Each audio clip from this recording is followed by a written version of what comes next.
people in our community. So we'll be sharing a link, which y'all can see on the stream. The bot will be sharing a link with y'all. And Charlie and I are going to talk today just about gamer rage.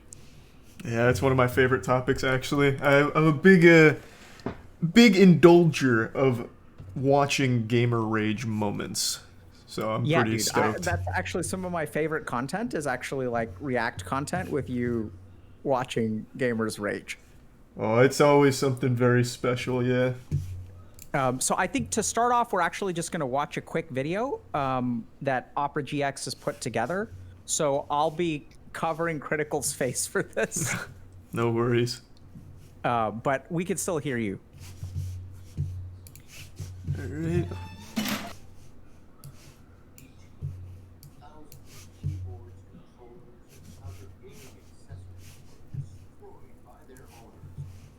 This is very important to understand.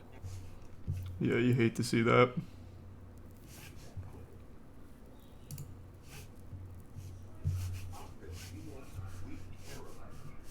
Dude, I'd love to have an office like this. It's not bad. It needs more like RGB though, like real gamer stuff.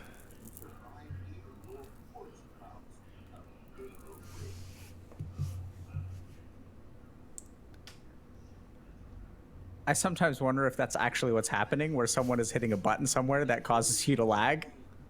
It usually is. They're a bunch of cheaters. When you lose a game, it's because somebody sabotaged you. I've said that for years.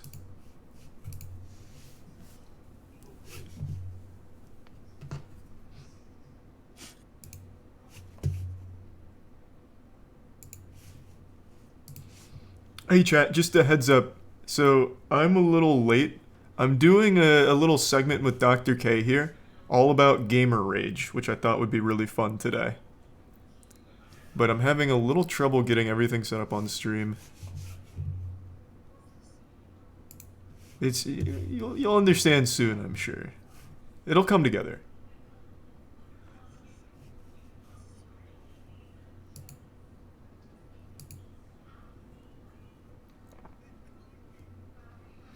No, you've been minted in the blockchain now.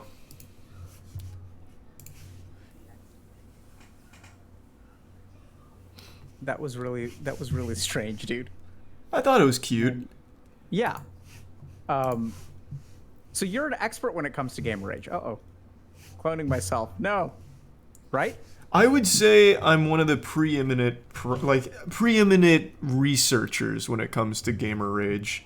I wouldn't necessarily call myself an expert yet because I don't understand why it happens, but I just love to Really? yeah, I love to dig deep into it and just Wait, watch it. do you game, right? Yeah, but I usually don't get mad. Not since I've been an adult. Why do you think that is? Because I'm not good at the games. I feel like if I was better at the games, I'd care more. Chess makes me mad, actually. And that's because I was pretty decent at chess, so losing felt worse. And it's something that's totally in your control to not lose as long as you're good. And what have you learned from all of your research? That gamer rage is extremely entertaining as a spectator sport. Hold on. Let me fix my audio 1 second. Yeah, no worries. I think something about the double clone actually like duplicated my audio. So let me see if this works. Okay, can you say something? Hey, hey. Perfect. Is that better, chat? It's Critical's audio? Yeah, I think we fixed it. Is my audio all messed up or are we No, good? I think your audio was getting transmitted through my microphone through my speakers, so I think it should be fixed now. Okay. It's still out of sync. He's still delayed, they're saying. Do you think there's and should I try to reconnect to the Discord call? Like, I'm delayed. Am I delayed in the Discord on your screen or just... Oh, I know why. It's because I'm streaming too, so I'm using a virtual cam. So the virtual cam is probably like a split second behind. I see it in Discord. Okay. Yeah, so yeah, they're saying that it looks fine to me, actually. I don't know. Yeah, it's just like a real split second, but we're talking about gamer rage, so it's going to be like some actual turbo gamers in here that would notice that. Yeah, people who are like really on top of FPS and Yeah. you know, They're playing right now on like a 480 hertz monitor. yeah. So what have you discovered through your research about the gamer rage? Well, it seems most prevalent in streamers, actually. It's Really? like, yeah, it feels like almost every good gamer rage moment is streamed. And now I'm sure there's other instances of like, private raging, but the most explosive I see is when it's in front of an audience, whether it's at a tournament or just broadcast online. It's beautiful, really. Beautiful, glorious, and it's Yeah, it just feels like so natural, you know? Like it just feels like we're taking a deep look into the human psyche as it breaks down over a video game. I don't know, man. Like, because I think some of those tournaments are pretty epic. Like, especially like the fighting tournaments, like Smash tournaments. There's that dude who always takes his shirt off. Oh, I know exactly who you're talking about. Yeah, yeah, yeah, yeah. Hey, now, how much gamer rage have you seen? Because I've been in the trenches for a minute, but how familiar are you with like big gamer rage moments? So aside from watching like compilations and stuff, like I've seen it from a couple different perspectives. So first is that I've raged at people a while ago. I used to have a group of friends that I gamed with that were like super super toxic, Okay, that's no and they were good. like really really hardcore gamers. And but recently I've been like, or recently as in like the last decade, I've been more careful with like who I play games with. The other thing, and from a clinical perspective, I've had like parents come to me because their kids are like punching holes through walls and smashing, like destroying things. And what did you tell them to do to fix that? Like get good, or what was the solution there for? For the well, so usually it wasn't the kid themselves; it was like the parent who was like showing up, and they're like, "I don't know what to do with my kid. They, will punch a hole in the wall when they lose the game." Okay, I get you. I've also seen that from significant others. So like romantic partners will be like, "I don't know what to do about this." But it's interesting. I've done a lot of like I've helped a lot of gamers, even like pro gamers, with gamer rage a fair amount because they're competing professionally, so they can't afford to get upset um, That in makes terms of their sense. performance. So Okay, so you're pretty well versed then. You've seen it like in a professional practice in a professional setting, not just like yeah, goofy compilation moments. but oddly enough, I think that like it's different because I've sort of seen it, but I haven't seen the quintessential, or not too much recently. I haven't seen the quintessential, like nerd who's just getting really really bent out of shape over like some small thing. Like I sort of see it, Yeah. but even when I play games now, I'll be supportive. So I'll be like emotionally supportive for my teammates, like when I play Dota, and it works really well. Do you think kindness usually offsets it? Like if someone's having a bad day and you're nice, do you think it helps them? Because I've always found the opposite. If you're nice to someone toxic in League, they hate you for it. They get real mad. So oddly enough, I think there's a way to do it.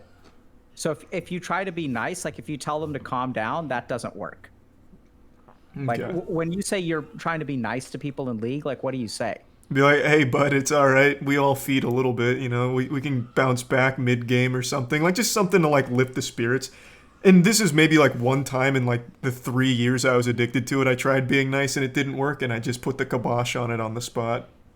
Well, so there may be a couple things there critical, to be honest, because I think you have a very interesting tone of voice. Well, it's So just text. you're It's just text.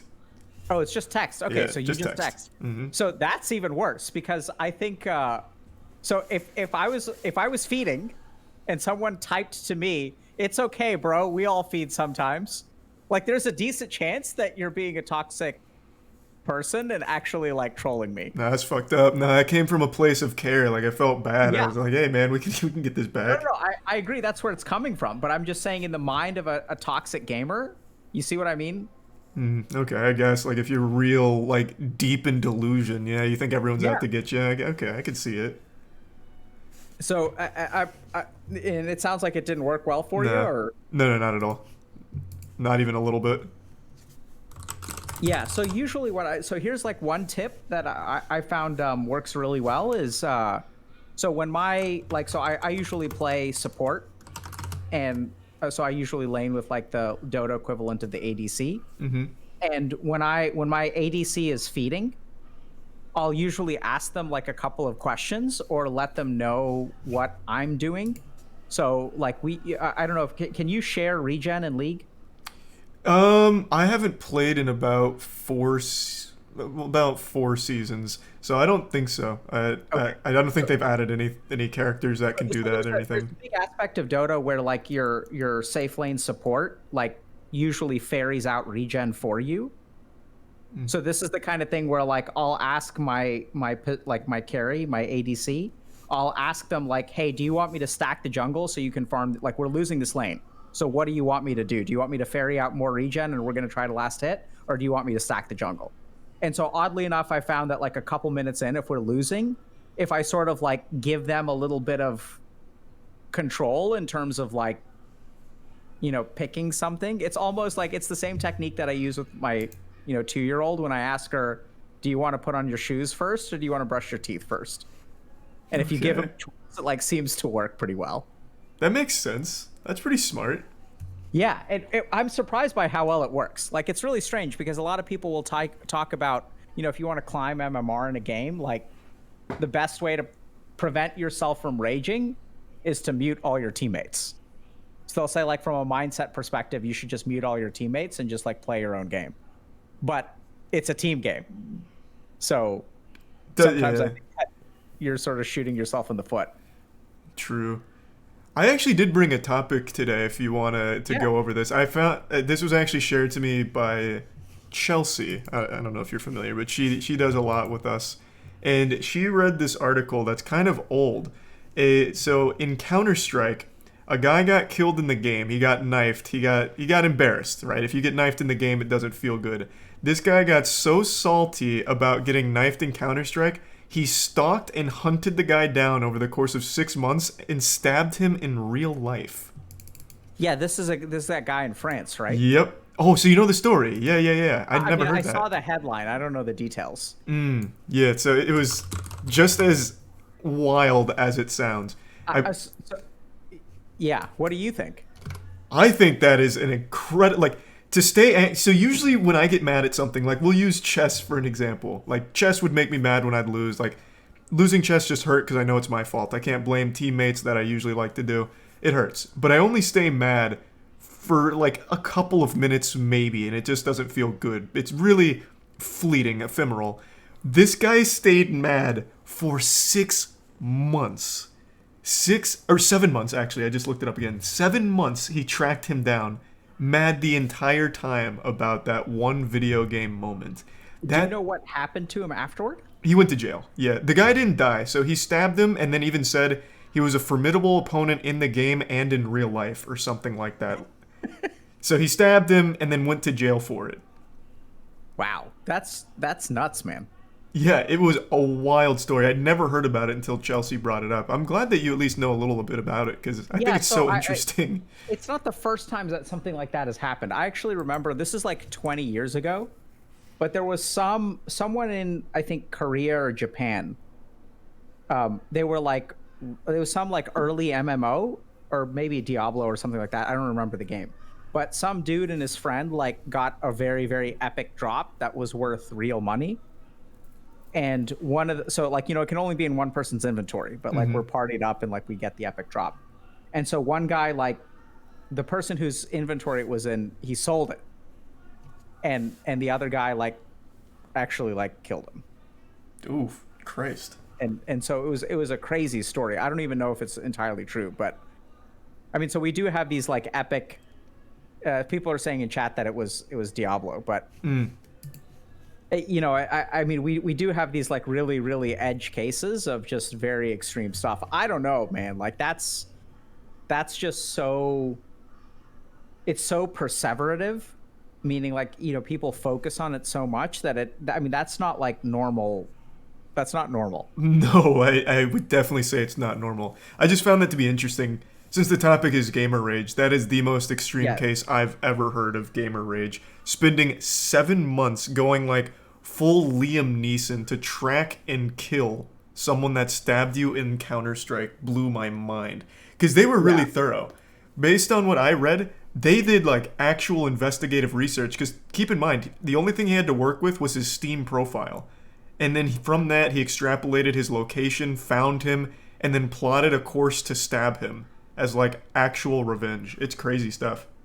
I mean, yeah, the desire to establish dominance can be very, very strong and very, very unhealthy, I suppose. I mean, like, I don't know Yeah. what to say to that. That's just so, Charlie, this is the kind of thing where, like, we see very extreme behavior. And there's an assumption that if you're a psychiatrist, you like may be able to understand it. But honestly, like my experience with very, very extreme behavior or even benign behavior is that oftentimes the judgments that we make are not actually like fair.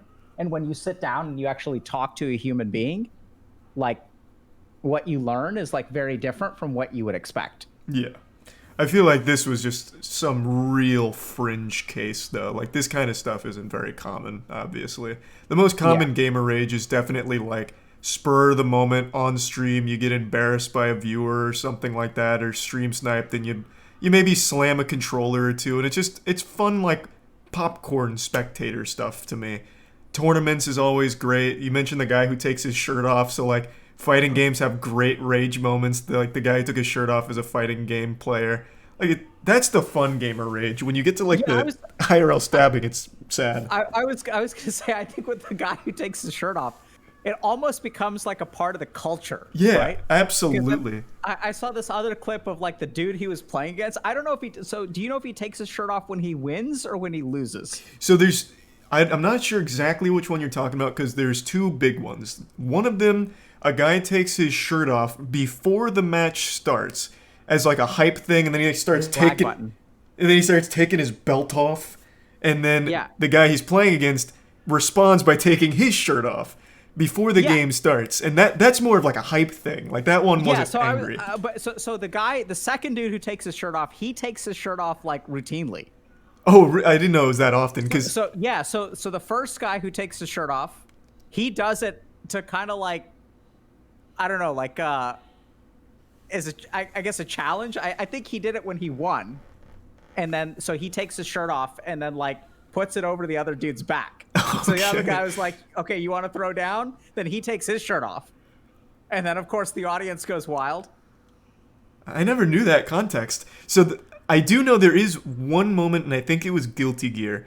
There was some guy who got really mad and he took his shirt off and then like stormed the mic to issue a challenge to the guy who had just won. So like a WWE promotional type moment. It was quite a few years back now, so I don't remember like the full context. But that one seems to me a little bit more like a like one of those alpha male moves, like I'm gonna beat the champ now kind of things, and Wait, less so gamer but rage. did he issue a challenge within the game after he just lost, or No, did he this guy issue, didn't. like a? He didn't even play. This guy was like, What was he raging about? I don't know. He wasn't even playing. He took his shirt off like in the audience, came up to this stage like where they were interviewing the winner to issue a challenge to him to play him, which was declined, obviously. So it probably wasn't gamer rage. It really felt like more of like an alpha male kind of move. Like I may be spectating, but I'm still the dominant male of this Thunderdome kind of thing. Oh, we clipping out? Is that us? Oh, did it break You up? just laddered for a second. You were saying it was more of an alpha move. Alpha move. Yeah, like it feels to me like it was supposed to be more of like a dominance kind of thing. What do you think about all that alpha stuff? Oh, The alphas, the betas, the sigmas. I love it. I absolutely love it. It is so. I feel. I will say. I'll preface this by saying I feel bad because I've been in that same situation. You know, like you're a lonely guy. You know, you're hearing all these things like, you know, you can get girls if you just buy this book or you try these things, and you know, when you're that down, it seems like it might work, and you get hopeful and all that. And I feel bad for people that buy into it and lose money. But when you watch those alpha male and sigma male videos, it's so entertaining. It is so entertaining that anyone. What do they? Wait. So what's a sigma? What is it? Alpha male is better, or sigma male is better? So it depends on who you ask. Sigma male, I think, has started to become the new alpha, or at least they tried to for a brief moment, like the Sigma grind set. So the Sigma male is he's fine alone, but he can get babes whenever he want, kind of thing. He's reserved. He's not as showy as an alpha male kind of thing. He just puts his nose to the pavement and grinds. He's a grinder. He can get girls, but he doesn't need girls, and he's not annoying. It's basically like every quality ever for a guy ever, and they call it a sigma male. Do you think the sigma male rages more, or the alpha male rages more, or the Definite- beta male? Definitely the alpha male. The sigma male's too reserved. They're too calm and collected. They can't rage. They're above it. But the And alpha, the male, alpha rages more than the beta male. I think maybe the beta male would rage more on the hierarchy of like male astrology. I'm not sure, but definitely not the sigma male. They wouldn't rage. Because they're just all about grinding, right? Win or lose, it's about getting better. Yeah, win or lose, I'm focusing on myself. I'll probably have a lot of sex too, but at the end of the day, it's about the grind. That's the sigma male. And why do you think people get so caught up in rage? Like, what do you think? I don't know. That I don't know. I don't know how someone gets lost in that rabbit hole and then gets mad. I couldn't tell you. It feels like maybe it's a bit of self-loathing. Like, damn, I really bought into it and now look at me. I'm still miserable and I've lost money. Yeah, I think it's so interesting. Like, so based on some of my experience, I think one of the biggest things that causes rage is actually a feeling of righteousness. Okay, that makes sense. So I think that like most people who will rage because they had an expectation in a game that was not met, and they feel that is unfair. Okay. So it's sort of like because most people think that anger in a video game is like a negative emotion that needs to be conquered, but generally speaking, I think it's kind of weird because it's not just anger; it's actually like righteousness, which is why it's so hard to get rid of, right? Because yeah. I was gonna say, do you think like I say team games are the main source of gamer rage? I feel like I see it a lot more. Like Call of Duty tournaments, you have people like screaming so loud their voice starts cracking and going like full dolphin. I feel like a lot of gamer rage comes from feeling like it was out of your control. Do you think that's probably like a safe assumption? Because, getting mad in League, it's like, damn, I could have won this if only top lane wasn't dog shit kind of thing. So then they just get real mad. Exactly. So I think even the way that you described it was really important because it's the fact that like I should have won this, except for ... So I'm being given a result that is unfair. I don't deserve this because I played well, but someone else did not do what they were supposed to do, or it's the luck of the draw. Like the enemy team had a top laner who was like dynamic and stuff, whereas it's sort of like everyone blames the jungler. I don't know if you heard this, but there was a great post by actually Broxa recently where he was talking about how like everyone blames the jungler. That's been theirs for as long as League has been there. If you're doing bad, blame the jungler. Yeah, right. So it's this idea that like, and the problem with gamer rage is that when you blame circumstances outside of your control, when you don't adopt the Sigma grind set, what happens is you actually reinforce losing games. Because if I lose my lane and then I blame the jungler, then I'm not going to learn the mistakes from like the laning phase, and it means that I'm going to lose the game again. And I'm going to lose my next game. And then the more I blame the junglers, the more I start to believe all junglers are crap. I also think it's healthy might not be the right word. So for someone like me, I'm always looking for scapegoats, right? Like it's never my fault I lose a game that's team-based. So I feel like a lot of it can be conquered if you just convince yourself, like strongly enough, that you did amazing and everyone else did bad, but that's okay, right? Just come to terms. Like, you can blame other people as long as you just accept at the end of the day, maybe they're just not as good as you, right? How do you feel about that? Do you think that could help curve the rage aspect and just maybe, like, placate it a bit? I think that's... let's unhealthy. just think through that for a second.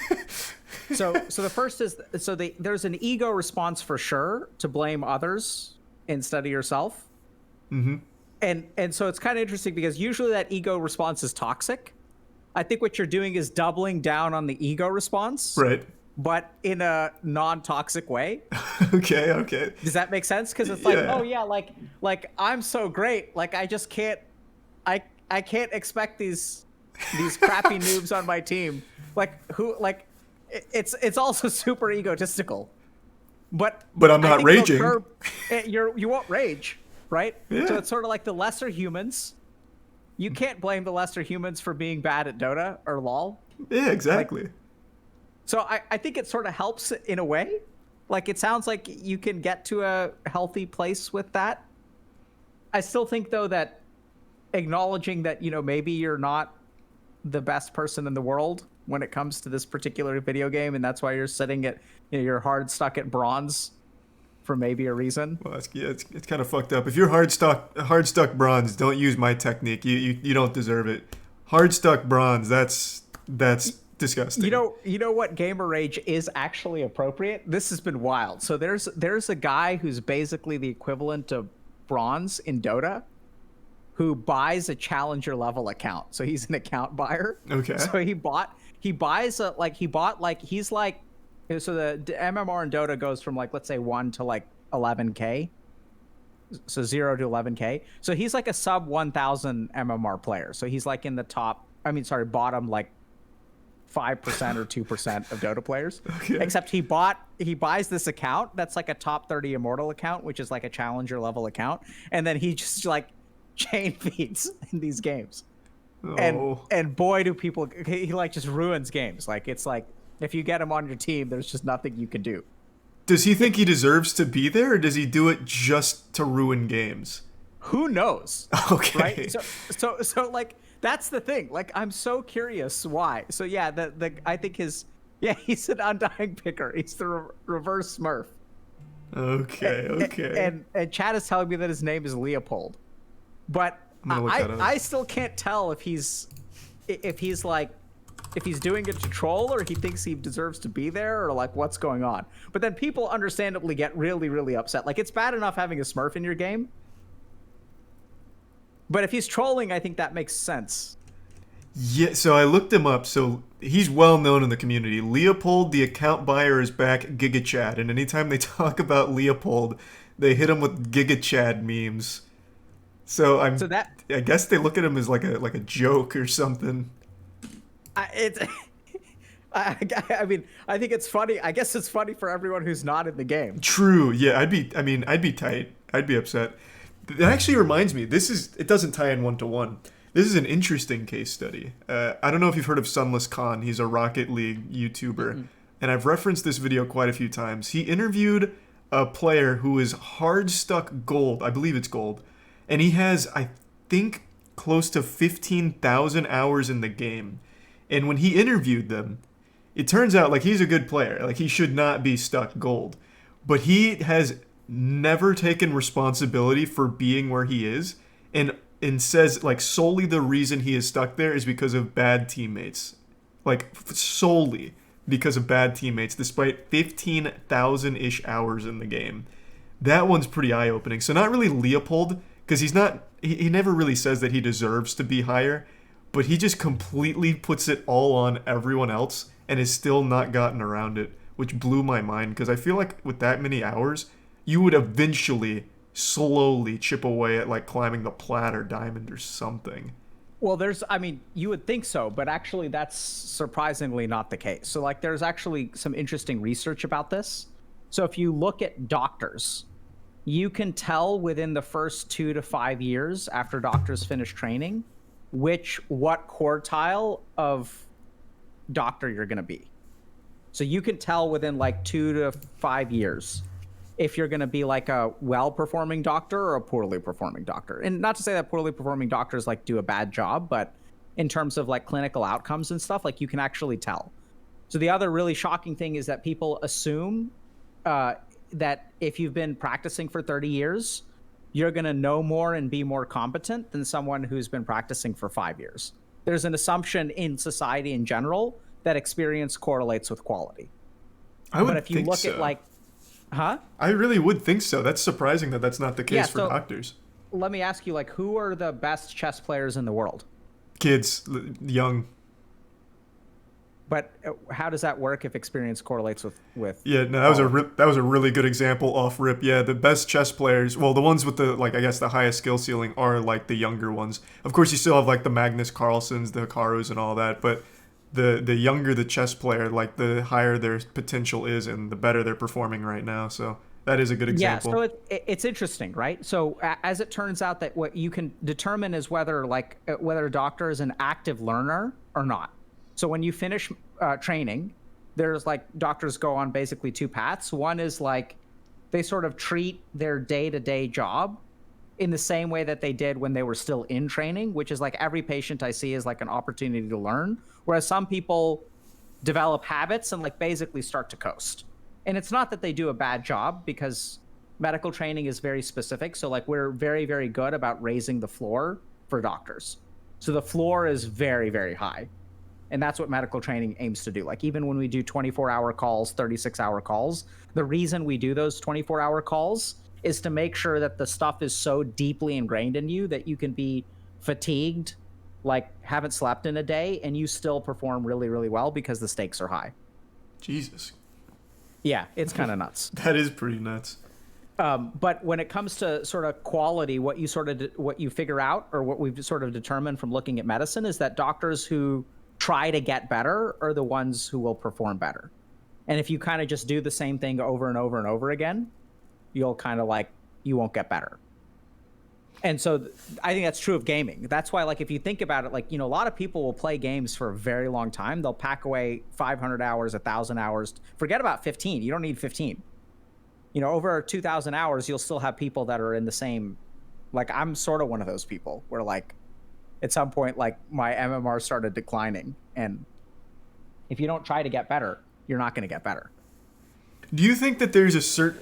I guess this is something I've always wondered. I actually tried a little experiment with a friend of mine. He'd never played any PC games in his life, and I was curious if, like, given enough time and given enough like access to coaching, if he could go from actual ground zero of like FPS gaming on the PC to like a reasonable rank in Valorant. He ended up getting gold, which I thought was pretty impressive. But do you think that there's a level where no matter how much training, no matter like how much coaching you get, there's just certain things you will never be able to do that someone that is just born more talented can? Or do you think it's always like an achievable thing?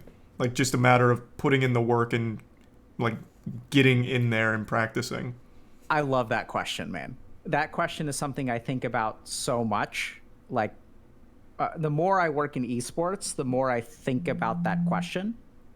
So the short answer, I think, is that not everyone can be the best in the world. Can you hold on just 1 second? Yeah, no worries. Hey, what's up?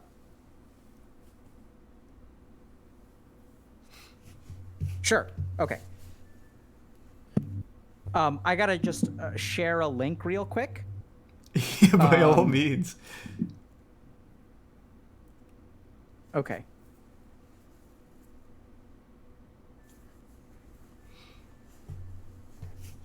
Yeah, so I think we're going to go ahead and just flash over to one of Opera's. So I think we showed the video, but I think we've also got. So give me just 1 second, Charlie. Yeah, no worries. So I was planning on going into this at the end, but I can send you. I think I've got. I've got the. I sent you the link, right? Yeah. If you want to show it there too. I think if I let me pull just- this up, it'll here. I'll try it, but I think that's gonna change your stream because it's gonna take me off of the main here. But I'll give it a whirl. Tell me if this changes anything.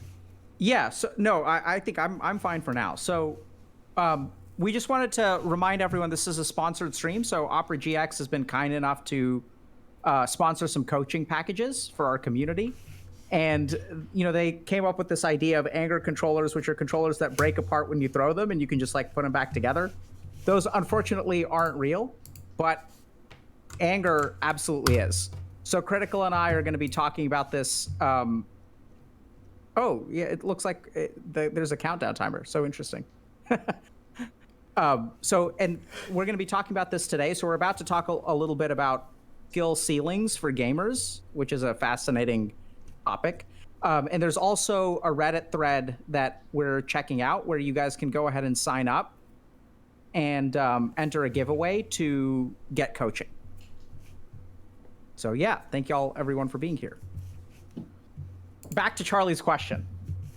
So you were asking, do you think you can, theoretically, can you like be the best if you practice hard enough? Not even the best. Could someone like me? I would say I was born without that like X factor gene that makes you like really click with like FPS games, for example. But could I go from my current level to at least like a almost professional level, or even like the lower end of the pro level spectrum?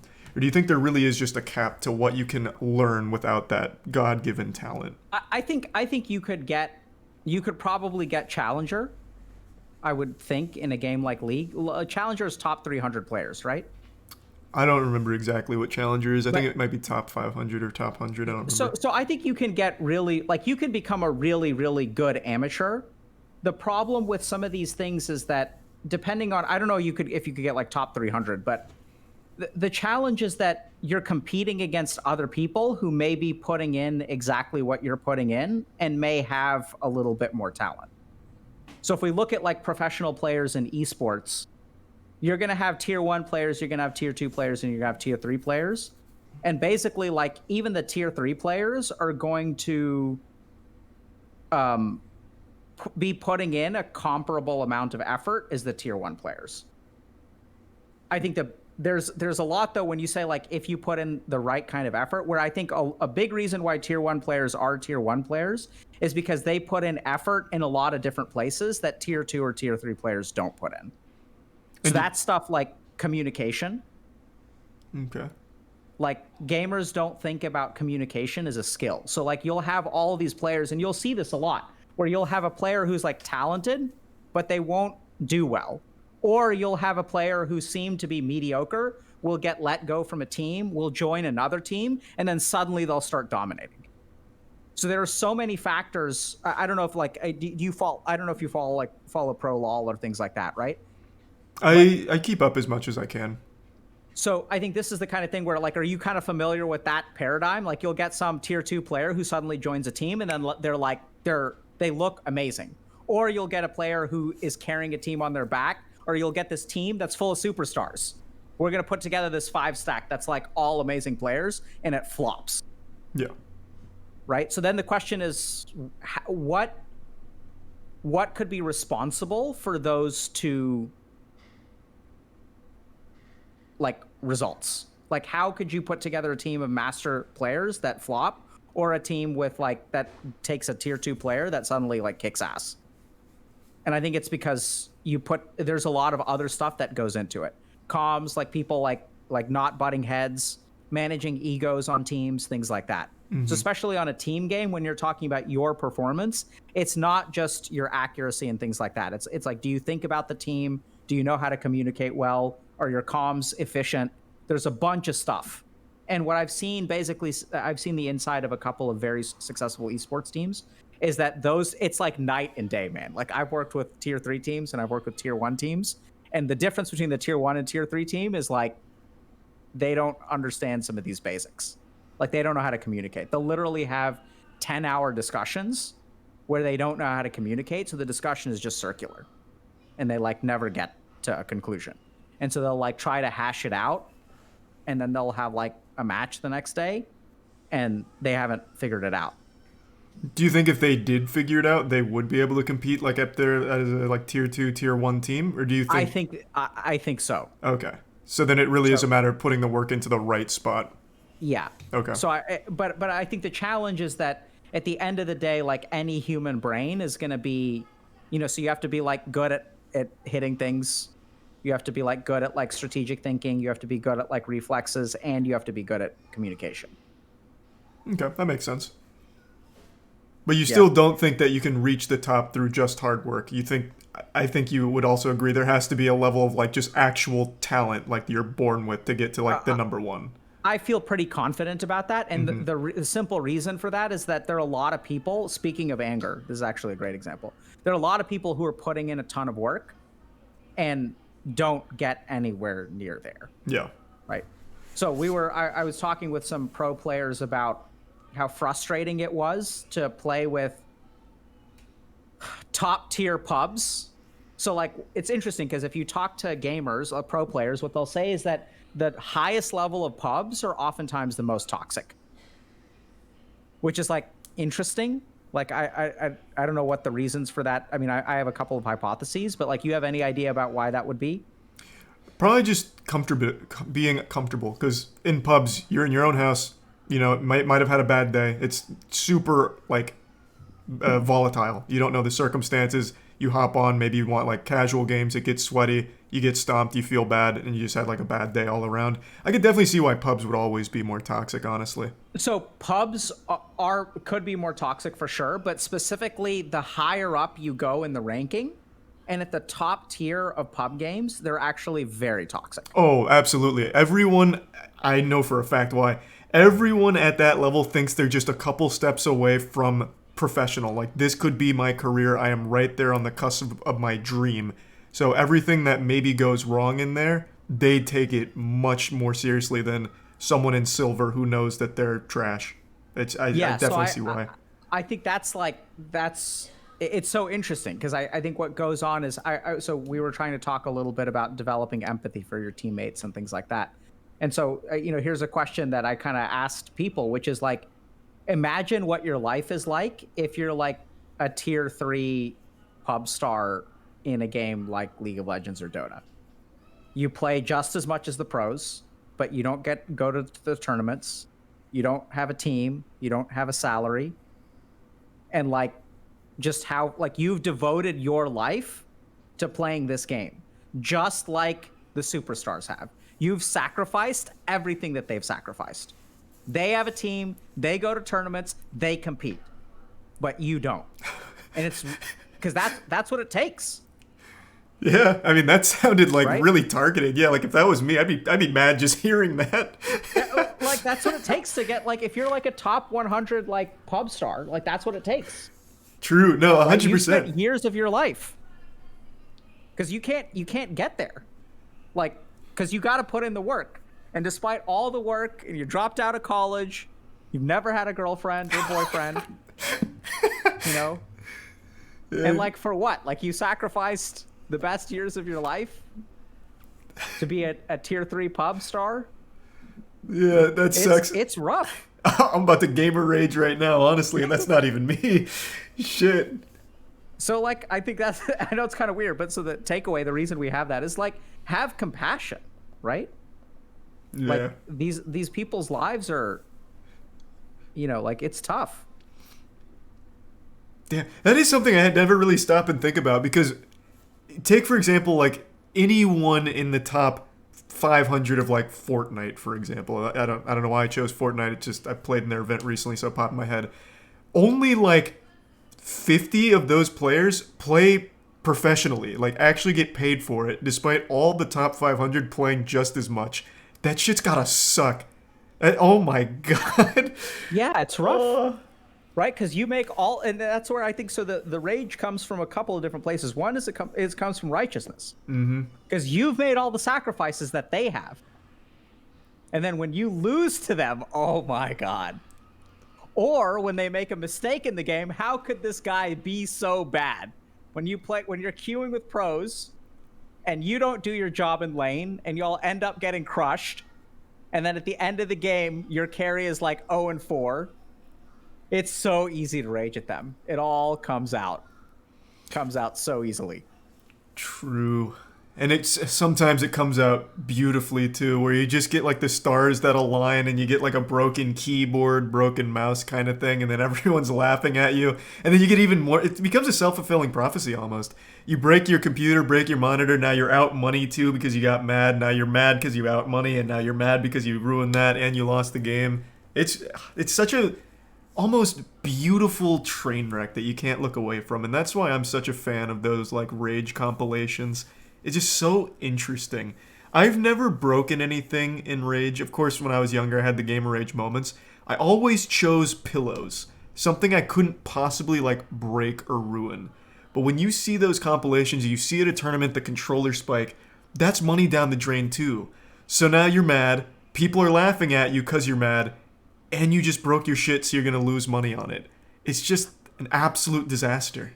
It's kind of weird, but I almost think that there's something gratifying about smashing a controller because it's worth something. You think This is so? sort of yeah, because like I know that in the rare times I've raged, I've tried to do healthier things like punch pillows, and punching a pillow is so unsatisfying. Oh, what kind of pillows are you punching? Tempur-Pedic? You get some feather pillows or something. It gives you like a little like So feedback. so the closest I've gotten is recently is actually playing Elden Ring, Oh, okay, that but sounds about like right. Elden Ring is like I could certainly see a certain satisfaction to like smashing the thing that because the pillow didn't do anything to you, right? Yeah, but I mean the It's controller the didn't controller in either. the game. Well, no, I mean the controller failed me because my skill is epic. Oh, I see. Okay, I see what you're. The Okay, input, okay. So and the other you're thing is okay, that controllers have a very satisfying. There's like a crunchiness to controllers and keyboards, right? right? Okay. So what you're saying is we need more raging and more controllers breaking because it's therapeutic. It's like ASMR No, I mean almost. I don't think that's a good answer, but I see what you're saying. Okay, okay. I think that there's a reason why people do it, and it feels pretty satisfying to like smash something, right? Pillows aren't really smashable, like not in like a, you know. I mean, I think what we should do is better. First of all, like have compassion for people who are angry. Mm-hmm. I think that the other thing that's really really important that you sort of mentioned about the guy who has 15,000 hours is I think he falls into the cognitive bias trap really easily, right? So it's like my teammates are bad, therefore I lose. Then once you have that hypothesis, your brain actually selectively filters information to support it. So every game, what happens is none of your teammates are going to be like, he's in gold, right? So people are going to be making mistakes. And so you're just hypersensitive to the mistakes that every person makes. So each game you play further confirms your hypothesis. And the stronger the hypothesis becomes, the stronger the cognitive filter becomes. The stronger the cognitive filter becomes, the more evidence you get. Mm-hmm. And so you also see this actually, like speaking of masculinity and like toxic masculinity circles, where they develop a hypothesis and then they start to get like confirmatory information. Yeah, jawline and stuff like that. Yeah. Yeah. So then Uh, I guess not directly in line with that, but I am curious on what you think. What community, like game community, do you think has the most toxicity? I think so. I think team-based games are going to be the most toxic because I feel like games like fighting games, chess, stuff like that. When you lose, you know it's your fault and you get sad. I think there's more sadness in like a solo game because you know you fucked up. But in team-based games, I feel like everyone always gets the maddest because there's so many other things you can point to. What do you think is the most toxic community? so the I don't know is the short answer, Mm-hmm. but I think it's almost like so. I sort of don't like the question. So first thing, everyone in chat is saying whatever game they play. So Yeah. the short answer, actually, the real answer is whatever game I play is the one that has the worst community. Fair. But I think there are a couple of things to remember. The first is that, like, so I used to run trauma groups, like back when I did a bunch of clinical work. And so this is like a group for people who are suffering from trauma. And sometimes what would happen is you'd get this like one-upping where like one person was like, oh yeah, I did this. And like someone else was like, well, like my situation was worse. And then my situation is worse. Oh, that's the Like worst. you'll have Dota and League players that argue with each other all the time. The really funny thing is they'll also argue about their own game being more toxic, which is like, True. it's a point of pride. But I think that it sort of doesn't, I don't know. I mean, so based on what I've heard that Call of Duty is like super toxic. To a certain extent. So I think Call of Duty gets that reputation from Xbox Live back in the day. So So like old Xbox Live, like the yeah. real vicious lobbies. So I think that there's like some amount like so I don't know if that's still true or if it's I've never played Call of Duty so I don't actually know. I know one thing that's kind of interesting is Dota actually has this thing called low priority queue. Yes, So I know that. and so I've never even played one of those games, but I'm so curious. Like I wanna like borrow someone's account who's in low priority and like just see what happens if I go in there. Because what they do is they actually group all the people who are toxic together. It's and so apparently good. it's just awful. It's so good. Everything I've heard about low priority queue is so good. But I know a lot of people just mute in low priority queue now, so it's not as crazy as it once was. But yeah, everything I read about and like the clips I watched from like low priority queue moments is always interesting. So I play in the high priority queue stuff, and it's great. Like this is Yeah. where some of the stuff I was telling you like works. Like you can talk to people who have gone 0 and 2 in lane, and you like start asking them questions and stuff. It's like, hey, how can I help you? Like let's figure out how we're gonna come back from this. And people respond really well. Like they'll, you know, it's sort of like I'll tell them to like instead of telling them because this is what a lot of people do. They'll be like, hey, you need to stop going to lane. You're just fucking feeding, you know.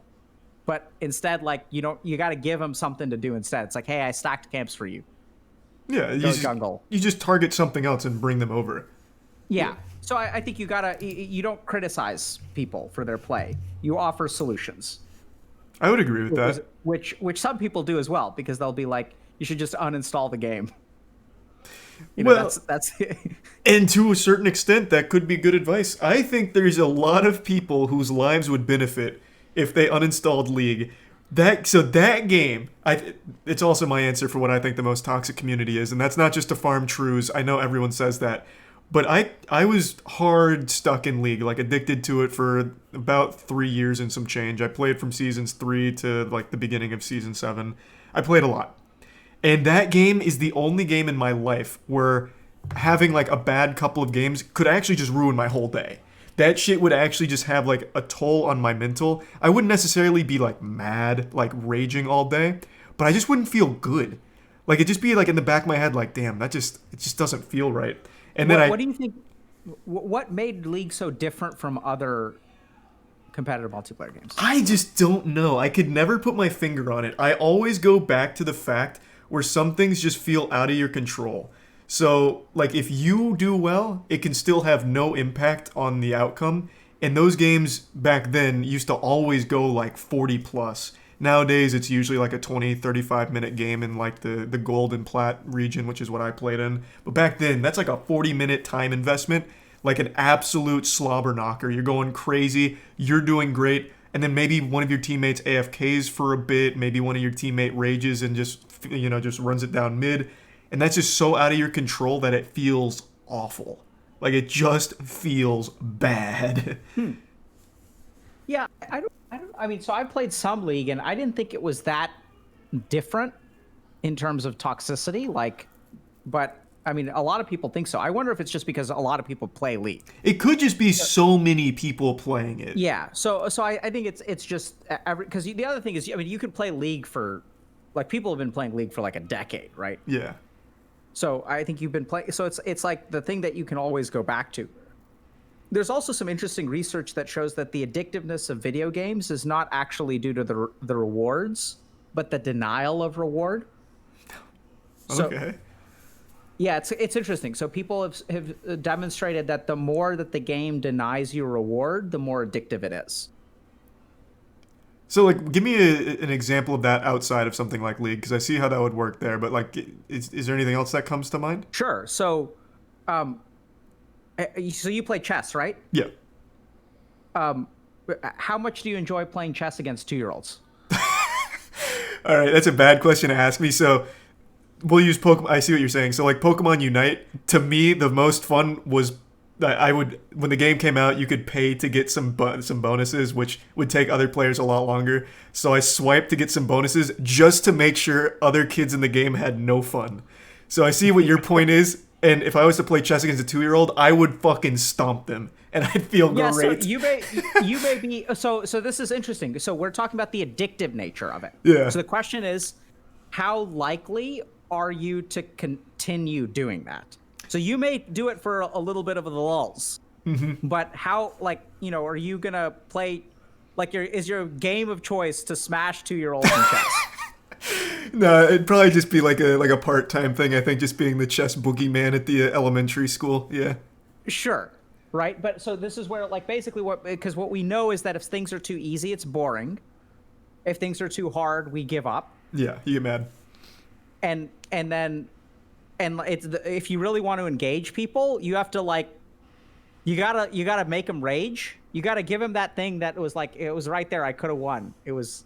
But something happened and it fell apart. The interesting thing is that when that game happens and things fall apart, you get super pissed off. But the next time you play, things go in your favor, or you make a comeback or something like that. So it's the game that gives you the reward and denies you the reward. When you have both denial of reward and like achievement, those are the games that are most addictive. Okay. And if you played like From Software games, that's why they're so satisfying, right? It's like you're punishing yourself, and then you win, and then you're like, hell yeah, it feels so good. Yeah. So it's actually From Software's like ability to deny you a reward that actually gets things positive. That's interesting. I never thought about it in that context. That kind of brought up this isn't really necessarily rage related, but you mentioned the denial of the reward being the thing that like really gets you hooked. It kind of reminds me of something that I've always noticed where negative comments, whether it's on Twitch, Twitter, YouTube comments, whatever, are the ones that stick with you the most, whereas the positive ones kind of go in one ear out the other. They don't have any lasting impact on most people. It's like the couple of negative ones that really make the biggest impact that you always remember. Do you think it's something similar to that kind of like mental thing where it's the denial that makes it that much more like addictive? I actually think it's a little bit different. So I think with a but negative comments about you, right? Yeah. That's what we're talking about. So I think that human beings, so let me put it this way. So like if I get an 85 on a test, my parents used to be disappointed, right? Because I didn't get an A. They wanted an A. And so in life, our brains are designed to look at the 15 questions we got wrong and ignore the 85 questions we got right. Mm-hmm. Right? So like no one's happy. Like, so our brains are just very, very fine tuned to, we literally do not weigh things equally. There's a very, very strong cognitive bias towards the negative. So if I've eaten at a restaurant 20 times and the 21st time I get food poisoning, I'm not going to go back. So human brains, for evolutionary reasons, have adapted to overestimate the negative. Okay. And so you can have 9 people saying nice things about you, but all you need is one person in your tribe to be talking smack about you, and it can ruin your reputation. Interesting. Okay. So you think that's just something that's built into like actual evolutionary traits? 100%. Okay. It's way too common amongst streamers and people like who like criticism. Like criticism is just praise just gets swamped by criticism. Which is actually what's so sad is like a lot of the work that we do with like content creators is like really unfortunate because I think a lot of people don't realize actually like how much power they have on the internet. People don't realize people like post like, you know, Reddit, like on things on Reddit and be toxic in chat. I don't think they like, you're just kind of trolling and you're kind of a little bit angry and you kind of sort of justify it because, oh, this person is a big streamer and they get all these subs and things like that. So it's okay for me to be mean to them. Because in the mind of the toxic person, the toxicity is justified by all of the positive stuff that the people have. Essentially, since they have some amount of privilege, like I can attack them because they've got money, right? And then I think what they don't realize is how damaging their words really are. Because when you like, you know, troll someone on the internet or you say something harsh on the internet, you never get any feedback. You don't know actually what the person who reads it, what that does to them. That's interesting. So I never viewed that as like an evolutionary trait. You know, the more times that you see the negative stuff, the thicker your skin gets, as the expression goes. But it's so common for everyone that I see online. Do you think it's something that's always been there, or just something that's really started to take hold since the dawn of the internet and just having all of these different things and all of these like potentially negative comments? Oh, so this is where, once again, a question that I love and I've spent a lot of time. We've actually done a lot of research on this. So what's happening on the internet is we have our brain, and the internet is evolving to take advantage of our brain. So what's happening, let's use video games as an example. What's happening with video games is someone innovates a feature, right? So like, let's say like World of Warcraft or EverQuest. People like RPGs, and then someone innovates a feature. They say, okay, what if we make an RPG in a persistent world? And that taps into a fundamental like need for community. So now you've got, in the past, you had an RPG. RPG is a fun game, so it's got like satisfies the brain in particular ways. It's challenging. It requires me to think. It requires me to be analytical. But there's a tension between enjoying an RPG and sacrificing community. Like if I play RPGs all day, I never get to hang out with people, right? And then we innovate a game that gives me, I don't have to sacrifice community anymore. So now suddenly, like my brain, it's so much easier to get addicted. And we saw a whole generation of people get addicted to WoW and EverQuest and things like that. And so over time, what's happening is the internet is just learning which permutations and combinations are the most predatory towards our brain. So I think there's a reason why Twitter beat out MySpace in terms of the way that people communicate. There's a reason why Twitter beat out like blogs. People used to communicate through blogs and discussion forums. And like, why is Twitter more successful? Because Twitter allows a level of engagement on like the neuroscientific level that is like far superior to a blog.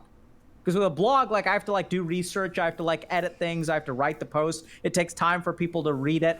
But in Twitter, like we get that, I can summarize things in like 230 characters. I can get a complete thought out. So it's like the sweet spot. And I can rile people's emotions.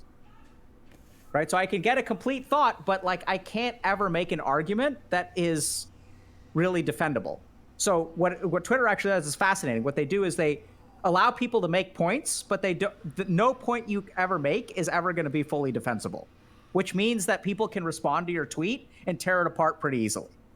Yeah, that's the whole point of Twitter, is dunking on people pretty much. Yeah. So like Twitter, I love that phrase, dunking, right? So Twitter is like dunking on people. So like people who have a certain political belief dunk on the other people and all their fans get riled up. And then people on the opposite side will dunk on, the other people. The betas or the sigmas are dunking on the alphas, and the alphas are dunking on the sigmas. There's bodies in the streets, I'll tell you what, with the alphas and sigmas when they fight. It's mangled corpses everywhere. So I think to go back, I gave you kind of a really long answer. But to go back to your answer, I think that this function has always been there in the brain. I think that the internet allows a certain activation of that part of our brain, or even predation of that part of our brain that has not existed.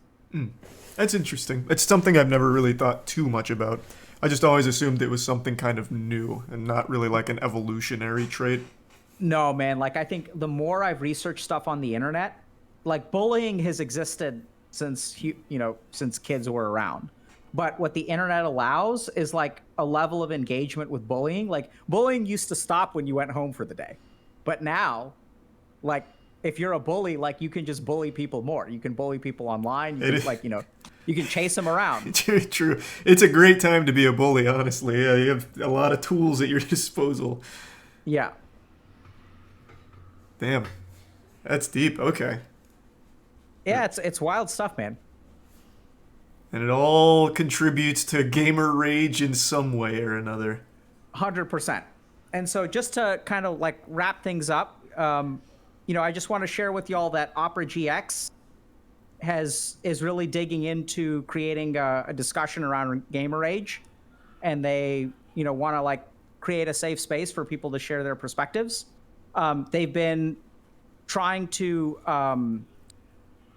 so they've got a lot of stuff that they're doing, and they're kind enough to sponsor coaching for our community. So if y'all are actually concerned about, how do I deal with gamer rage, if y'all want to work on your anger, things like that, we offer peer support coaching services here at Healthy Gamer.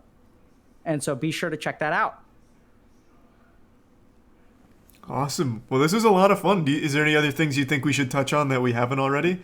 I don't think so. I think that's basically everything that we wanted to talk about. Yeah, so just, one other thing is, this is great. So press F to pay respects for traditional web browsers. That's clever. Yeah, because I think the key thing about Opera GX is that it is like sort of a browser that's designed for gamers. I actually installed it recently. It's pretty good. So I highly recommend y'all check it out. I've also been using Opera GX for about a year now. I don't use anything else now. Yeah. I still have like a Chrome tab that runs just because I never remember the password to the account I'm logged in on, but that's the only reason. Opera GX is just straight up better. Why do you like it? It's just so much more convenient. Like I can pretty much do everything from the browser. Like if I need to do like Facebook Messenger, which is how I talk to Jackson, I can just actually do it from the computer instead of needing to switch. And it doesn't take nearly as many resources, so I don't actually just tank my entire computer to run the internet like I do with Chrome, or like I used to do with Chrome. Interesting. Yeah, it's just Yes, it's straight up just a people better are, browser. we're getting we're getting two things in chat. One thing that we're getting is hashtag ad, which yeah, this is a sponsored stream. But other people are like, actually, Opera GX is really good. It is. Most people that try it usually don't go back. I just genuinely think it's the better browser Wow, out this there. is interesting. So yeah, I mean, people are saying so. Easy Times PZ is saying Opera GX is actually sick. Super idolatry is also saying OGX is actually not bad. And then Goff Golden is saying I've been using Opera GX for 3 years now and it's just better than anything else. Okay, so I'll try it. I would recommend it as well, especially since you yourself are a gamer. I mean, you mentioned Dota a lot. Dota's like some hardcore gamer shit. That's no Candy Crush. That's real, like in the No. trenches gamer. Yeah, I mean it's I'm a huge fan. I love Dota. I think it's got a steep learning curve, but it's for an old man like myself, it's like the one game that, you know, I can go back to for year after year after year and like not have to learn new things. Yeah, no, I absolutely understand that. There is one more thing I'd like to bring up, and this is for everyone. I guess like a little bit of homework. Since we talked about Gamer Rage, I highly recommend everyone here check out Crobcat's videos on the brilliant fighting game community. Great Gamer Rage moments. There's 1 and 2. And I highly recommend looking up the Super Smash Bros. Salty moments. They are Awesome. so good. We'll definitely check it out, man. Are you still streaming? Sure. Yeah, I'm gonna keep going. Okay, cool. So we'll just send a raid your way, okay? Hey, I appreciate that. Thank you. Take care, everybody. Hey, Thanks a lot. thanks for having me on. Thanks, everyone. Let's go. We're gonna go. Disconnect. That was fun. I always love talking about Gamer Rage. And Dr. K is amazing. I always love our conversations.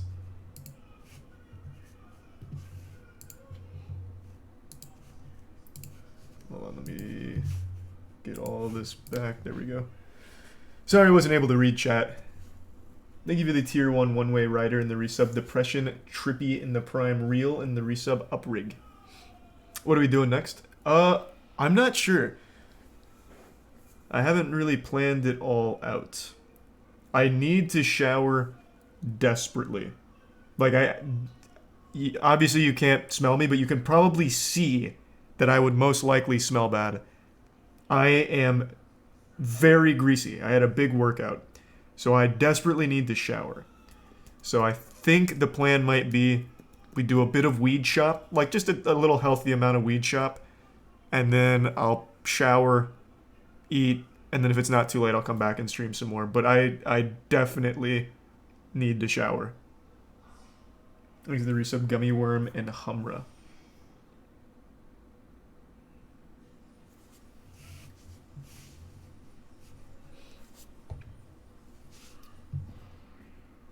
Hey, I appreciate that. Thank you, Dr. K. That was a lot of fun. Hope everyone enjoyed it. Thanks to the resub Tenderloin. When are we playing Stranglehold? Yeah, I want to replay Stranglehold. Shower now? No, I'm not going to shower now. There'd be no point in showering now. I'll shower after a bit of weed shop. Thanks to the resub Wax. Everyone's addicted to Weed Shop. It's such a fun game. It really is. And it'll help with Gamer Rage. Visiting my shop.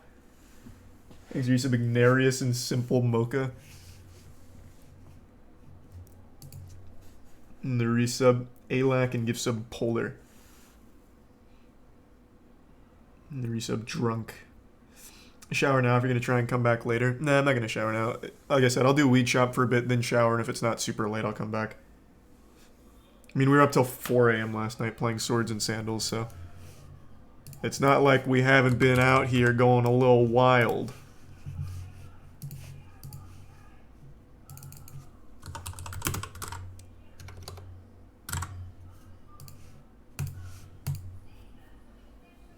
Alright, I'm firing it up now.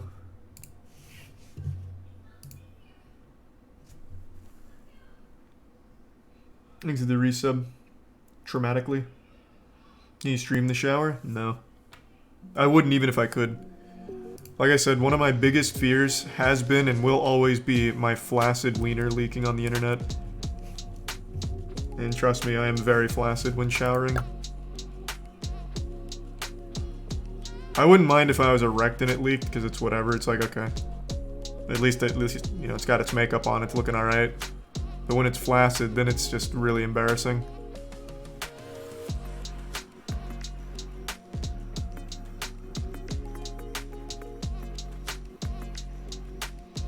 Thanks to the resub strawberry. And the bits bob. And the prime dog.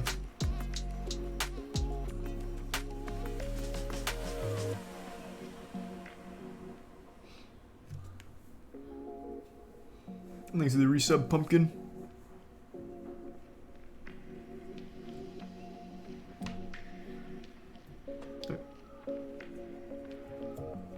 The grind is insane. I know. This game is just so fucking fun. I don't know why. Caleb started playing it and he dumped like 8 hours into it yesterday.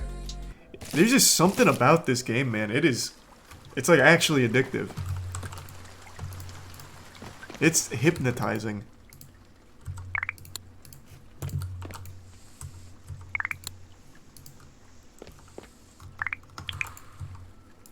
I still have seeds.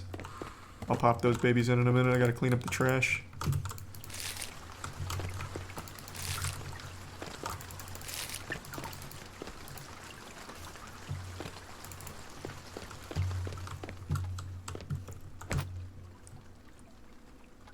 Cookie clicker's still looking good too. Let me get out of their way. Alright, I gotta go pee real quick, so just give me 1 second. I'll let them hold the fort down. Be right back.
back.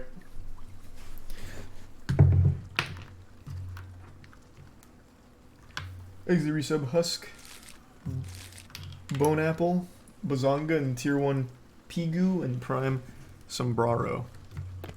What just came in? What did I order?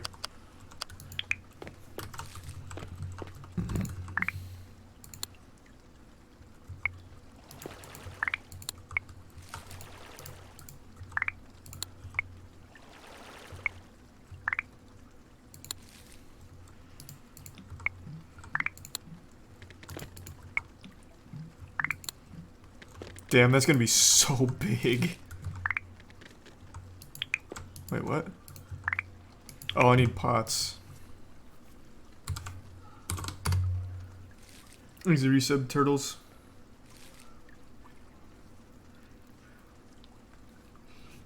Why is it so dark in the grow room? Because I have no fucking lights in the grow room, man. You know why it's so dark in the grow room.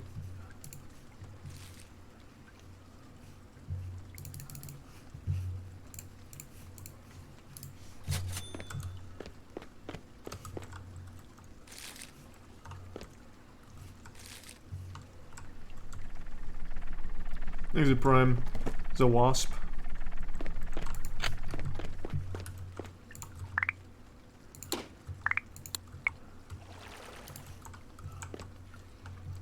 What upgrades are you going for tonight? You know, I don't know. There's a couple of options. So we need to target tourists. And the only way to do that is with carpet and walls. And, well, or I could save up for the larger shop, but it doesn't target tourists. So the larger shop would give me 2 extra customers at a time. But it doesn't target tourists. Or locals, sorry. There's a resub of Jangle, Baseball, and Jinso. Oh, I need more bongs. We only have 1 left. Thanks, a resub fan. Is someone yelling? Yeah, it's fucking Luffy. Tiana's catching up on One Piece. She's like, I think like 200 episodes behind now. It sounds like all that character still does is just fucking yell all the time.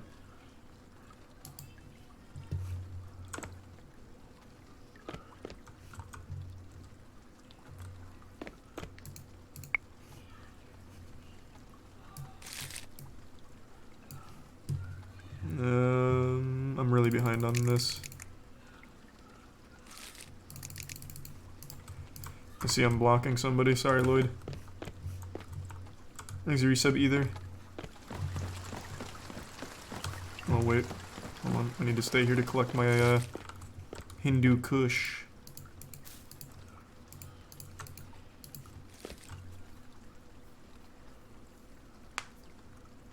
Oh, no, not like this. Which one?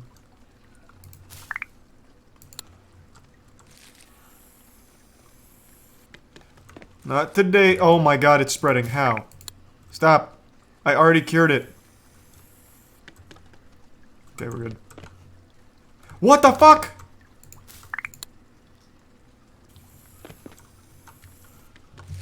Alright, we're good. That got a little dicey.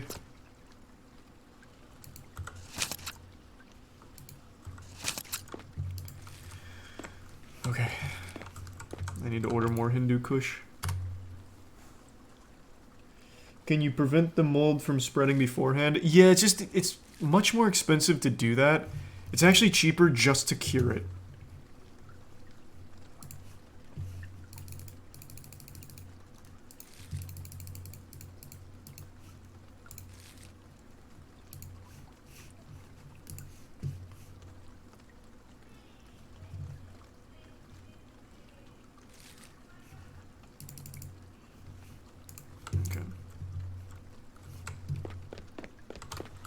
Oh, Michelle leveled up. Thanks to the resub Nightbot.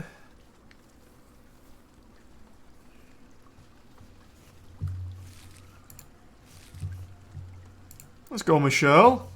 That's my fucking boy. I need to get some more doobies and joints. I think he's out.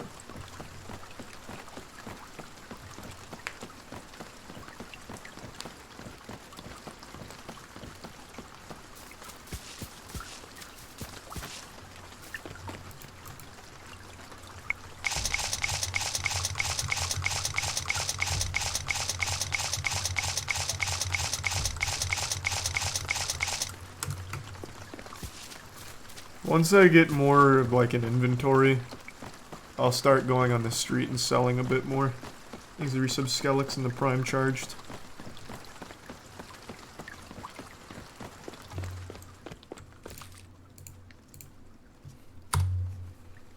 You should roll them. No, it takes way too long to roll.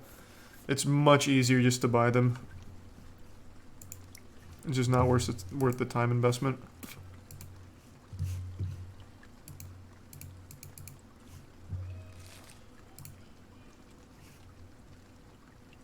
Wow, I didn't realize they were selling me purple haze joints now. Holy shit.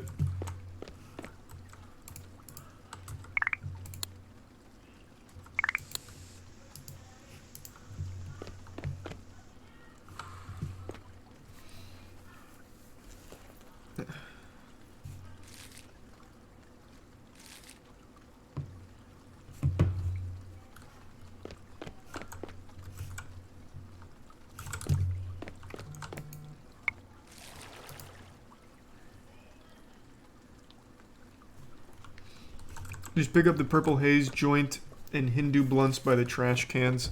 Eh.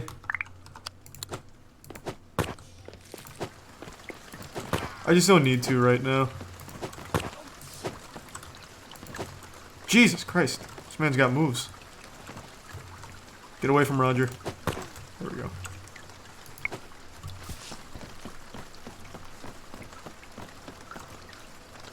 If you do bigger variety, it'll help with the rating of your store and bring more customers. Yeah, I don't need more customers though. Every single tourist and every single local is... every single tourist and every single burnout is already a customer of mine. Every single one of them. So I don't have a customer problem. And I can't attract locals yet because my local targeting isn't high enough.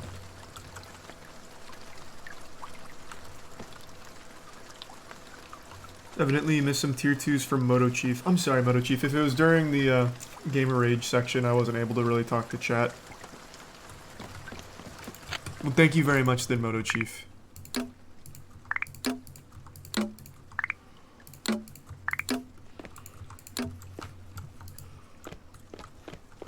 What do I need to upgrade my shop? So I'm gonna need pimp carpet and pimp walls. And that might be enough to get the locals interested. I'm not positive though.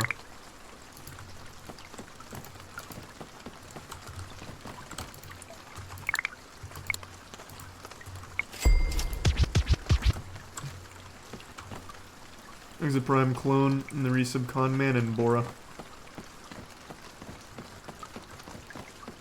And the 6 gift subs, Ollie. Thank you, Ollie. Weed carpet gives 10% local and it's 45k. That's more expensive than if I just did the pimp wall on the pimp carpet, isn't it? Let me see.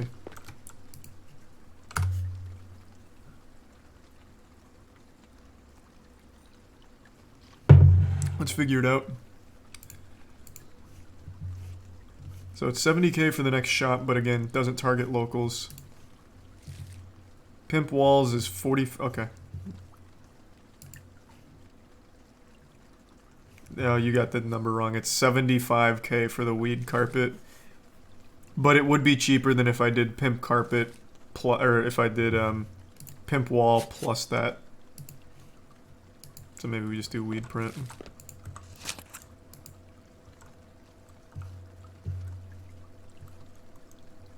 Ooh, thank you for the 10 gift subs, Moto Chief. Thank you, man. I really appreciate it.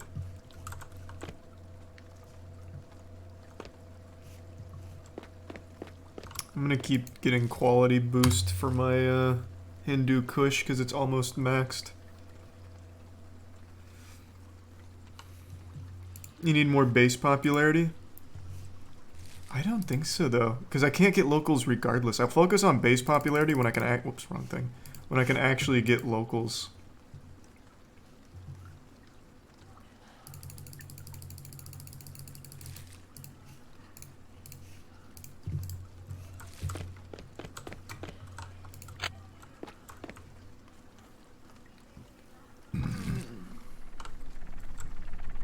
He's the prime inhuman. I cannot raise store prices now.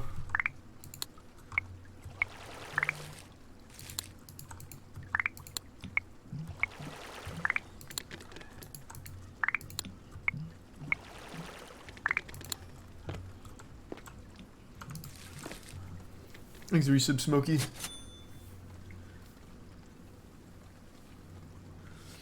And the resub bun. And the resub drippy. How do you achieve money in this game? Selling weed.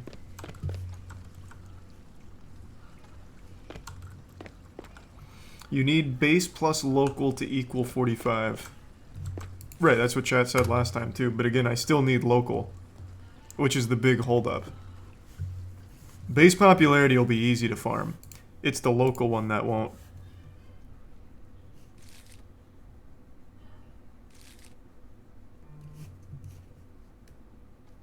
What missions do I have? That's free 800. I'll go ahead and do that. These are not worth. That's absolutely going to be worth, and I'm going to definitely start doing... Oh my god, why?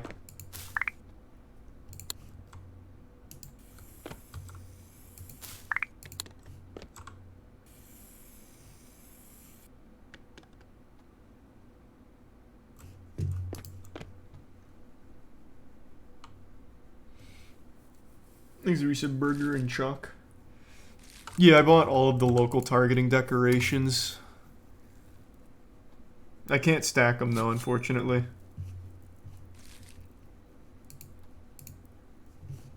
I wish I could. I just stacked the Rastafarian flag. I'm pretty close to this medium painting, which gives me 4 for locals, which would be really nice. Just need 4 more levels, which I guess isn't necessarily that close when you really stop and break it down. There's the prime golden taint. How much do you pay the workers? Like, across all 3 of them, I think it's like 400 bucks a day. Maybe a little more.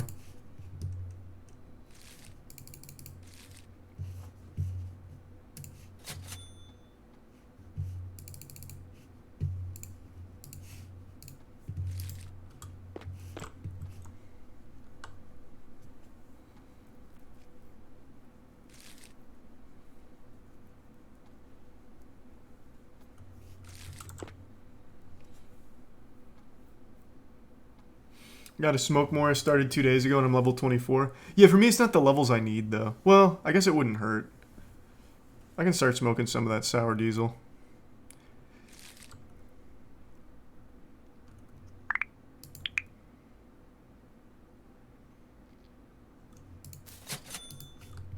Yeah, let me grab one of my bongs. I'll wait for rush hour. Now, do their sales count for my XP when I'm high? Oh my god, how? Always right at the end. Oh my god, it immediately spread too somehow.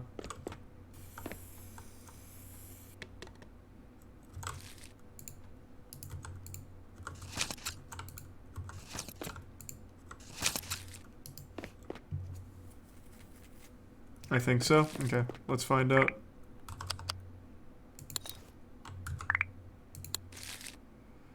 I'm about to get fucking toasted.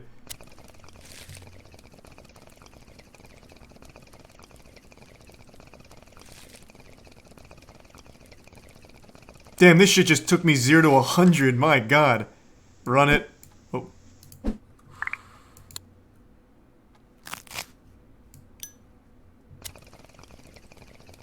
Welcome to the shop.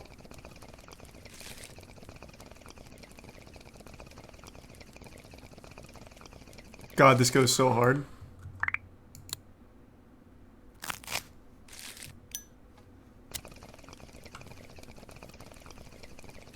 He's a Prime fan. And the resub Daniel and Irritated. Yeah. That's absolutely helping. I'm going all the way to Mars with this one. Oh, I think I just capped out. Is 420 wasted the highest?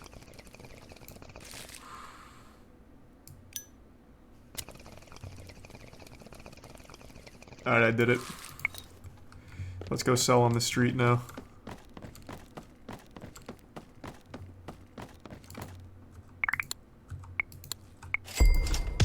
We're gonna really power level.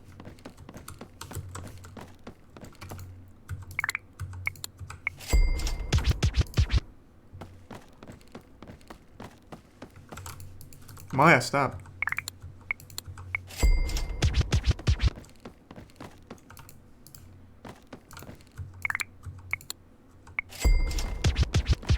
This is going pretty well. Haven't seen Marvin in quite some time. Okay, god damn it, Seth.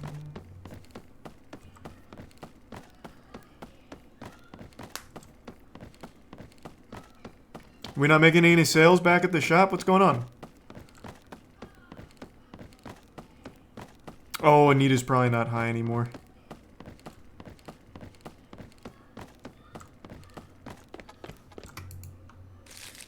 She's still pretty high.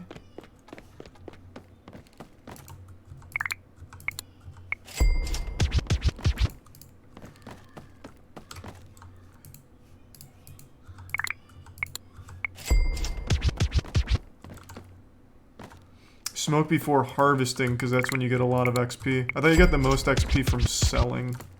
Maybe you're right, though. I can do that.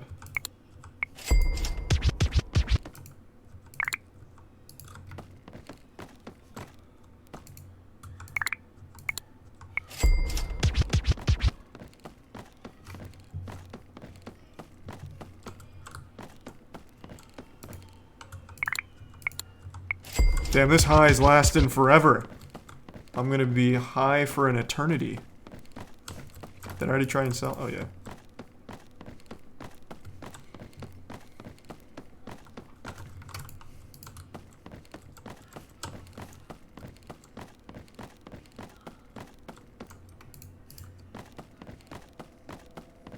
It's a real shame that we're not having a whole ton of foot traffic right now.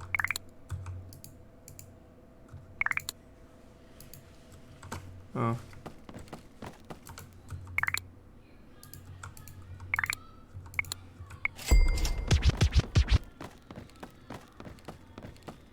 Man, this weed is good, my lord. Still max level highness.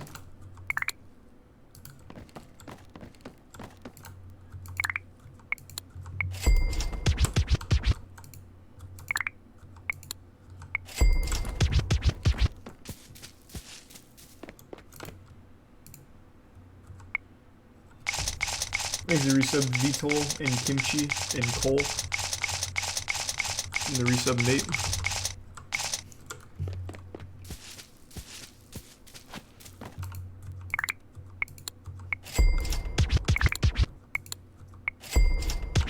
Jesus Christ, I'm still zooted on the sauce here. It's been like 10 minutes. Usually this shit wears off in like 10 seconds.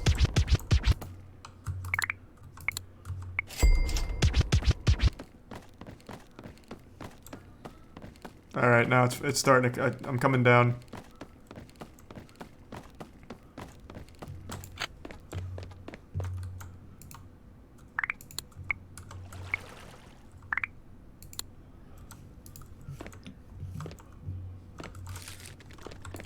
Alright, we're also running kinda low on that sour diesel, so I'm gonna place an order.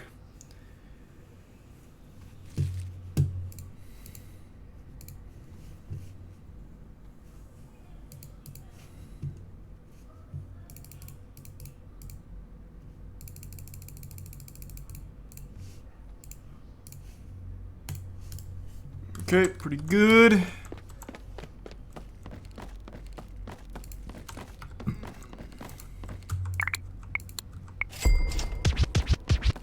Getting pretty close to leveling up.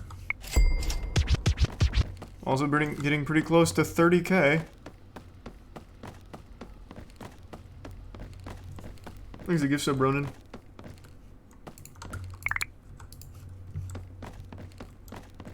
Smoke again? Nah, I'm not gonna maintain highest level here. We're not doing a lot of sales at this shop for some reason right now. So I'm just gonna wait a little bit. Everyone's too spread out.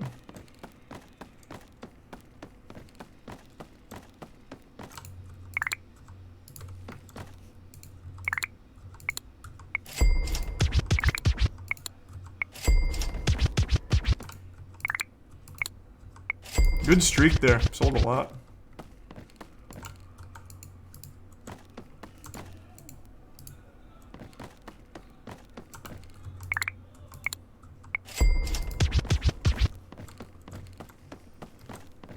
You can turn off the effect in the setting? Nah. I don't want to.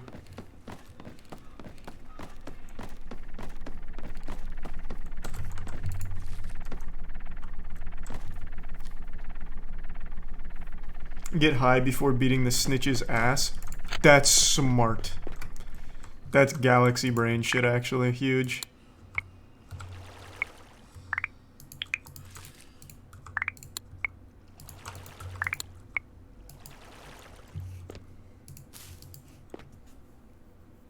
I could give sub again, Ronan, in the resub. Chocolami.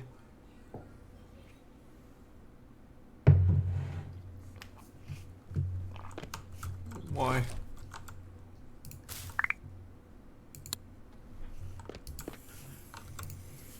While I'm thinking about it, I'm gonna weed X some cures. How many hours do you have in this game? Like 20 something.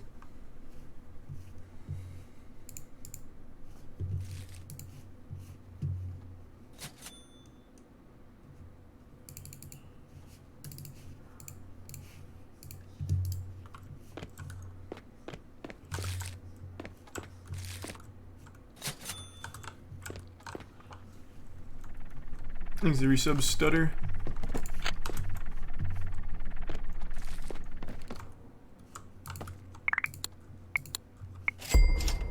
I am running quite low on my sour diesel now.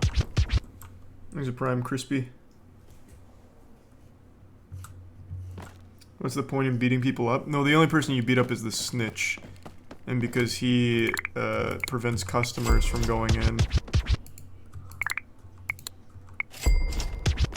Other than that, you don't beat anyone up.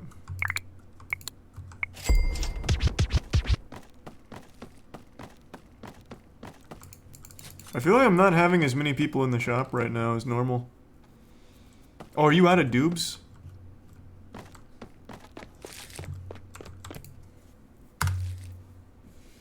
What is the two gift subs? Casual Pleb and the gift sub Ronin. Also beat up the rival dealer. I don't know why people keep saying that. Is that actually something you can do in this game? Because I don't know who my rival dealer is. Oh, he's completely out of dubes. I see the problem.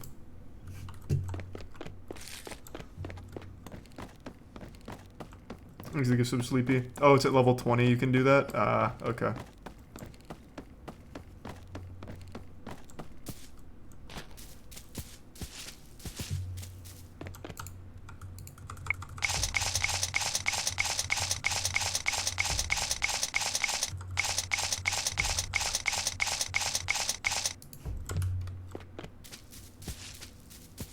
Level 20 is crackheads, level 30 is dealer. Alright, got it.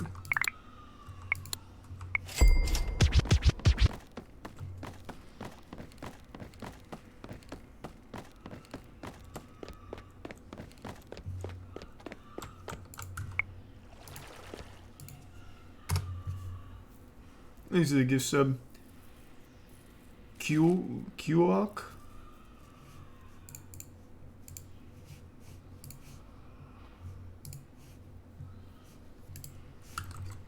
Oh my god, what?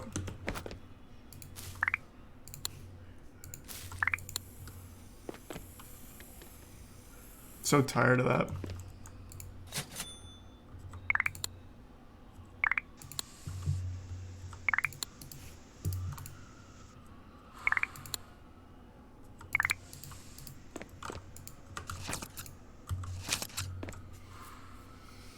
My Hindu Kush coming along well. It's coming along real nice.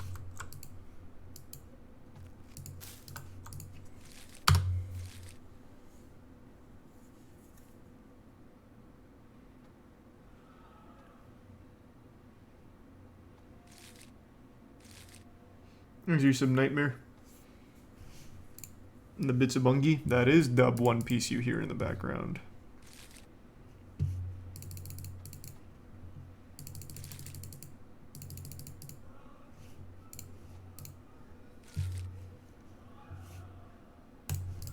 Damn, that's gonna be an expensive order. But I'll be alright.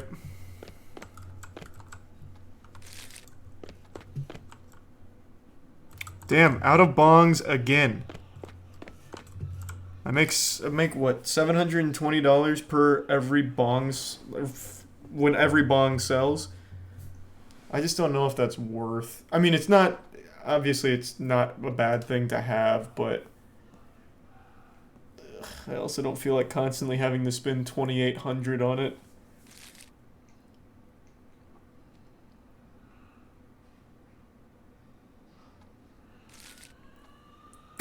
Free money, basically. Yeah, but I have to go 2,800 down just to get it every time.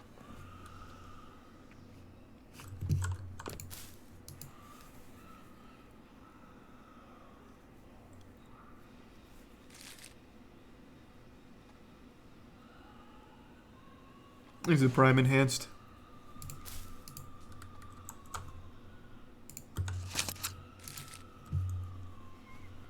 You know what I need? I need more Grow Boost. Buy them secondhand from the pawn shop. The bong? Well, that's even more work. Well, it's cheaper, but it's more work.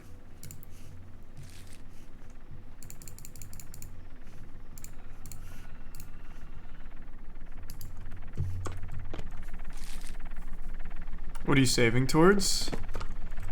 I think probably the weed carpet, because that's plus 10% local targeting, which is massive for us.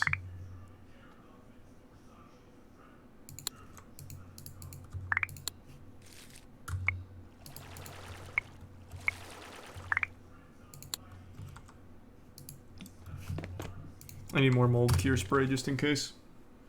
There's a prime locked-ins. How much is the weed carpet? 75 grand.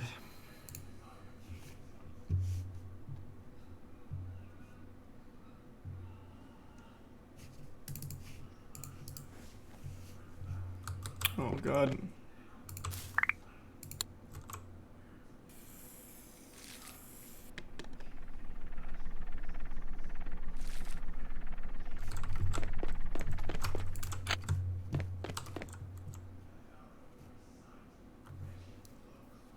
Do locals pay more? Yes.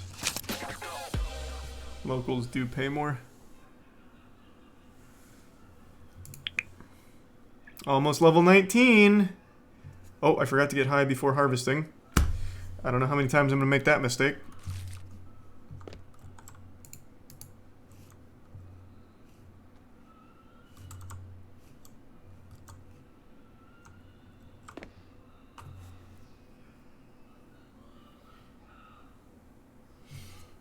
You're still a little high? Yeah, but it's not like a huge XP boost.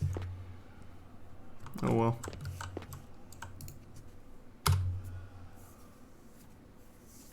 I kind of want to sell the medium, or like my shitty little tiny one, and get another medium groovy, but I just don't know if that's worth. Let me see.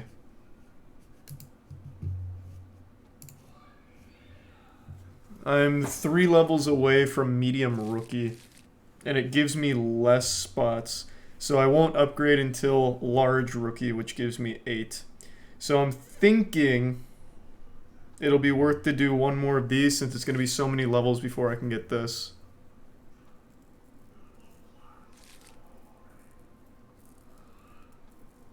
I think I'm going to go for it. It's a big investment though, but then once I start selling on the street, it should make up for itself.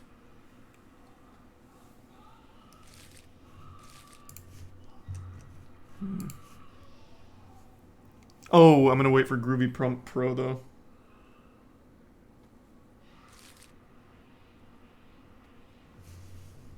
about to hit level 19, so I'm just gonna wait. Oh god.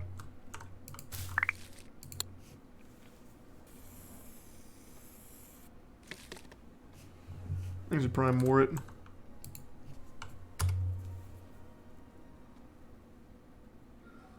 And the resub grandmaster.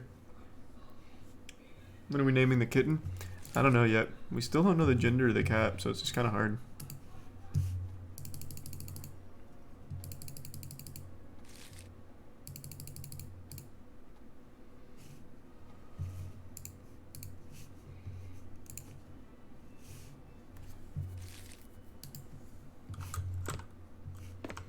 A few more sales, guys. Keep it up.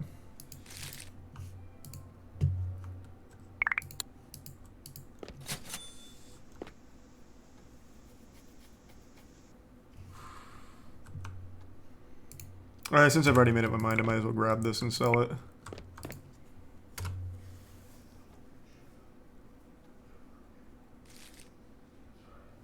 Tiana didn't like the name Glepshido, unfortunately.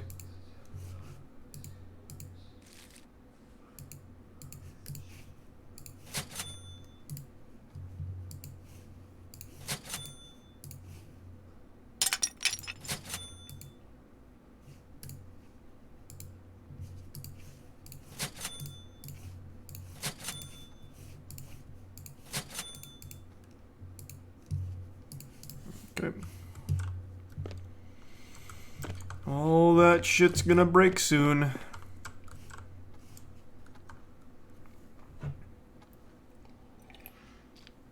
Thanks for resub, Jojo. Hope you've been well. And thank you.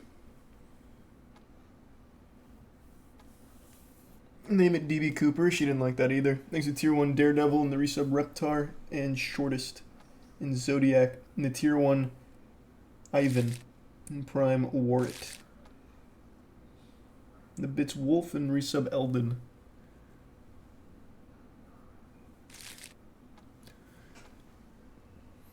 Level 19, let's go. Wait, cheesy wallpaper. Wait a minute, that could be big. That looks like it would target locals. Hold on. Hold on. Wait just a minute, Mr. Krabs. What do we got? Is that a local targeting one?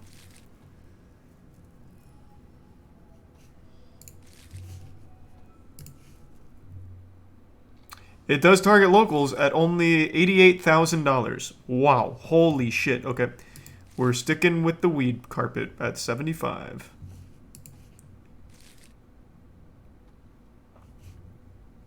He's a Tier 1 Wolf and the resub Plinko. These prices are insane now.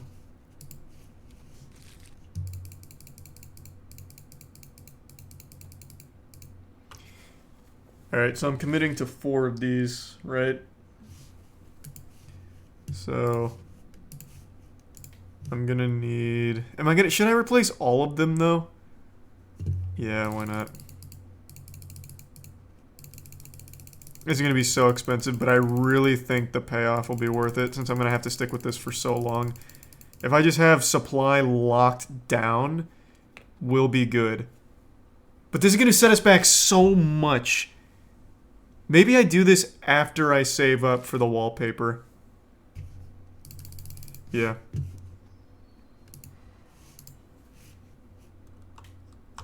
Stop getting moldy, Jesus Christ.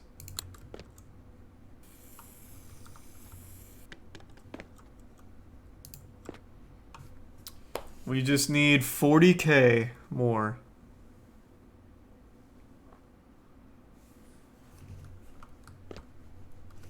I might as well put this in the oven here.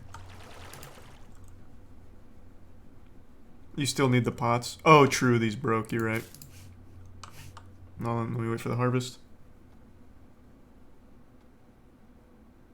What are you getting in 40k? 40,000 more dollars and then I can afford... Jesus, get the fuck out. Then I can afford, new floor for the locals.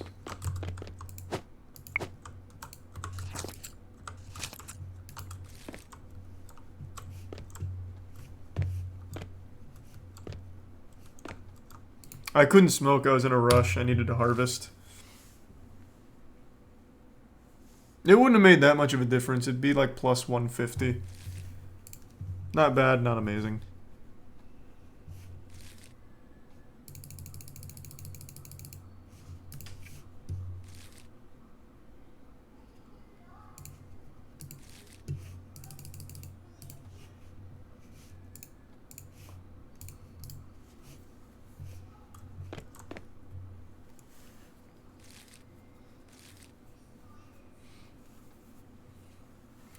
I couldn't smoke because if I let these sit in the pot for too long or I let him linger outside for too long, then I lose customers, and if these stay in the pot, then they get moldy. So I didn't really have a choice. These are bits unholy.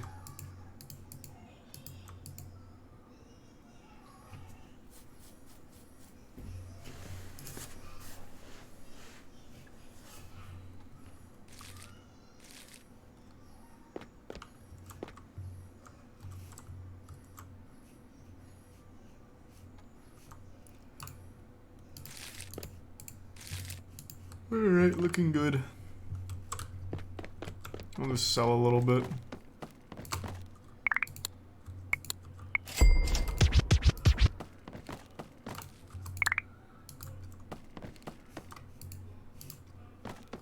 Thanks to resub Neemco. Restock the bongs. Yeah, I'll restock the bongs. After I get these joints.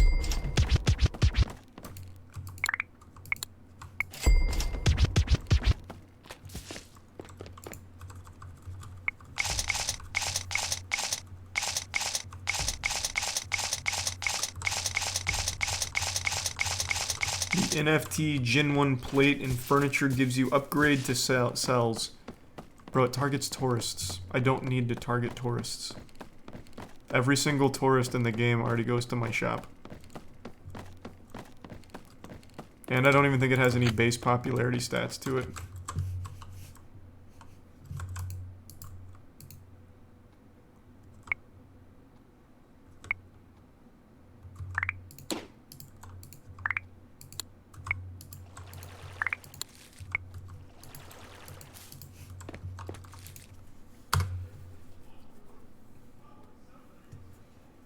When are you going to be at a high enough level to do deliveries? I don't know. It seems like it's going to be a while.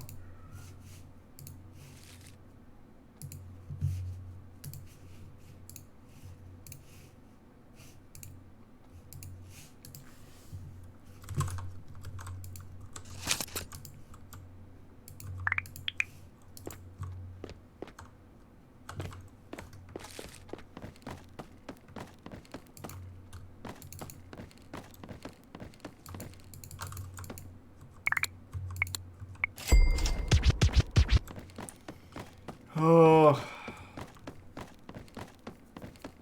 It takes so long. Jesus. Even when I'm making a ton of money, it's still so long to make enough for the shit. Everything is so expensive.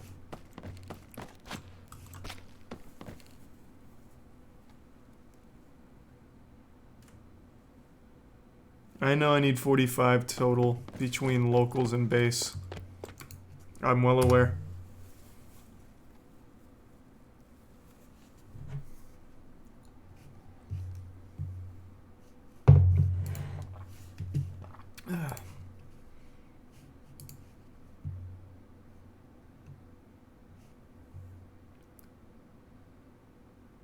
I already have this, by the way. This will be a nice boost. These two will both be nice boosts, actually. When we get there.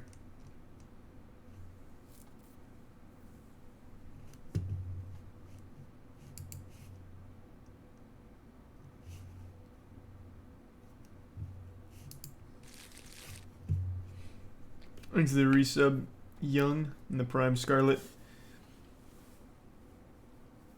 I have 3 employees. I have 2 cashiers and then 1 guy that's out there promoting. Thanks to the resub Honey Beef.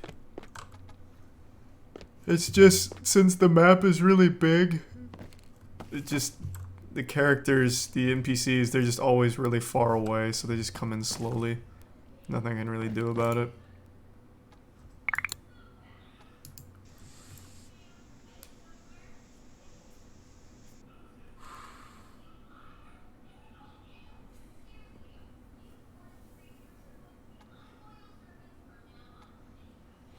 You keep saying everyone comes to your shop, but wouldn't upping general popularity / targeting make them come more often?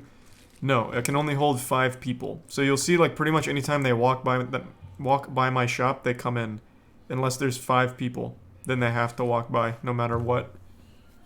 So as long as there's space, usually whenever a tourist or burnout walks by, they go in.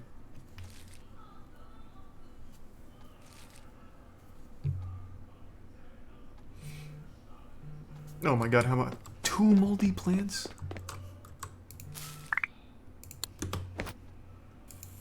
This one's just gonna have to get slammed. Thanks a prime, Revy. Oh yeah, I forgot to smoke here. I don't need the XP right now. I'll do it next time, fuck it.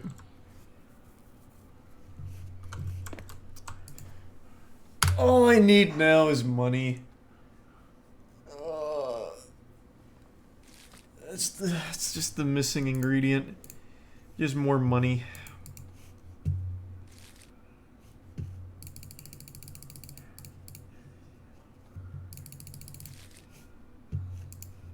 I'm in no rush on this delivery, so they can come whenever. I do need more pots too, though.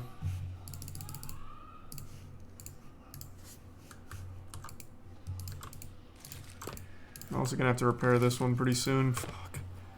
So expensive.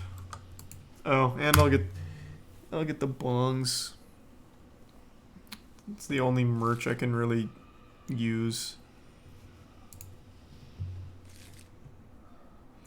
The metal rolling table is one of the best, not the package table, the rolling.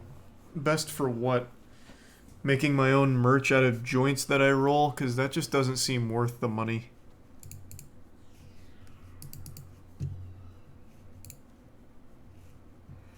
Because it lets me roll 3 joints, which I can obviously put into the joint packs and sell, but it just doesn't seem worth. It's worth. Explain how. How is that worth for money making?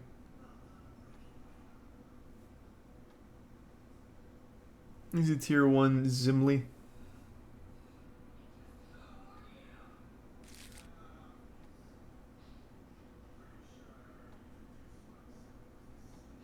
Just get the auto roller a few levels later. The auto roller seems worth. This does not.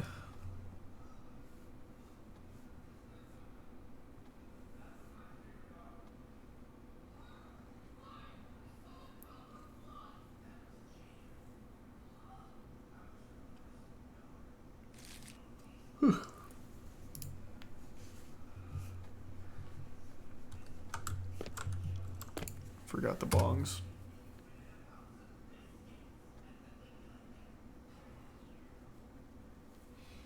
Three times joint rolling is huge value when joints are priced per piece. Basically, 3 times the value. What do you mean joints are priced 3 times the value? What?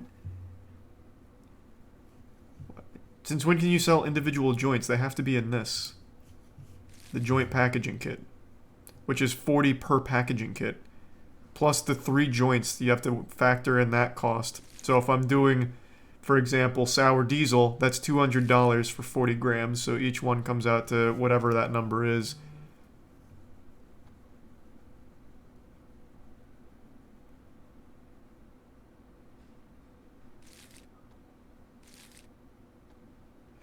The joints you roll are cheaper than the ones you buy, but it takes more work. Well, but I don't see how the money gets there. The reason why the joints that I buy are worth is because I don't have to roll them, so it saves time, and I can sell on the street. Whereas if I roll in here, the only way I make money off them is if I package them, which is 40 per pack. It just absolutely. This seems like another one of those situations where chat keeps saying something's worth and then it's not, and then I get it and chat yells at me, even though chat's the one that told me to get it. Thanks to the prime, Emelfin. And the resub cricket. You can still sell on the street. I can, but it'd just be more efficient if I bought it on the street and sold it, as opposed to spending the time rolling them. Because it's only marginally cheaper. You forgot about bongs again. You're right, I did.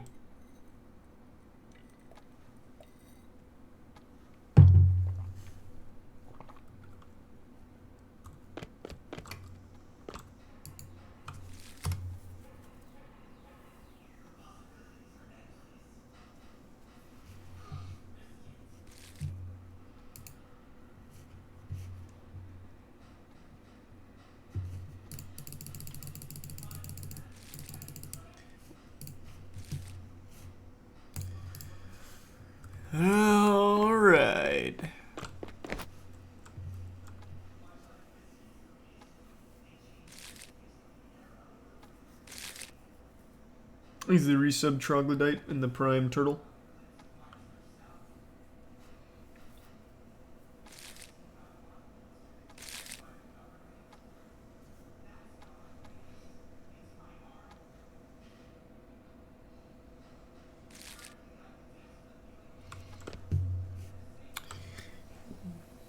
We're getting closer. I mean, we're chipping away at that 75k. It's in sight. Thanks to the resub. Oh, I already said that. And thanks to the gift sub, Ray. Oh, I forgot to check Cookie Clicker. We're at 24 bill.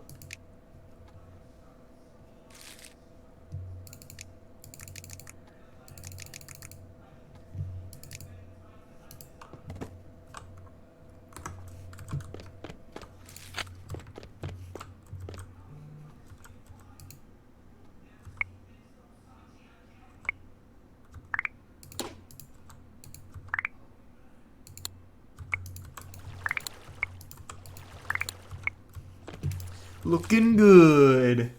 Is it Prime Sleepy and the resub Electric? What does Cookie Clicker do for you? Oh, it's just something fun. It's just a TV, man. It's just a browser game. My guy just paid 140. Nice work, Jonathan. You out of doobies to peddle, Michelle? Honestly, it's probably better you don't. Fuck it. I'm not even gonna bother giving him doobs. Is your resub star? And the resub dirty.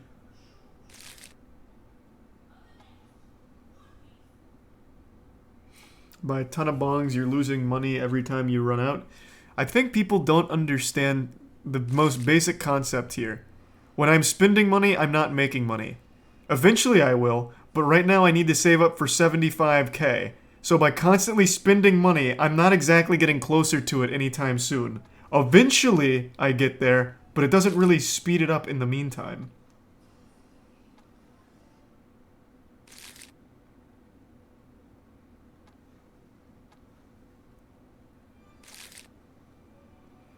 Oh my god, more spider mites.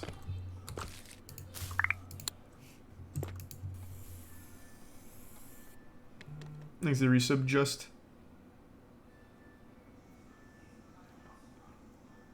Weed carpet's 40k, but it looks like it's more worth to just buy the 75k one because it's a plus 10 as opposed to plus 5 for the weed carpet. Thanks to the resub Wintle.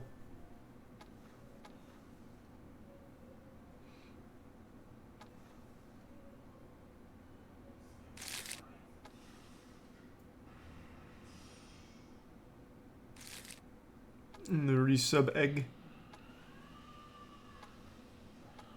I'm not giving Michelle any more doobs. I honestly think giving Michelle doobs slows everything down. And he scares away the customers. So you can just stand out there and wave and it looks like he's a little cheerleader for us.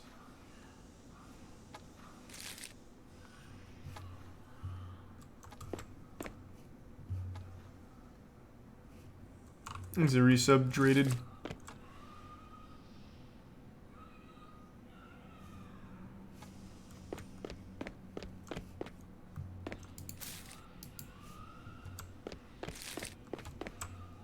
There's resub vault.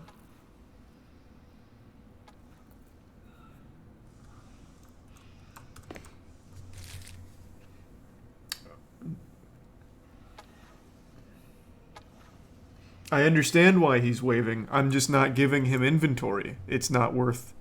It doesn't speed it up. They come in here regardless. It's just not worth. Oh my god, this is spider mite, not mold. Okay. Whoops. Thanks, resub Kinra. Oh my god, this is a fucking disaster. I'm harvesting anyway.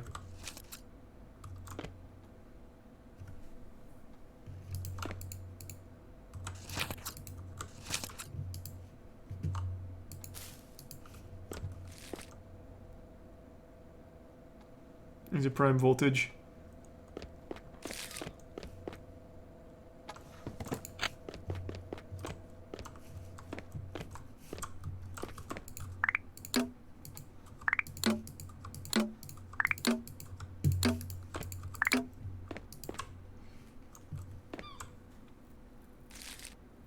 You're still paying him. True. That is true. But I like him out there. He's only $100. He looks nice. He looks like a real fan. Oh, misclick.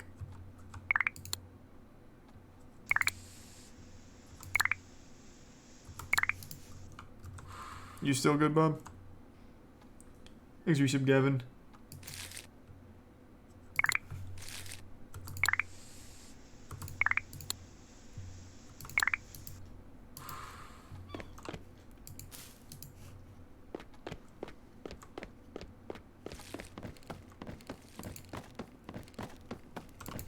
Ugh. Where are the tourists? Thank you.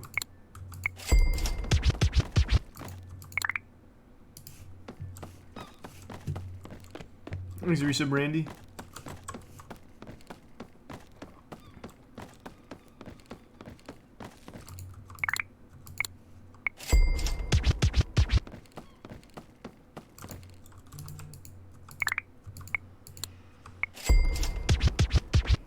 Almost there.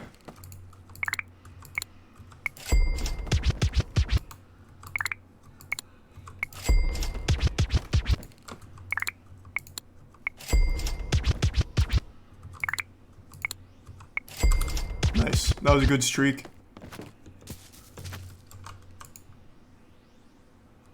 Oh, that's cool.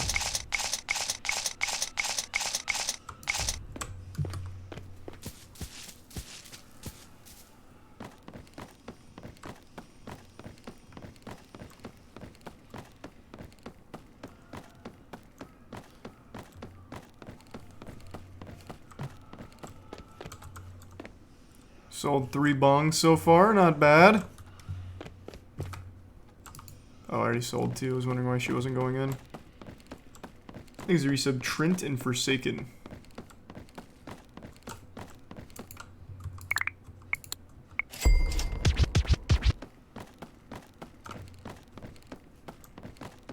I might as well place an order for some more Sour Diesel and Hindu.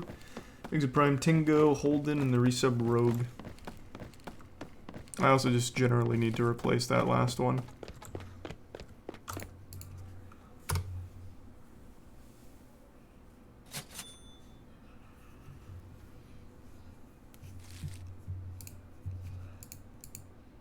The guy outside can be in charge of restocking bongs on shelves too. True. I don't know how helpful that is though. I don't have any extra bongs for him to stock. But he could take up space in the shop if he wants, I guess.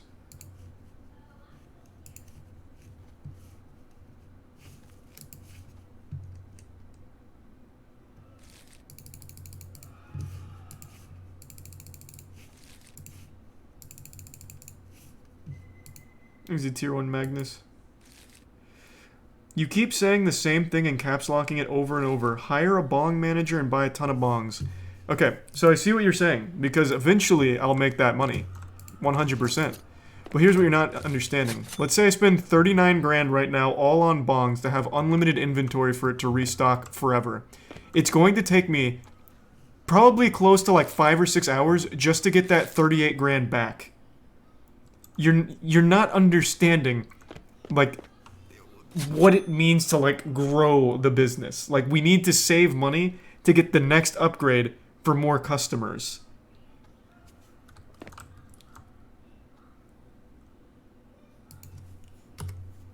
Thanks to the Prime Zavoldia.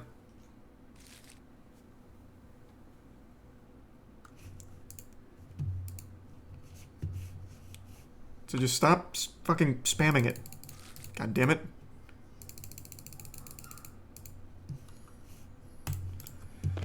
It's so slow as is. The last thing we need to do is slow it down further.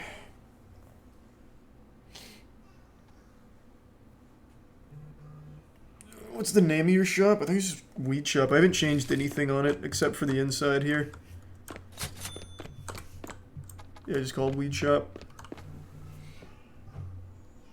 Thanks to the... I already said that. Thanks to the Prime Potato.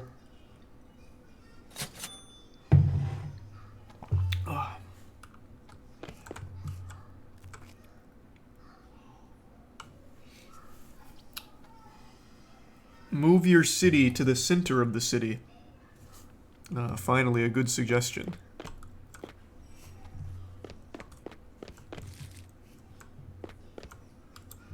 Thanks to the Prime Crick and the resub Freak.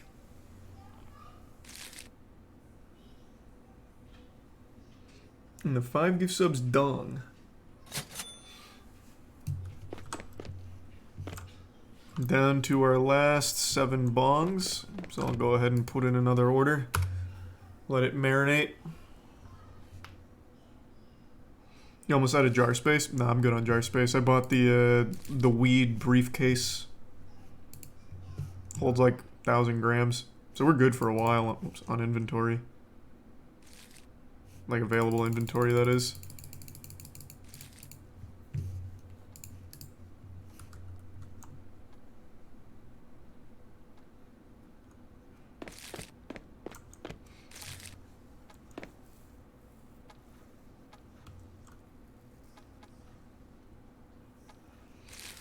Yeah, true. I might as well just go collect shit by the trash cans for now. Not do anything else.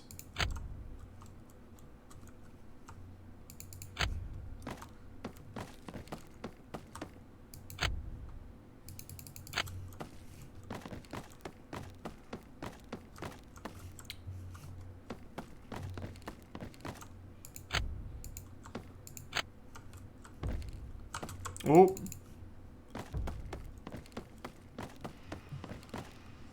Whoa, damn. Sour Diesel Crackwoods Blunt.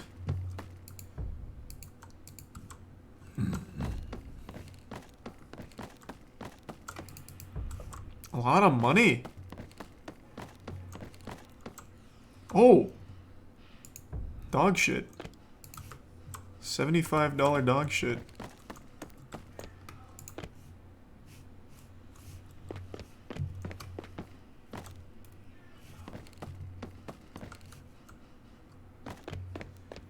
Oh, more dog shit.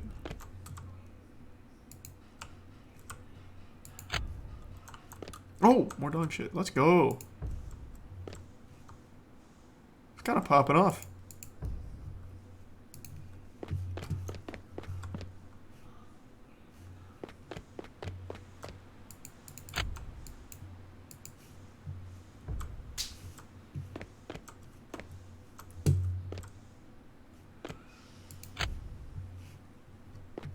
Oh, more blunts.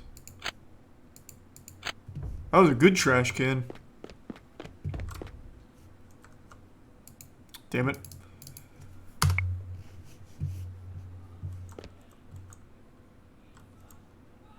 Come on. Give me it. Give me it.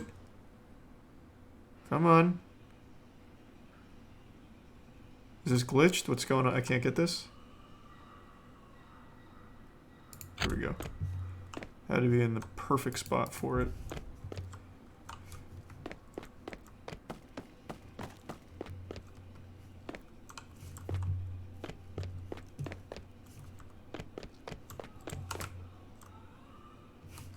So there's nothing by dumpsters, right? It's only trash cans. I've also never found anything in the city. So is it only trash cans on the beach?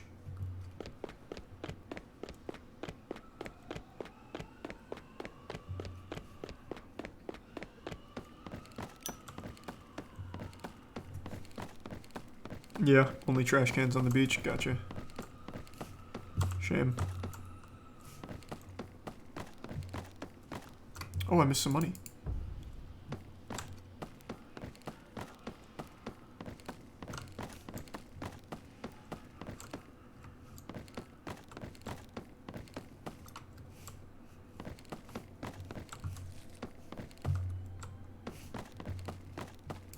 Okay. Let's work on the load here.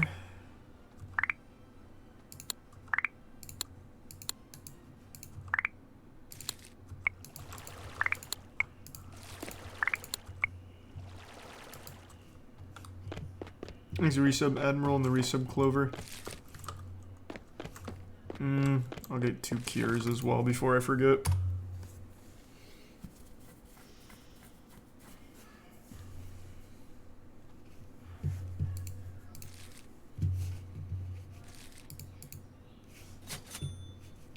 There it is. That's fine. Weed X, just to be safe. Let's use some villainous.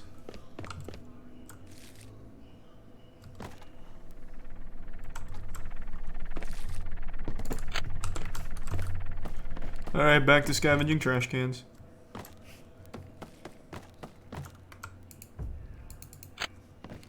I found a good bit of... Well, immediately into spider mites, huh?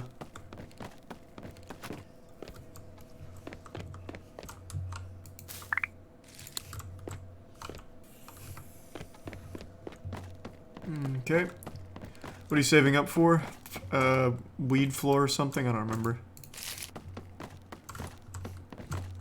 I need to go restock those bongs. We do more swords and sandals. I actually finished it last night. But I will, yeah, when they keep adding more.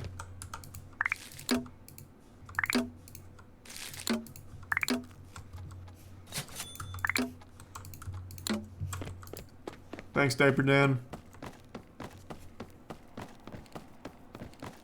We'd be able to open another counter? Yeah. I'm not going to right now, though, because it wouldn't help me much, but when we start upgrading, yeah. Absolutely.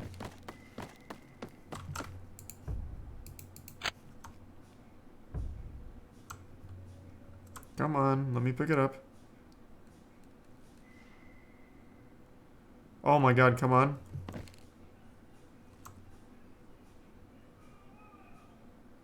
What the fuck?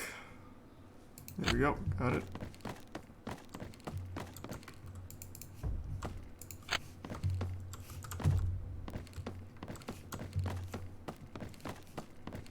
Is there some fake in the prime heck?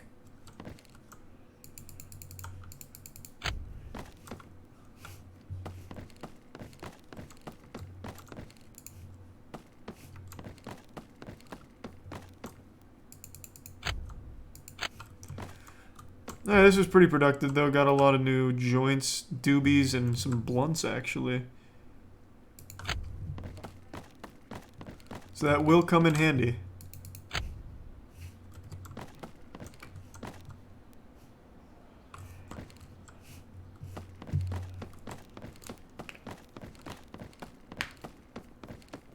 What are we lacing our shit with? I wish we could, but we can't.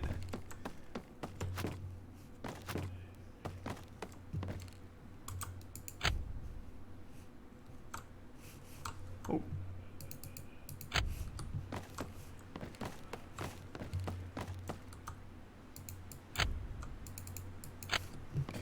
God, no, don't get moldy. I didn't think we were so close to that being done. Fuck. No mold. You missed dog shit? I'll go back for it. I just need this real quick. I don't want to lose these. Come on, baby. No mold, no mold, no mold.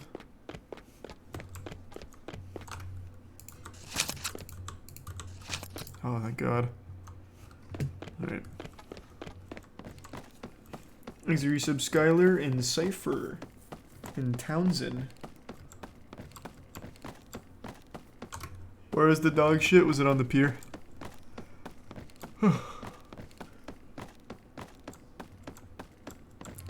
Yeah, okay, cool. Oh, there it is. $171 dog poop? And another one. Oh, and another one. Oh, and another one. Wow. I don't know what dog's out here just shitting all this money, but I appreciate it. Oh, and some blunts. And another dog poop. That is a good trash can. Oh, the big one for us.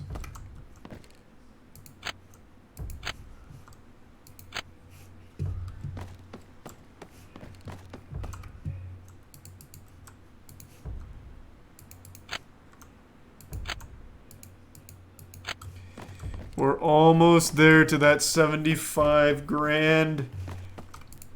Alright, I'm gonna sell to a local for the first time. Come on, baby. Immediately got scammed. Alright, fuck you, bro. Thank you very much. What a piece of shit.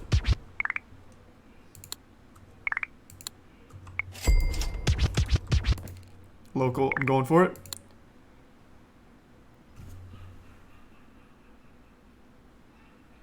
What did I give her? Wasn't that a blunt? What? Why didn't she like it?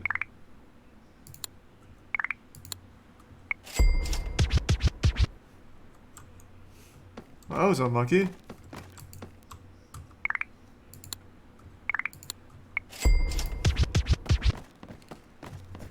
Ooh, thank you for the 5k bits, Freeze Ray.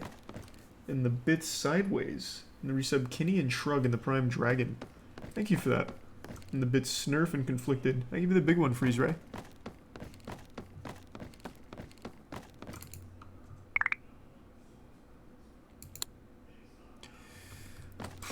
Scammed again. These locals are not being very nice to me. They're just taking my shit and moving on. Bunch of goddamn assholes.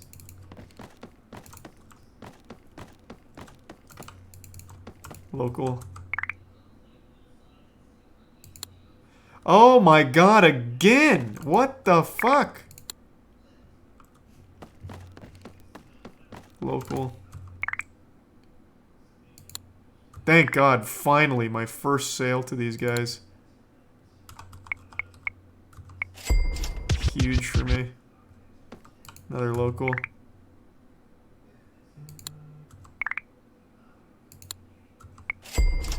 Double local, that was big.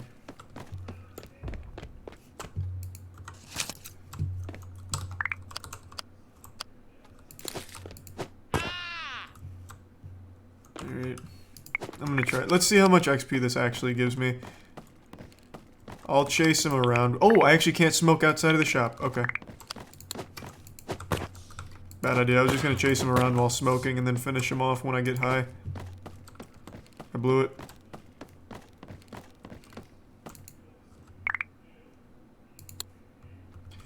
Fuck. Bro, these guys are such dicks. Wait, what? How many times do I have to teach you this lesson? I don't think he meant to go back.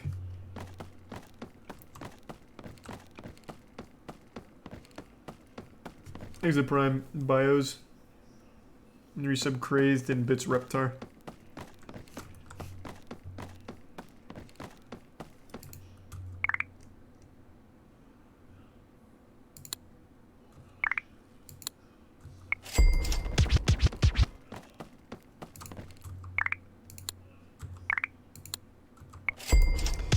We're making good progress.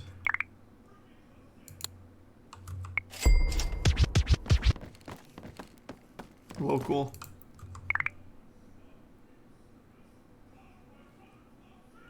Alright, almost out of blunts. Not bad though, not bad though. Local, local. Wait, did you already scam me? I think she did. Local.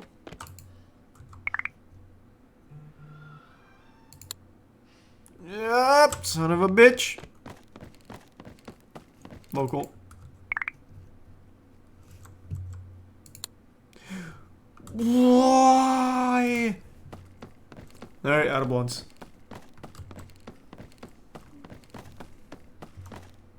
Oh, you're right, the trash just respawned.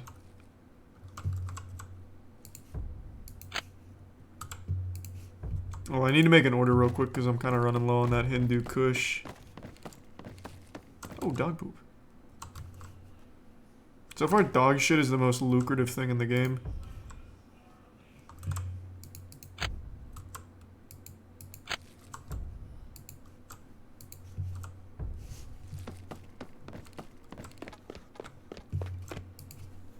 I'm just gonna do an 18 load.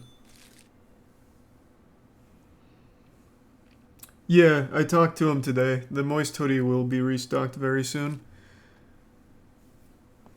Everything else is fully restocked. It's just the other sizes for the moist hoodie didn't get restocked at the same time.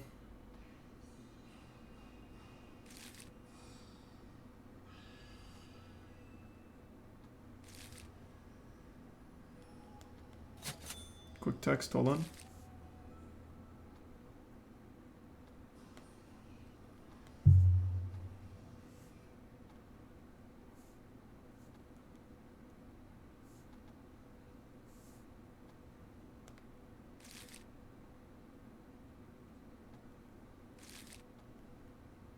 Okay, now I'm back.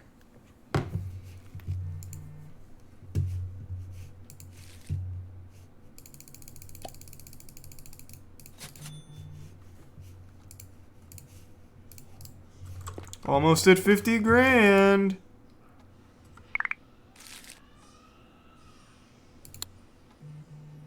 Wait, the OG Kush Doobie just gave her more than my joints.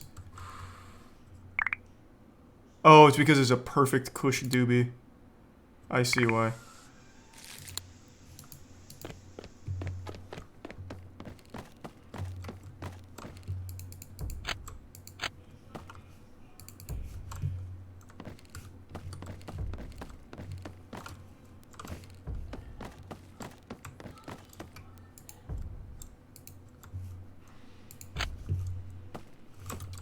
Looking pretty good. We're starting to really cruise.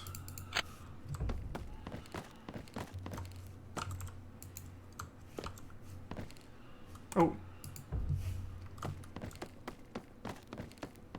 What the fuck? Oh, I thought that was a blunt. I was gonna say it's the biggest blunt of all time. There was a blunt here too, though. So that worked out.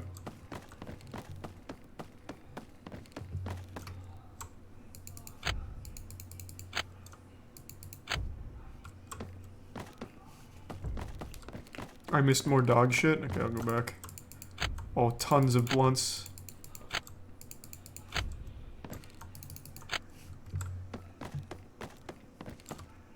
Oh my god, this is so big for us.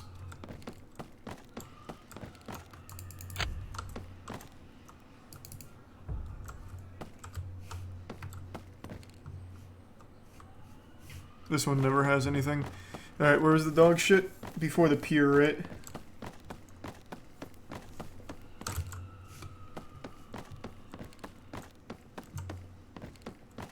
I'll go back for it in a minute. So many blunts today. Oh my god. What a good day. This is big for us.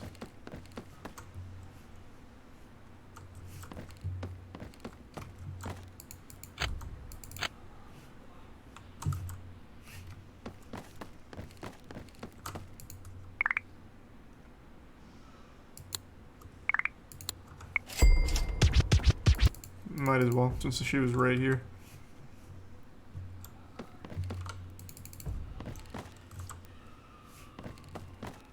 Okay, we're hitting a cold streak right now, unfortunately. Damn, pier was dead. Local!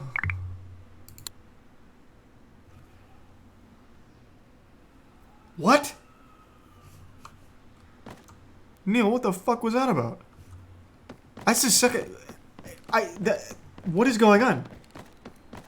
They're supposed to love blunts.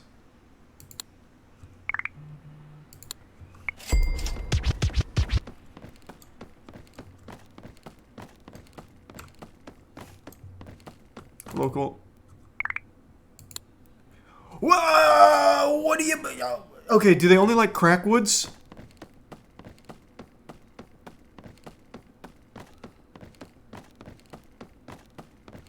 Locals care more about quality. You're right. Okay, so locals, the quality matters a lot, it seems. Except maybe for Antonio. This guy looks like he'll smoke anything. Perfect.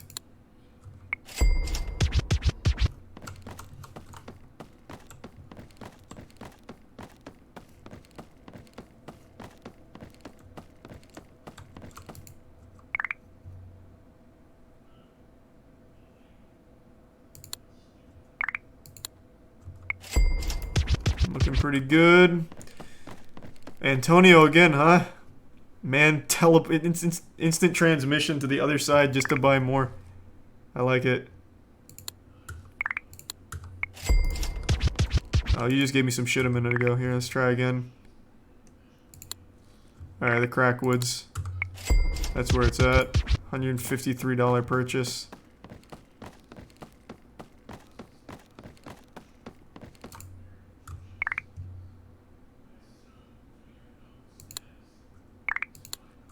$170.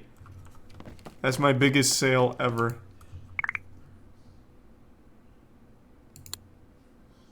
That's just a bad idea. Okay, so they really only care about quality. That's unfortunate. Thanks, resub unblissful.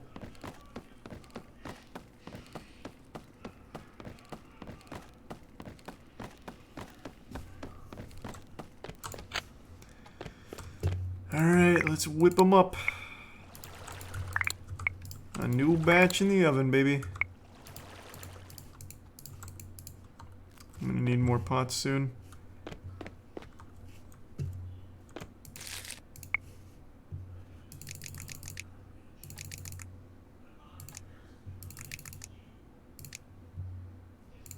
Alright, everything's over 1 billion now.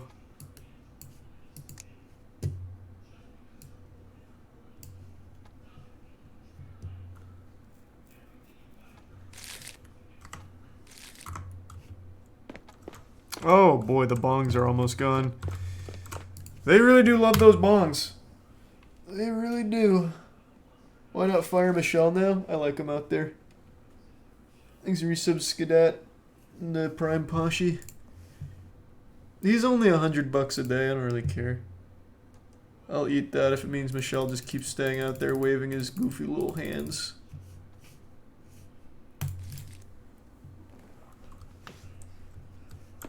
Thanks, the resub Arrow. 3 of my plants are infested. What? 4 of my how did this happen?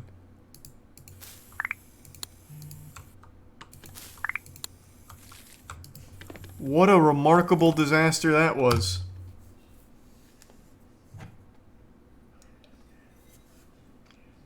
He's a tier 1 chief.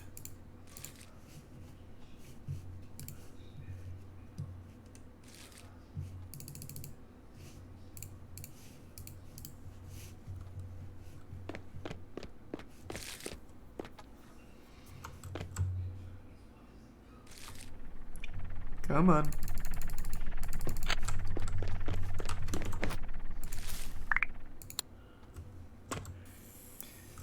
There we are.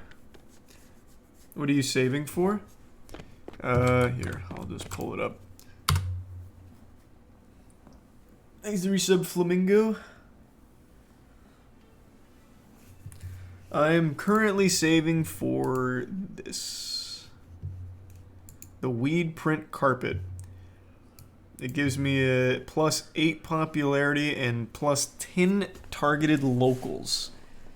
So it is huge for us.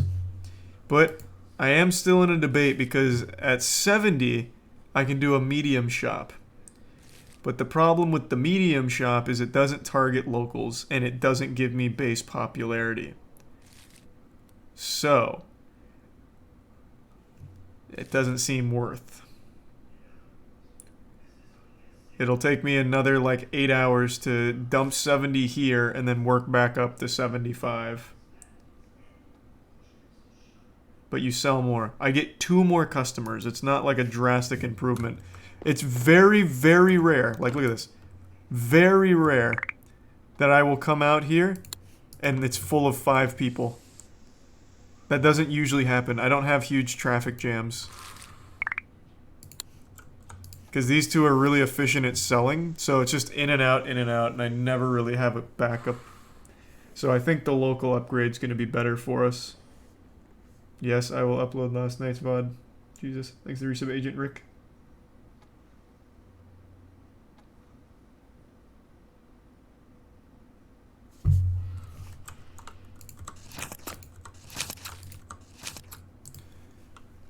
Inventory's also looking good.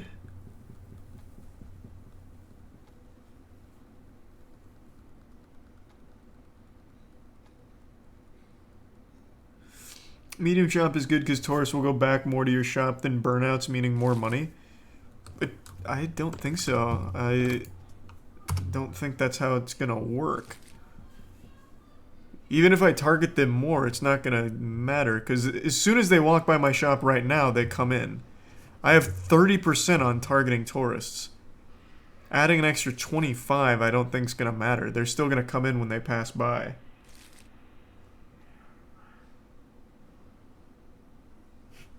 If this gave me some level of popularity, it'd be worth it, but it doesn't. It doesn't touch popularity. This touches the two stats I need most, which is popularity and locals.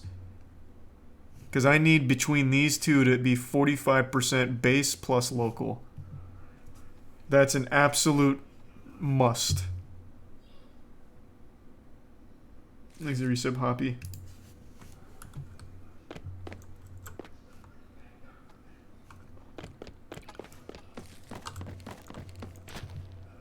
You see what I mean? Like, when tourists come by, they always go in. I don't need to target them any more than they currently are. What I mainly need is for locals to also come in. Thanks to Prime Aberrant.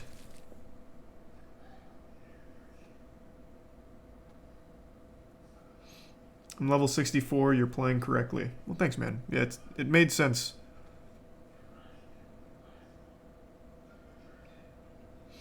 Whoever told you that percent was wrong, I got my local to 15 and they started coming in when I gave them blunts. I hope you're right, but I've heard from multiple people it needs to be a 45% base or 45% popularity total for base and tourists. But hopefully you're right. I'd prefer that. Absolutely. Thanks to the gift sub Atlanta. And the 5 gift sub Sleepy. Hey, hey, hey! New inventory of bongs. Go crazy, you wild hooligans. Thanks to the resub, Hank.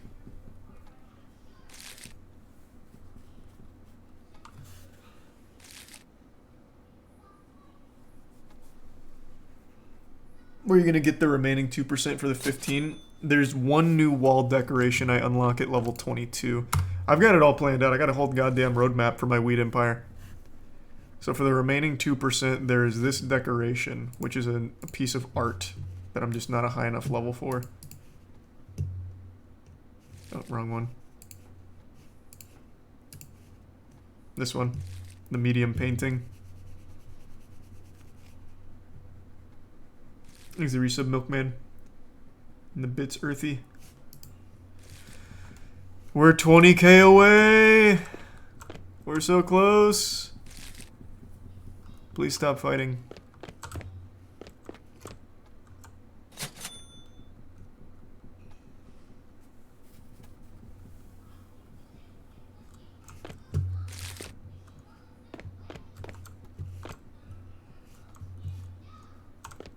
After one more upgrade, Bob can target tourists. I just don't need that right now. I really don't. It just wouldn't be helpful. Like I said, when a tourist walks by, they come in. There's only so much promotion's going to do for me. What I wish would happen with promoters, instead of standing out here, so when I give Michelle doobies, he just stands out here and hands them out to burnouts who walk by. I wish they would travel far away and bring them in. That'd be so much better.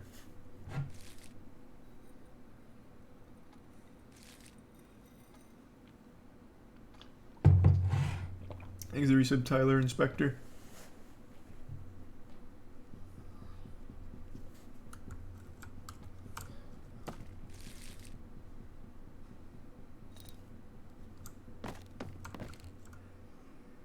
Double bong sale.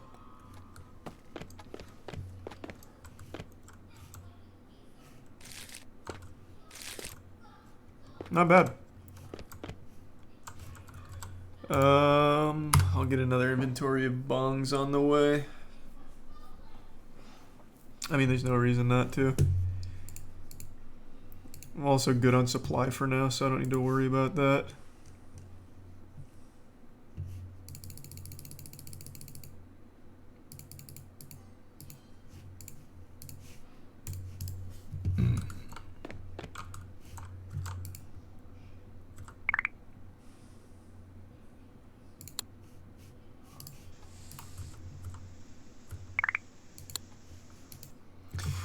Alright. I'm going to take a little tinkle and fill up my water. I'll be right back. Anita and Randy will hold it down.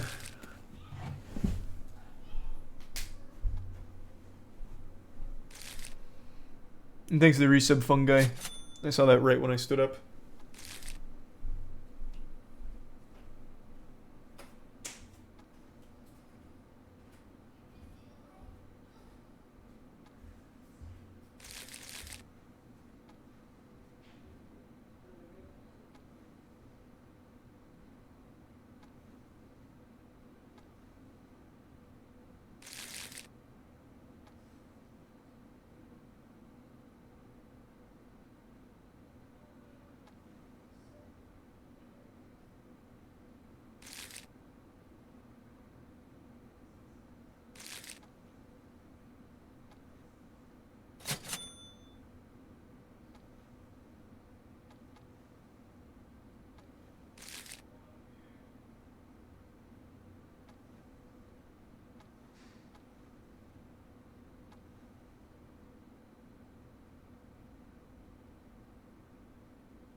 That's what everyone knows it from.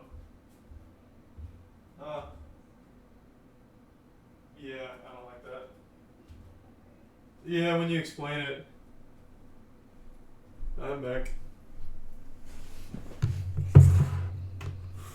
Thanks to tier 1 Spite and the resub McNugget and Colby.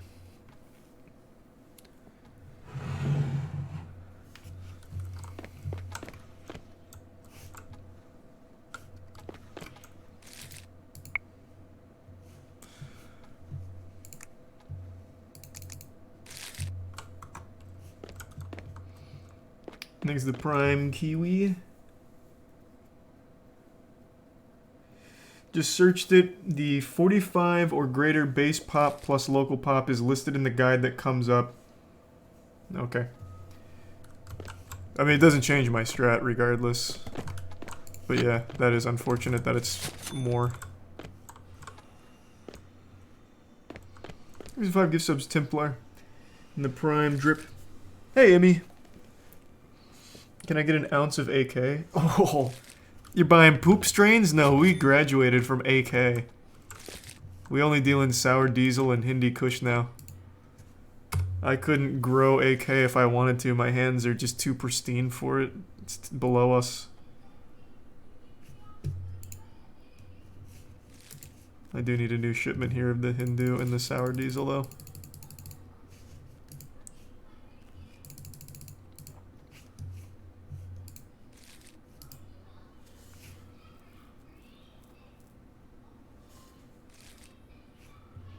Thanks for the resub, Wadi. Oh, did the trash reset already?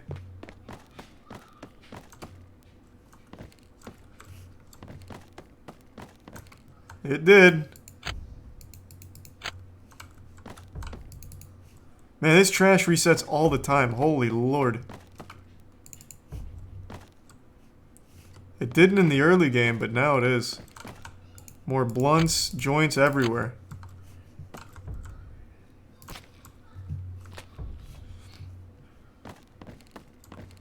You need to go back to your roots and grow the OG shit? No. I'm just above it. No OG Kush, no Life is Good, no UK cheese, no AK, no Purple Haze. Ugh. It almost embarrasses me that we used to grow that.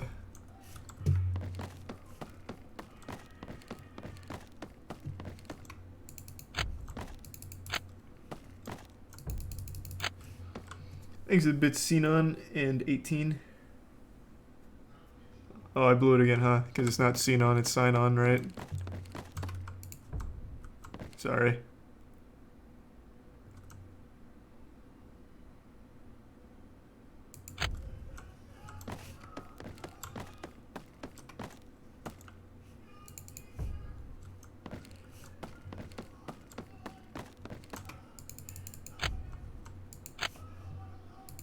Ooh, huge loot here. And a fucking fatty too? Top it off. Oh, and some money? Lovely trash can. This one never has anything. I'm just gonna stop going there. Let's read some Chucky, Inhalation, and Party. I missed a little money. Dog shit, nice. He's a tier 1 Noxic. Pawn shop, nothing I need from the pawn shop right now.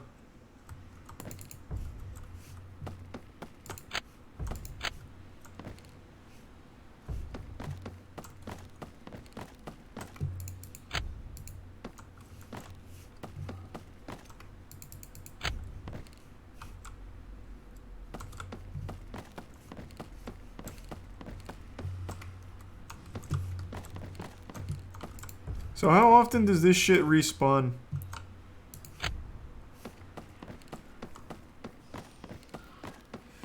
Pawn shop resets daily and can have things you don't have unlocked yet. Oh, okay. Well, let me see if they have the medium painting then. That'd be huge. That'd speed this up a little. Well, it actually wouldn't speed anything up. But it still would be cool.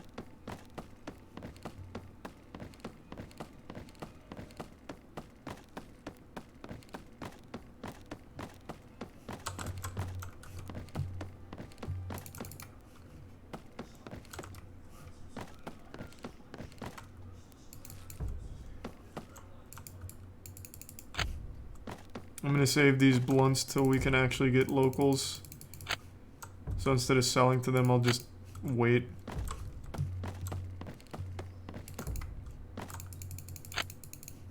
Oh, more blunts. Oh, dog shit. Jackpot.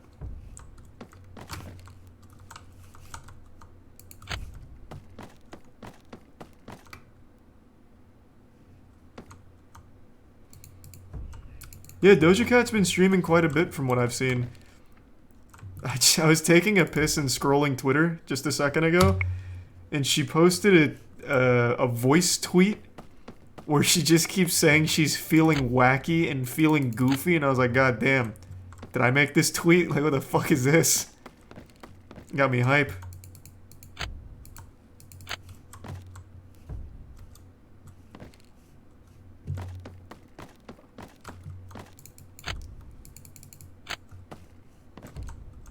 Alright, where's the blunts at? Come on now.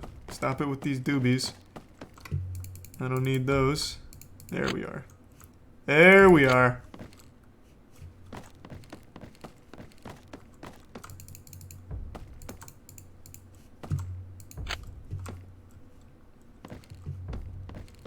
We are so close. We are almost there, finally. The worst part is it's not even going to be an immediate improvement because I still have to get more local targeting shit. Charlie sits to pee, confirmed? The fuck? No, I have two hands. What are you talking about?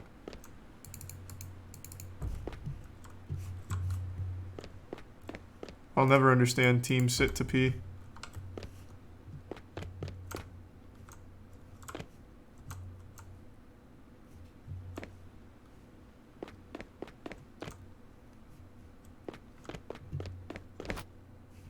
I'll go to the pawn shop now and see what's up.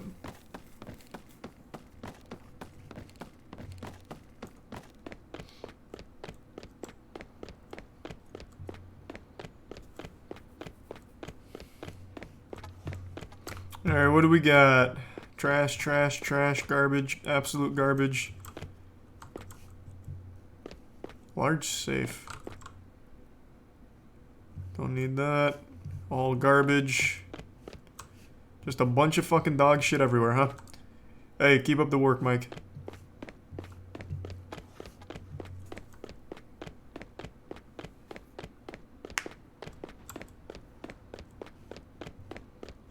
The guy in the alley's not there anymore. I think he got arrested.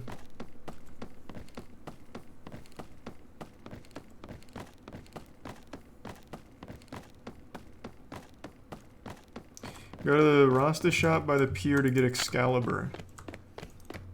What? What shop are you talking about? I didn't know there was a shop by the pier.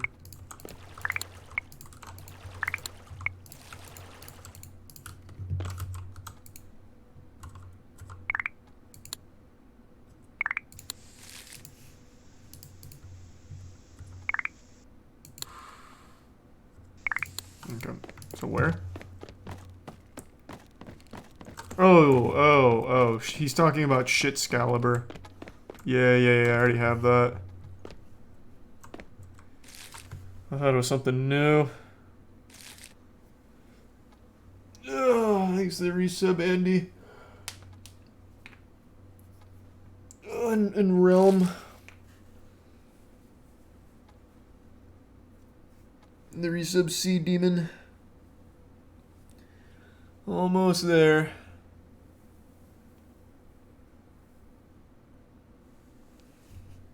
Oh, right, I still have the bongs in my inventory.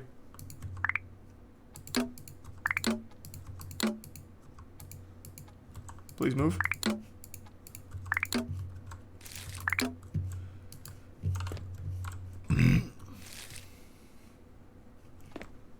Almost level 22.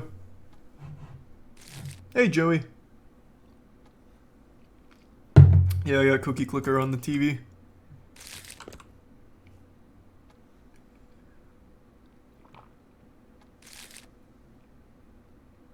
Wouldn't it be better to buy the medium shop now and at least have a chance at more than 5 people in the shop versus the floor, which won't do anything at the moment? No. Because even if the floor doesn't immediately give me a bonus, it gets me closer to locals, whereas a medium shop doesn't. It puts me right back to where I am with the potential of 1 or 2 more sales per, like, hour. Because, look, you very rarely see somebody walk by the shop. There is always space, and as long as they're a tourist or a burnout, they almost always come in. I don't need the extra 2 spots right now. What I need is locals. That's the only thing I need.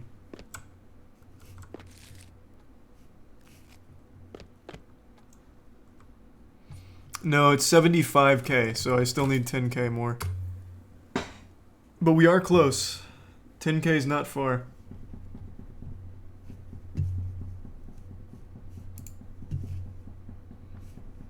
Right here's what we need. Weed print carpet.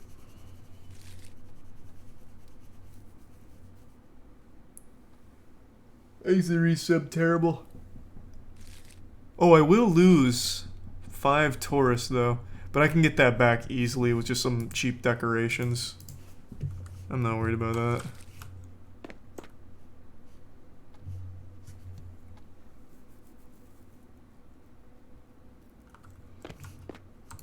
I don't have anything to sell. I sold all my junk. I'll double check, but I'm pretty sure I sold everything last time. Let's take a peek. Oh, no, I didn't sell my pots.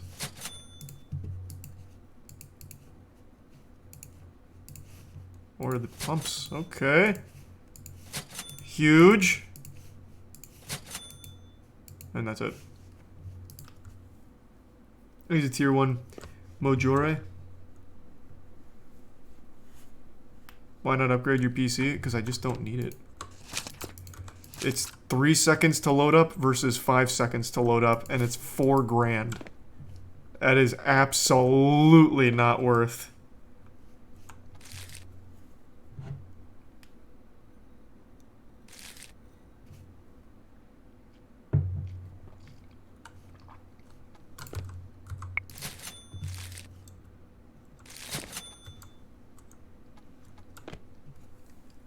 Yep, weed carpet is next. 9K away. We're knocking on the door. Forgot to smoke before harvest. I just don't need the XP. I just need money. I only need money right now. Like, XP is cool and everything, but money is just the main thing.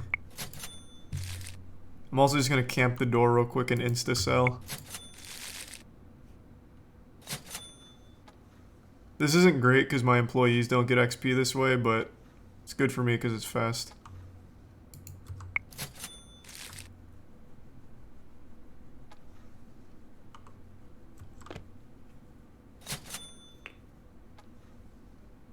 Crackheads are coming soon. Think about getting a safe. Well, I'm about to spend all of my money. So, I'm fine for now. So crackheads can steal from your business. I can put Michelle on security. That'll give him a purpose in life.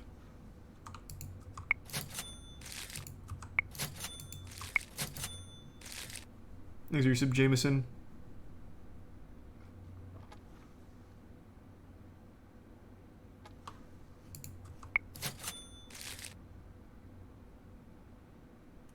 Sell on your streets while the workers work. I just don't really... Fine.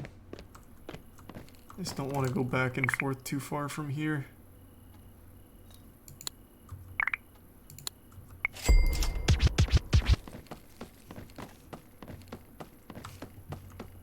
Need to stay at least close by in case of mold.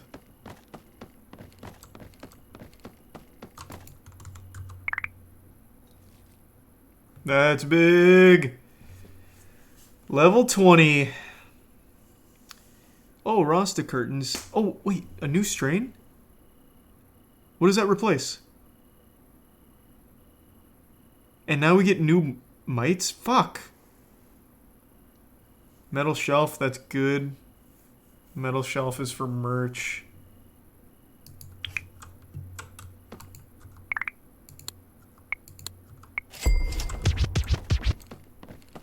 These are the 5 gift subs, honorable. What the fuck does bubblegum replace? I didn't think I got a new one till 23. This is a monkey wrench in my plans. I'm gonna have to start growing bubblegum.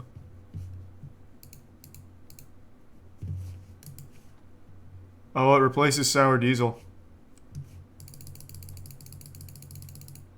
Let's just get a fat load. Actually, we're so close. I'm just waiting. And then I'll get the fat load later. We're too close, and I have plenty of inventory to ride it out. We'll make it back. I'm fine.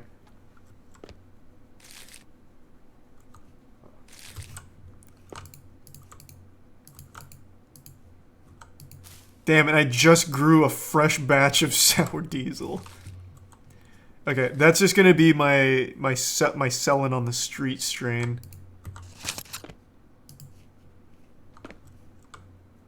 Thanks to the resub squishy and the bits Valatory, the Prime Zac. We are so goddamn close.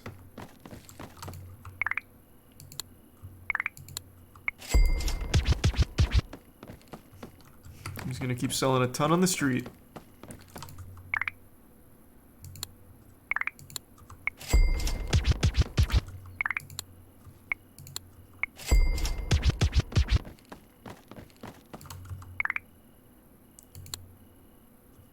What the fuck was that, Roger? What?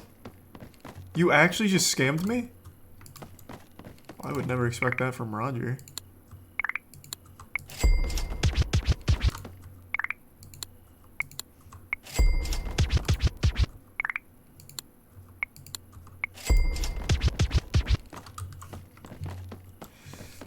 Get zooted before harvesting bubblegum when you start it. Good idea, actually. I will do that.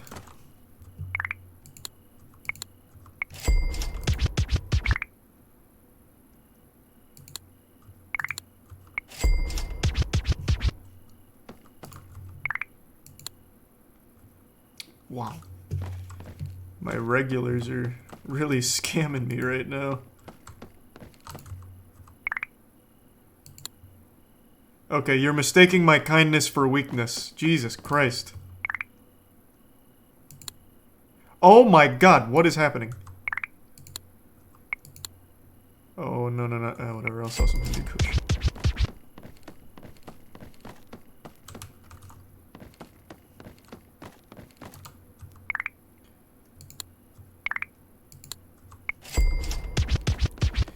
We're almost there, baby.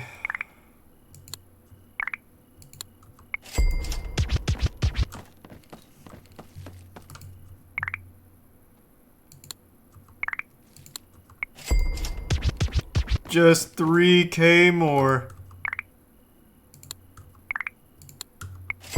Trash run? Oh, right, the trash reset. I forgot. Yeah, we'll do a little trash run.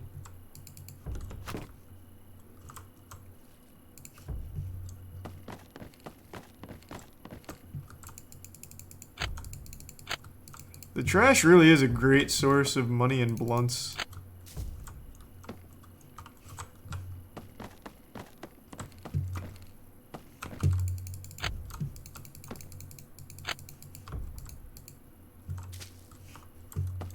Exit Prime Awoken, the resub Evil Plumbus.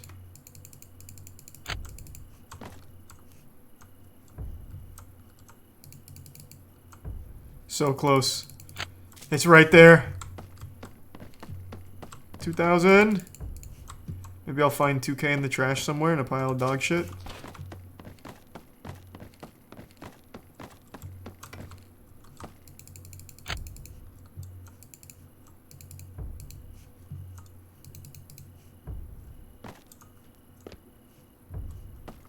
That $100 is huge.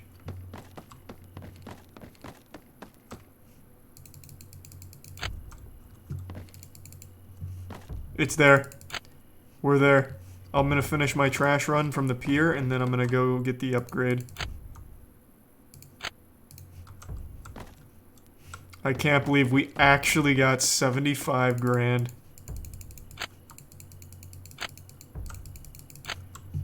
What a massive milestone for the business.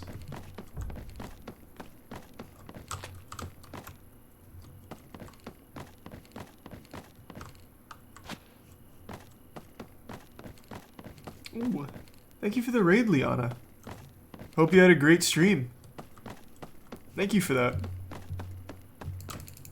You're here at a great time. About to upgrade my weed shop. Right now I'm just collecting some dog shit and some blunts.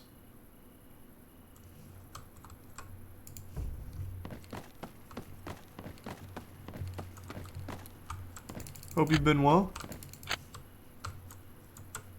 Thank you for the anonymous 5 gift subs. Thank you for the generosity.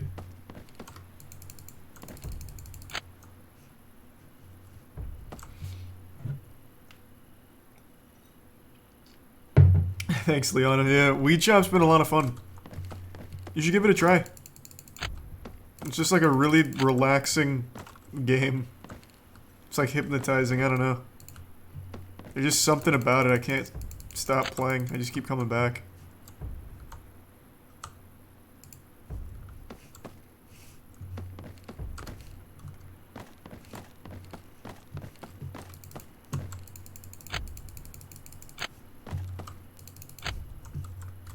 This is a good run.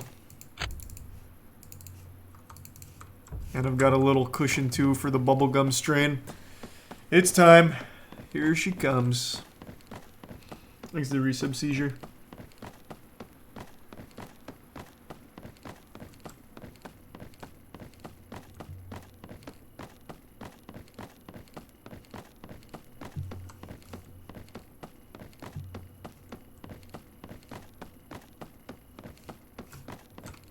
Oh, yeah, there's dog shit there.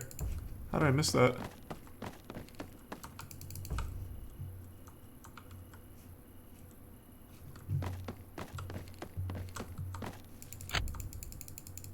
Looking good.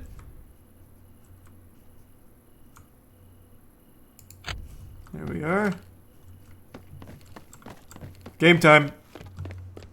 Hey, buckle up, losers. We're upgrading. It's the 21st century. Here comes the technology. This is gonna feel so good. 75 grand right in the shitter, but look at these stats. That was just so big for us. It really was. Let's see how it looks. Oh, yeah. Oh, yeah. And Cookie Clicker's really popping off.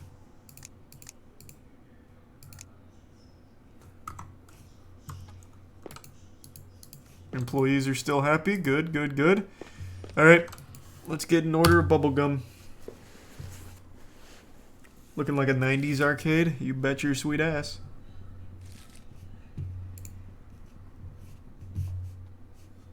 I can't afford this yet. Alright, so the bubblegum strain's awfully expensive. And I'm kind of low on Hindu Kush, which is not good for me. Gonna have to go out on the street and make some sales. Time to hustle. I also still need to finish collecting from trash cans.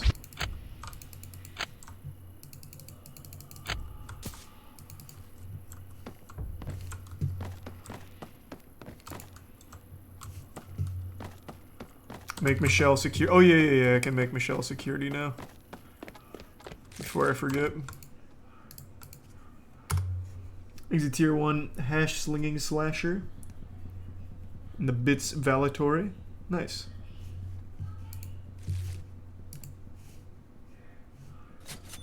Alright, Michelle literally can't even be security. Damn.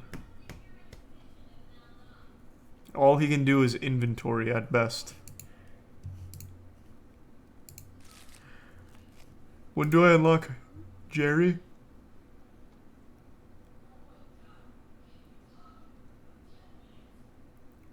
Oh, Jerry. Damn. Jerry also can't be security.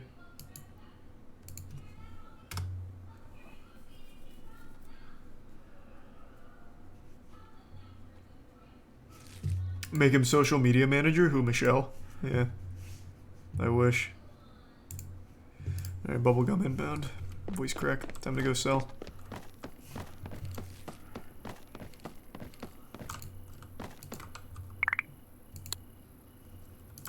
Okay, unlucky.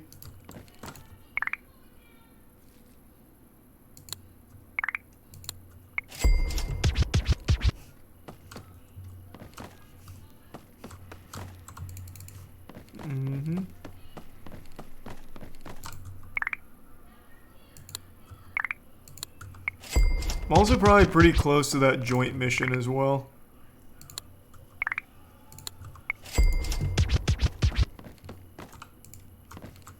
Like, I can't be far away from passing out 160 joints.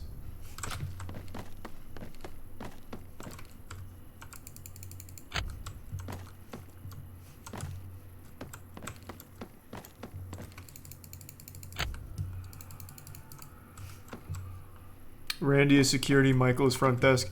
Nope, Randy's my best seller. My best cashier. I'm absolutely not wasting him on security. I'm just gonna wait till I level up. Thanks resub Muissa.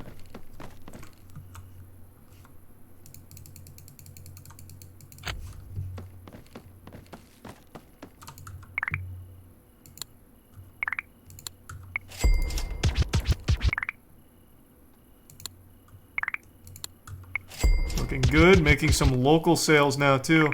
I can sell to anybody.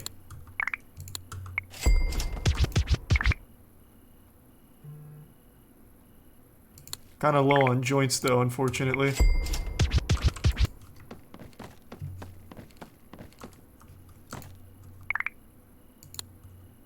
What a piece of shit. What a fucking asshole. Really, Daryl? Thank you, Neil. Oh! Whoa, whoa, whoa! Thank you, the 50 gift subs, Sinon. I think I got it right that time, right? Sinon? Thank you for that fat fucking drop. Thank you for the generosity.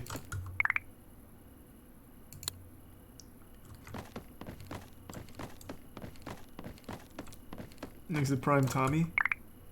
Really appreciate it. Thank you, Sinon. Sinon. Sinon. Sinon.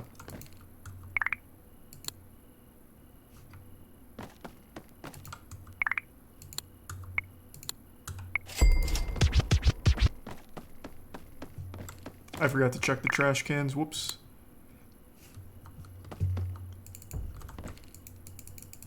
I neglected my dumpster diving responsibilities. Probably missed out on so much good shit, too.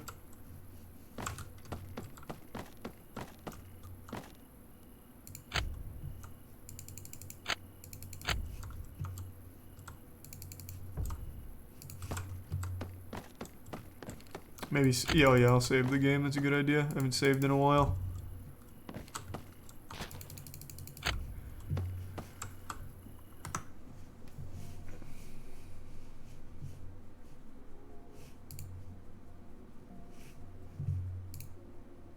Nice! That level 20 is looking good. Thanks a resub. Starum. And the resub Rigo.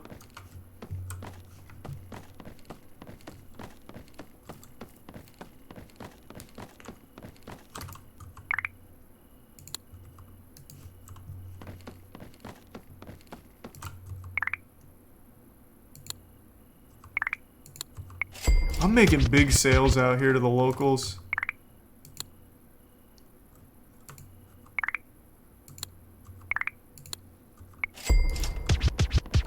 There's a tier 1 Star Rose and another one, Sinon.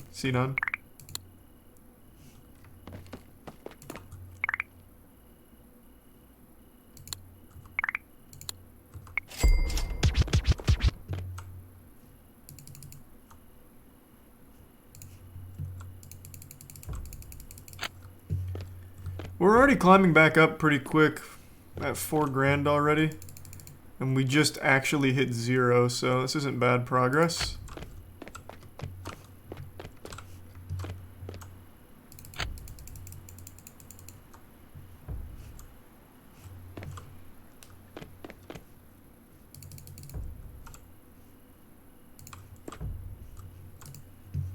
I already sold to you? Oh man, everyone's already a customer.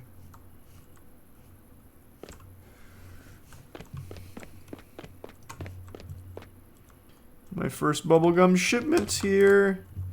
What a big day for us.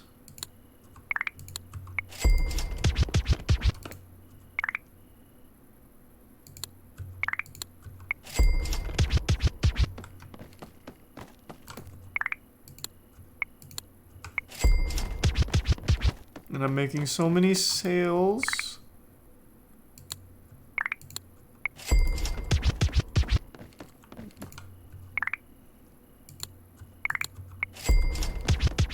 Go to the city? No, there's no reason to go to the city.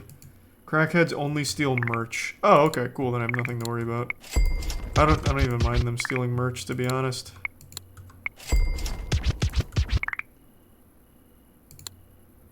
Roger, that's the second time you've done that to me, man. I swear to God, I love you, but you gotta stop.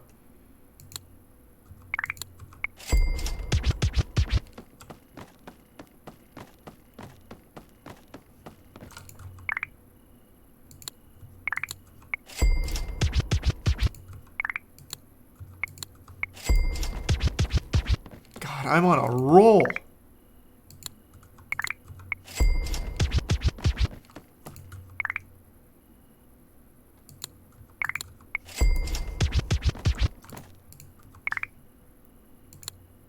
Oh, unlucky. Streak was snapped. It is what it is.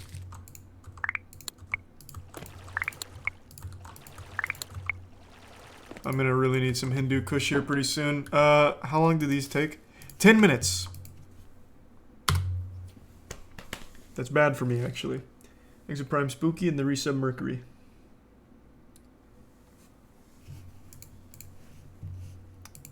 And you're right, I do need the new Cure just in case.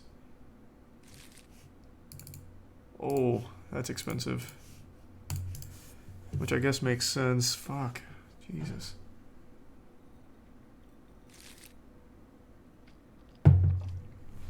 Yeah, I'm gonna smoke when I harvest these.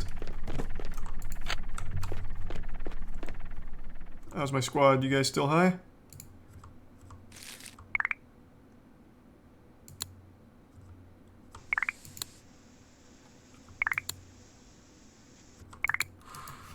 Good, good, good, good. Oh, you're still good, but just in case. There you are. I'll take care of you. You as well. I'm out of bongs. Of course, of course. Wait, no, didn't I get a new inventory of bongs? No. Thanks to the anonymous gift sub. Doing swords and sandals today. We actually finished it yesterday. We did all the content in there. It's still early access, so we finished all of it.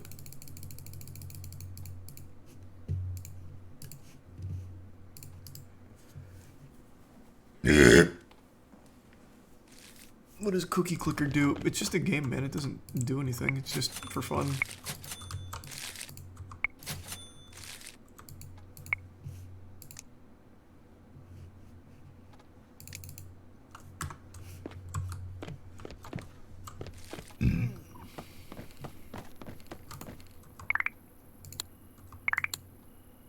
Damn, I didn't mean to sell the Hindu Kush.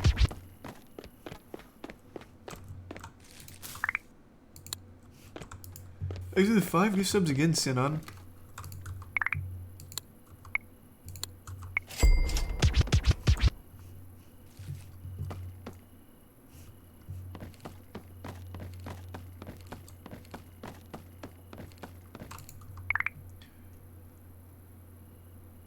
Oh, I don't have any joints. Unlucky. Ton of blunts, though. 187, that's a new record for us.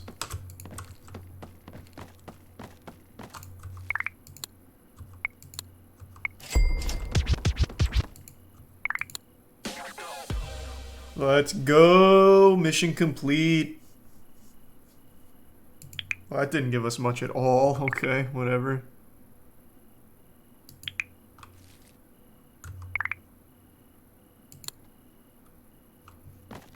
Okay.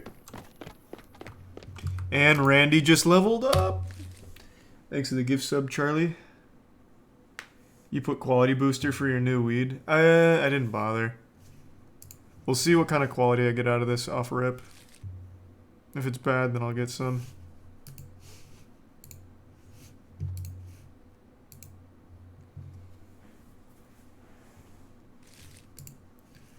Anita and Randy are just so good at sales.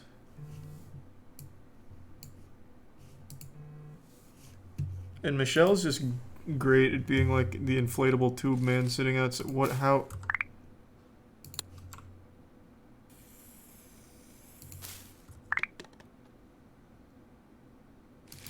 Didn't I do this one? How did it get it again?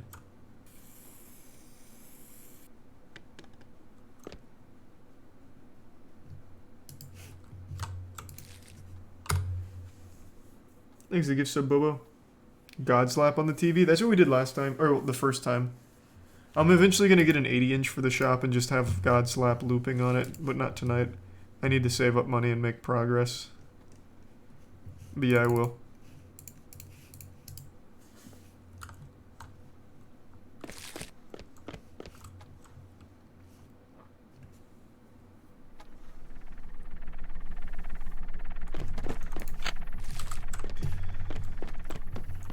Alright, alright.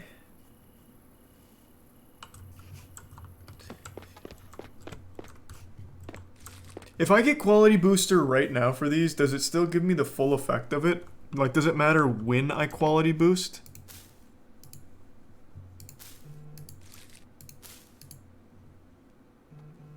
It does matter when? Okay, I figured.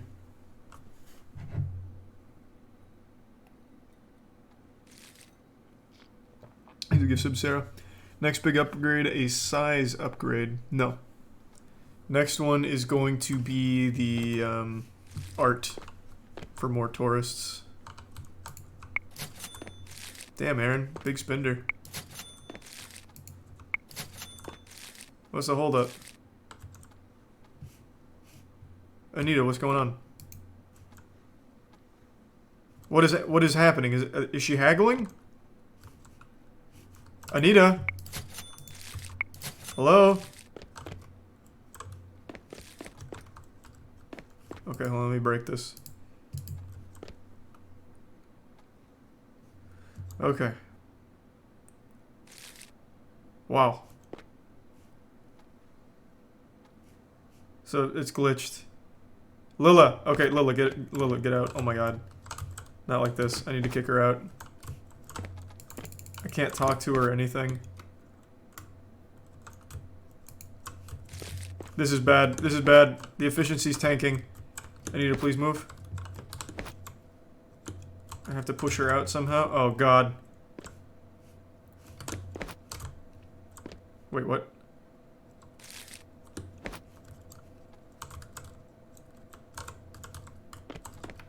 There we go.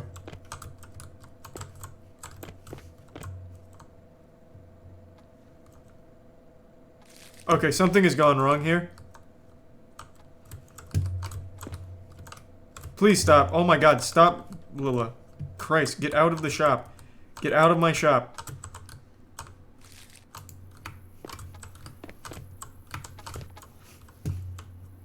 Did I get her out?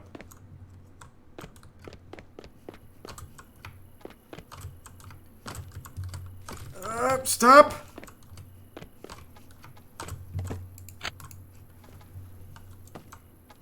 I guess it doesn't matter, because Anita's not serving anyone anyway. What the fuck is going on?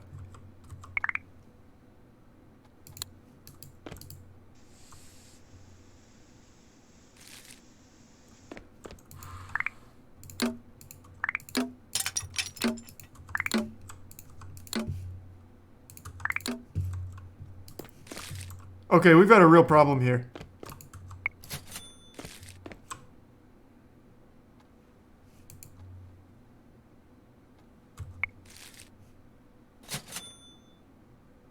Who are you ringing up?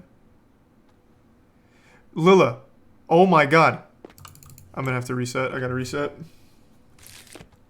I'm gonna wait for after this though, just in case.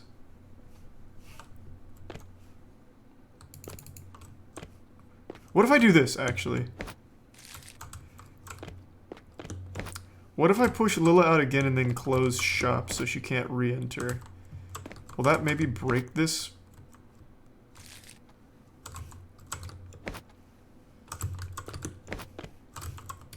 Lila, can you just fucking move?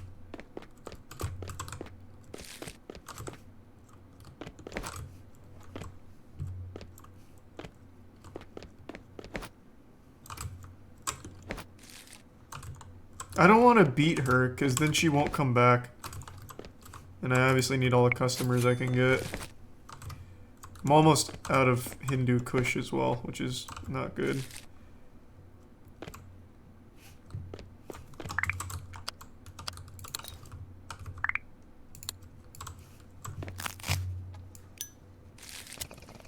Need this for XP. Just one customer. And I can only have 5 in total in here right now. One customer's a lot.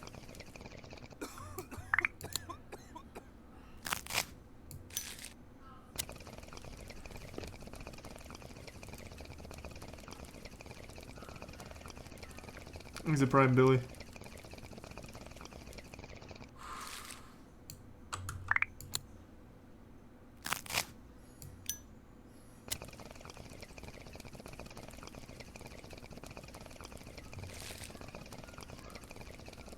There we go. Lila, just get the fuck out.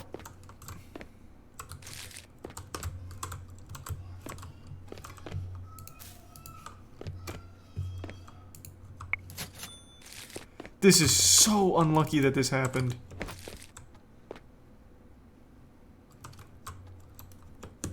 There we go, there we go. If I push her out and close the shop, I think it might work.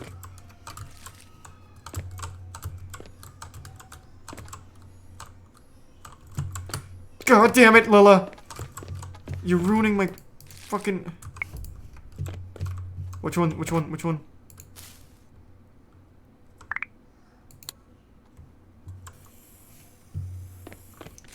She's still in.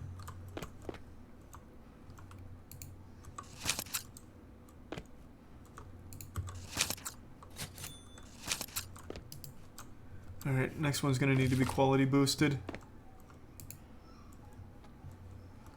I've closed the shop!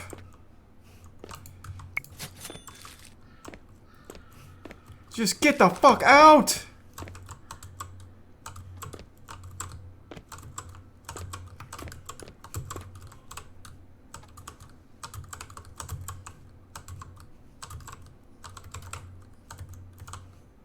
Closed. We're closed.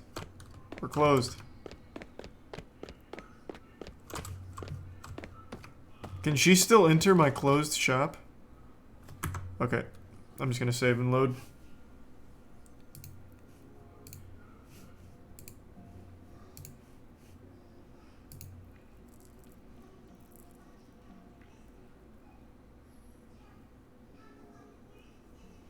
What an asshole.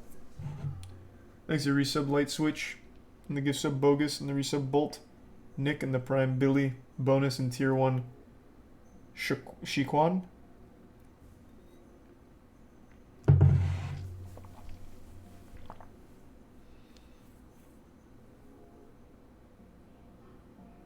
You have to move the counter or shelf she's trying to get to. I don't think that was the problem. I don't think it was her pathing. Because she completely shut down Anita, too. I think something went wrong with the sale. Maybe using counterfeit money. Could be anything, really.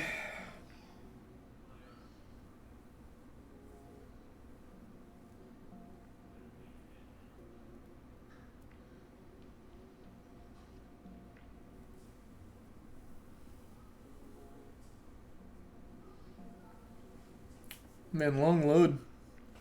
Alright, are we good? Alright, we're fixed. But I lost my high.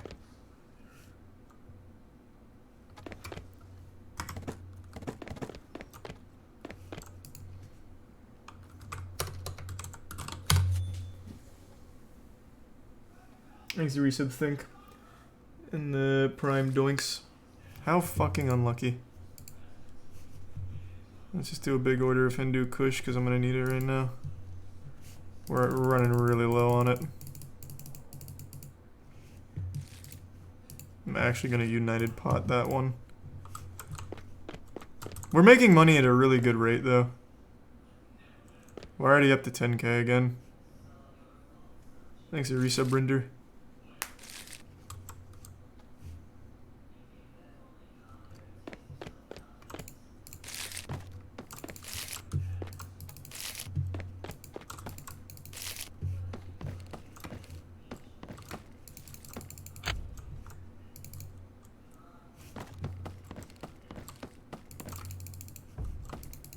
Oh, your pots are busted. You're right, I completely forgot about that.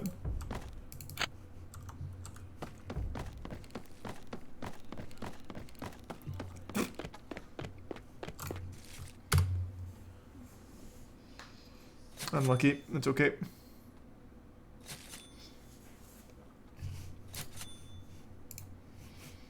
Check the pawn shop, maybe it has the painting. Good idea. Once I start cooking these, I'll go do that.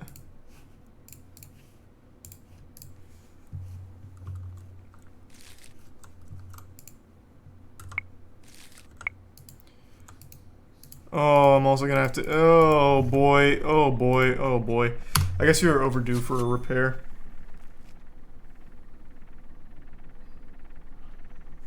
Okay, time to use the Pro variants. We're upgrading the components.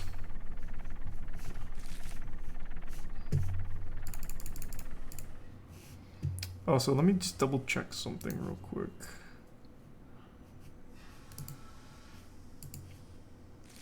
Yeah, so it's not till level 26 where I get the next meaningful upgrade. Alright, we're good.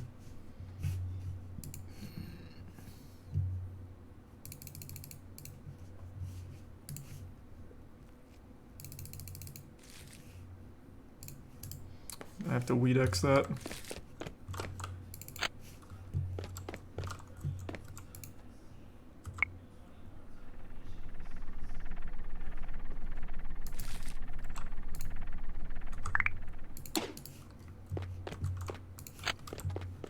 Which one is it? This one.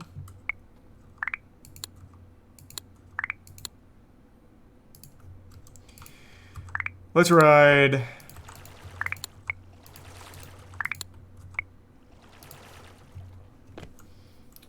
What happened to the shower? What do you mean? Thanks to tier 1, Woody. Shower's fine.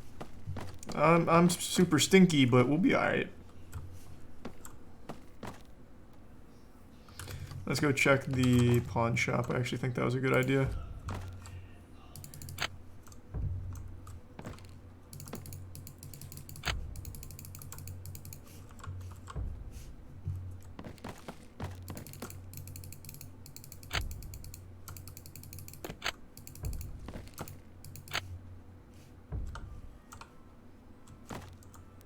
This is straw. Oh my god, why? Why?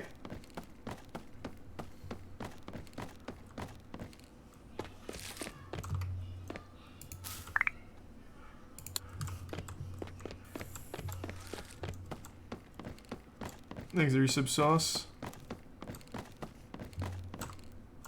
Missed the blunt.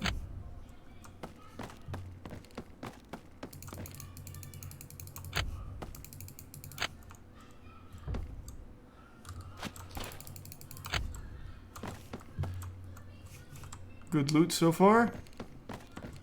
Thanks, resub sauce. Crackheads will steal out of your shop right now. Joke's on them, I don't have anything to steal. Well, actually, I still have a couple bongs left. That's it. Apparently they only steal merch, so they won't really be getting much right now if they try and steal while I'm away.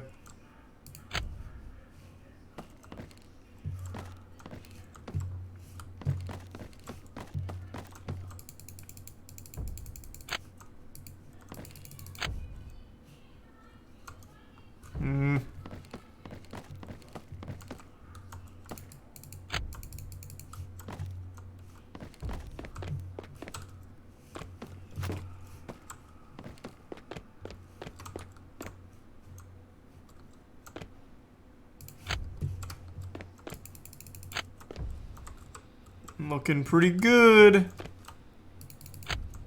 Dropped his giant blunt. Just for me.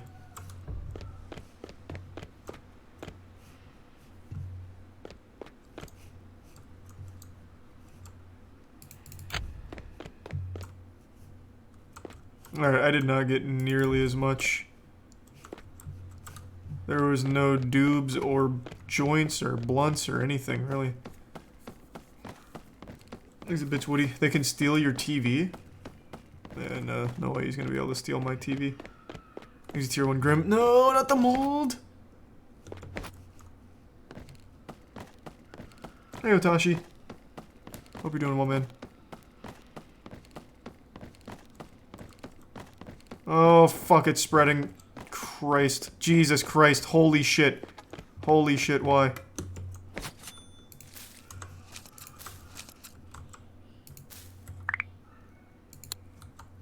I had to harvest that, unfortunately. Oh my god, what the fuck?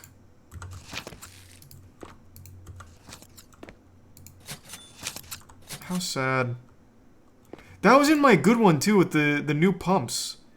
Which are supposed to be like the best at my current level. How sad. Need to start using anti-mold. It's still not worth to use anti-mold. I don't see any situation where it's worth to use these, the preventative ones. So if I was to use like anti-mold hardcore, for example, I'd have to get 18 anti-mold hardcores at 80 a pop because it's per pot. Whereas there's a good chance where I never get mold or mites.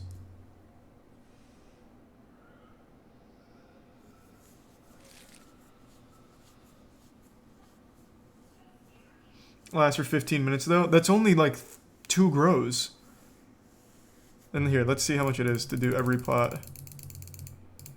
It's 1400 there, but I'll also have to do the anti of spider mites, because if I'm doing that, why wouldn't I do the anti-spider mite? What the fuck? When did that happen?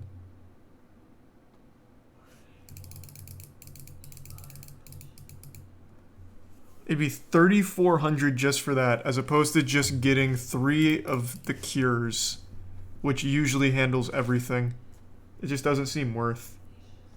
Thanks for your sub, mom's best friend, unlikely and soft Willy.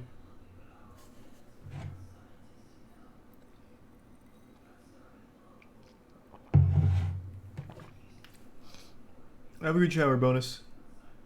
Thanks for your sub, Twister. Can't you hire a guy to tend to the plants or nah? Maybe later, I can't yet.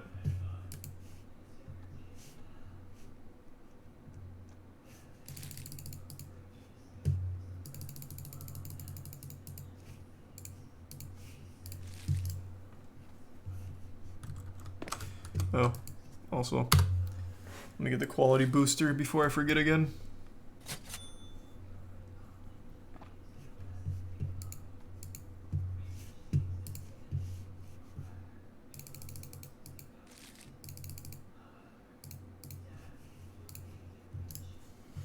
Alright, let's check the pawn shop.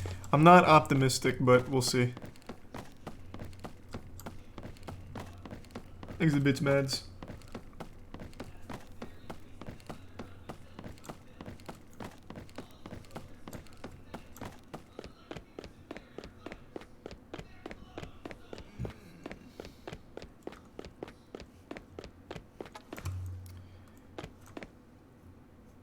Wait. Medium Rookie Pro? Wait, isn't this the... This is the one that has 8 slots.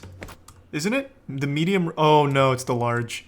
This is the one that's a downgrade because it's only 4. Nah, it's the large. Damn, that would have been so hyped. That would have been big for us. That would have been just so big for us. Unlucky. There's a prime tooped. Son of a bitch.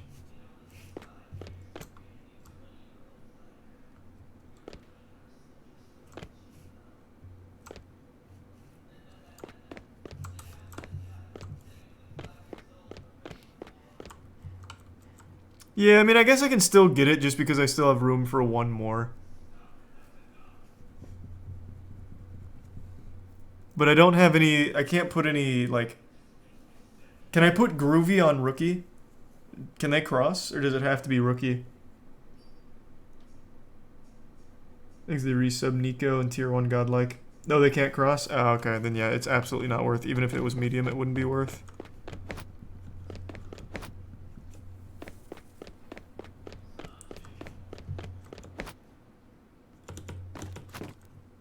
Thanks for the bits again, Mads.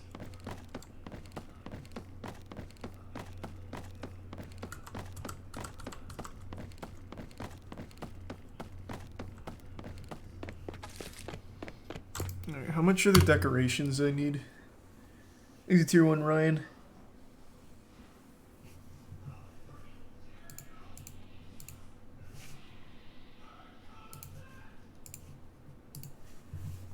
Medium painting don't have yet. Already have small wall. Well, I guess that's it. I guess the home sweet home sign, or home sweet hemp sign, is base popularity, so that's worthwhile. That's cheap.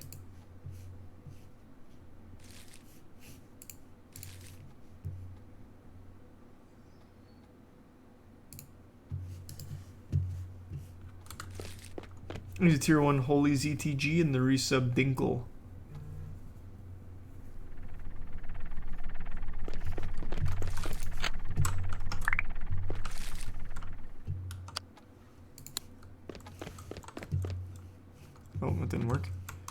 Can only be inside, I guess. Popularity boosted.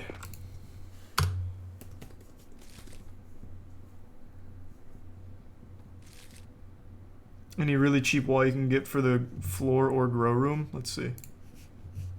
I haven't done anything in the grow room, and it's because it's all pretty fucking expensive.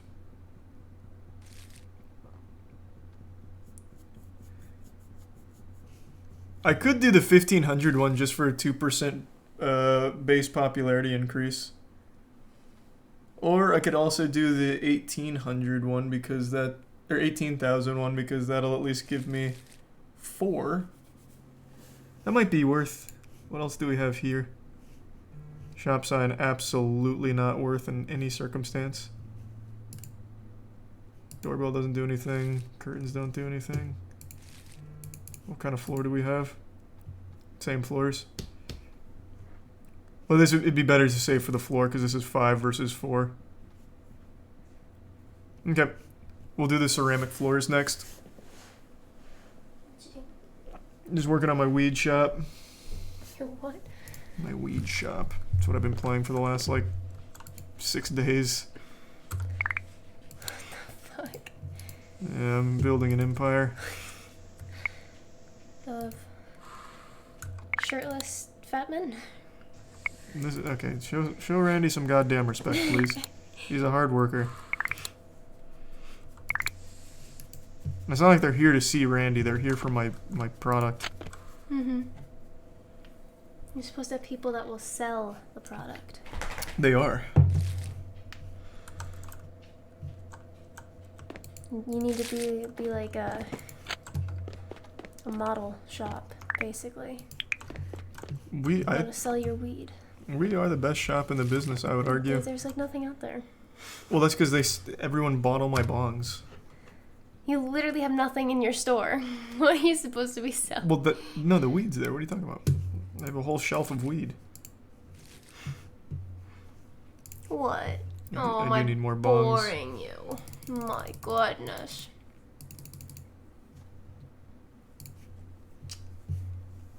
Did you tell chat the name? We don't have a name yet. No, we have a potential name. We're thinking of names. We have a potential name. Well, I just said it's not a bad name. That doesn't mean it's like a potential name. Just of every other awful name we've thought of, that one wasn't bad. You mean I have thought of. You haven't thought of anything legitimate. That's not true. Glupshido was a good name. You didn't even think of that.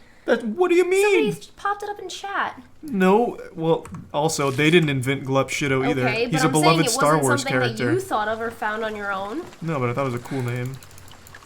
You didn't make the Stupid name name. Sora either. Okay. That's from And? Kingdom Hearts. And at least it was something that I found myself or thought of myself. Wasn't given to me. Mm-hmm.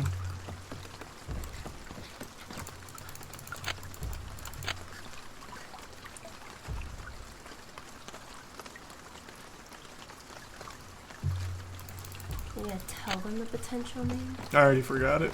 Really? Yeah, I don't remember. Yuki. Oh, yeah. It's very weeby, though, but it sounds cool.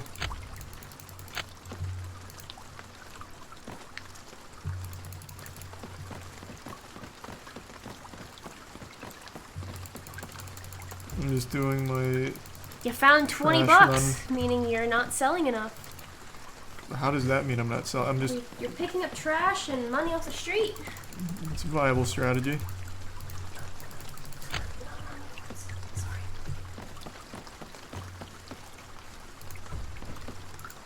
It's just free money and blunts and shit. Are they your blunts? Well, obviously not. They're around the trash cans. Who just leaves $40 on the blunt? This game is very unrealistic. That looked like a turd. It was. It was dog shit. Why'd you pick it up? Because it has money. Ow. I have no idea. But Yeah, it also, helps me. nobody's gonna be wasting this much pot. Like, Well, you never know. This is a magical land. Is this where you like get it to sell from? Like you just pick it all up off the street and resell it? No, I have to grow it myself. I wish I could find it on the street and resell it. It'd be so much more convenient. $180. Yes, that's so realistic. In California, it probably is.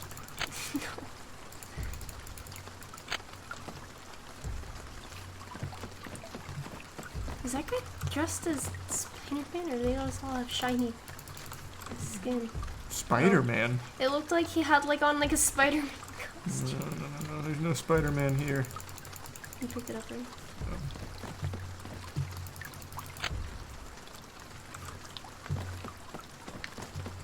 There's the resub Tom Hanks.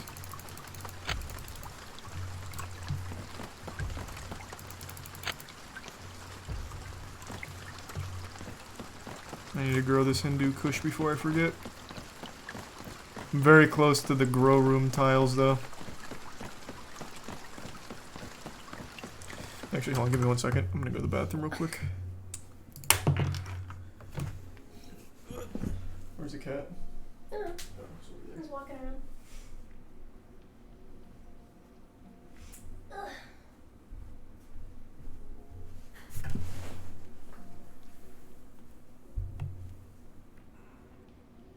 Kitten time. Kitten says, I don't want this time. You don't want to be here. I know I'm so mean. Forcing you to be on camera instead of wandering around. My goodness. What? What?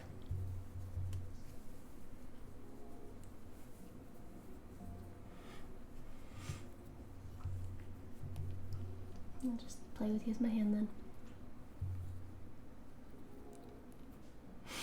Thank you.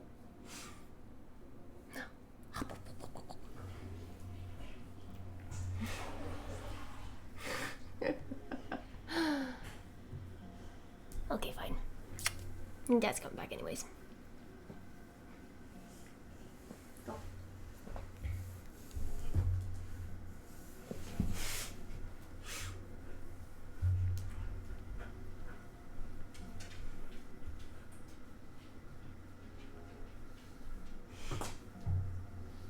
I'm back.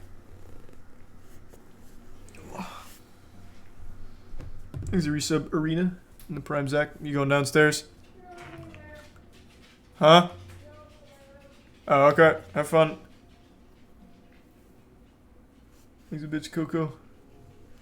Well, it's better, Coco.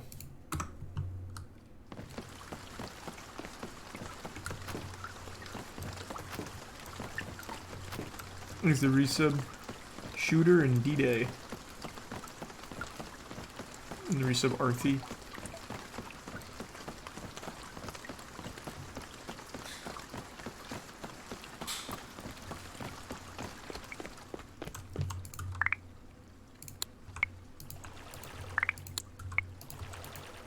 I'm gonna have to replace these lights over here. This will be the last grow that they'll be able to do. Which one's bubblegum? Fuck, I wasn't paying attention. Here it is.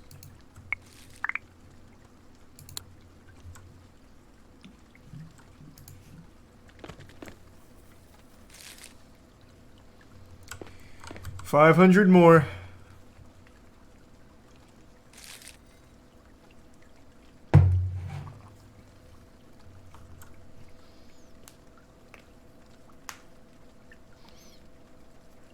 There's a resub soda pop.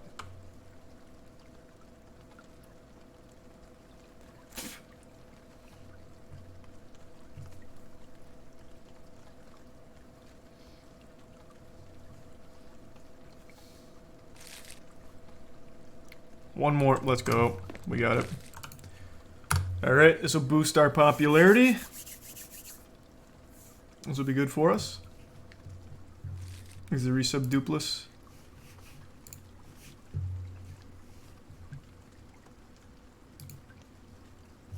Oh, that's big. Hooey! I also just need to hand out a few more blunts. That'll be good. That's easy. Wow, that's just not worth at all. Almost there. That is worth. Oh, that looks good too. Now it's looking nice in here.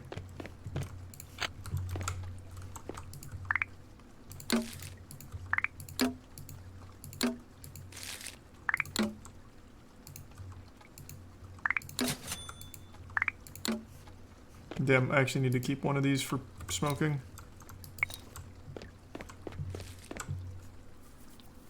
Exit Prime, Anime Titty Milk, the resub static. The effect stacks by the cheap one. It does not. The effects do not stack. Upgrades do stack. What are you talking about? The upgrades do stack. Oh, you're talking about the walls. Yeah, you're talking about the walls. Sorry, I thought you meant the, like the Rasta flag and all that. The boosters stack? Wait, what? The grow quality stacks.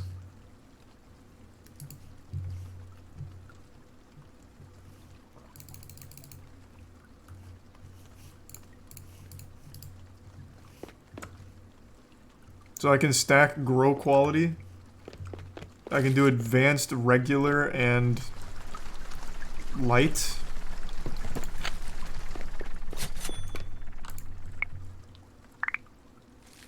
That doesn't make any sense.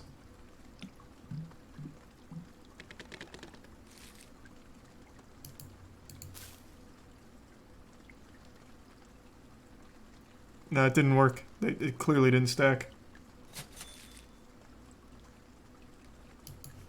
How? Stop getting fucking moldy. This is like my actual, like, highest quality one, too. This has all of the pro editions.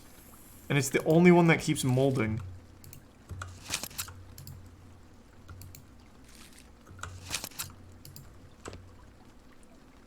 Is your sub chainsaw? Yes, it did. Where do you see that? Because from what I see, it didn't. The bottom right there. That didn't change. It was at 35 going in, wasn't it? Here, fuck it, I'll get another one. We'll try it again. It was at 25 before, was it? I thought it was at 35. Let's see.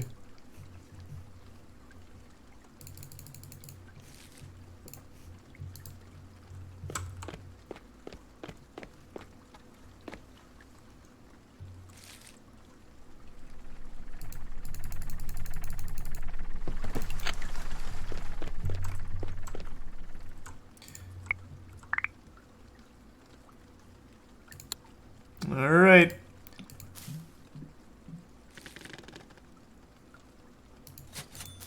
Nope.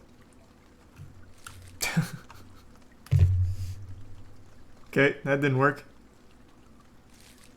Already used regular? Okay, so you can't stack the same ones. Alright, let's try light then. The time went up. That's worthless to me.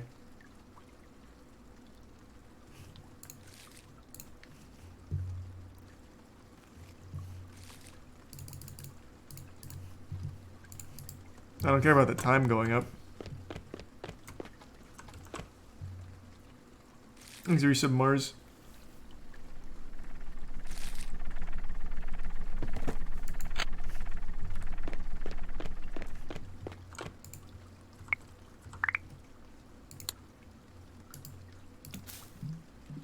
Oh, okay. You're right. So you can go advanced, regular, and light. But I guess you can't stack the same one on it. Okay, that's pretty huge.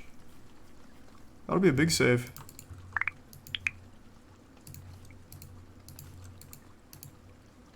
I need to replace that.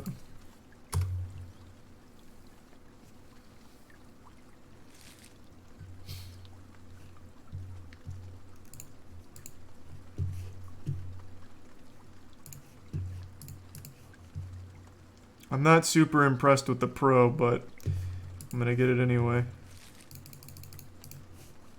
So far, this keeps molding my shit.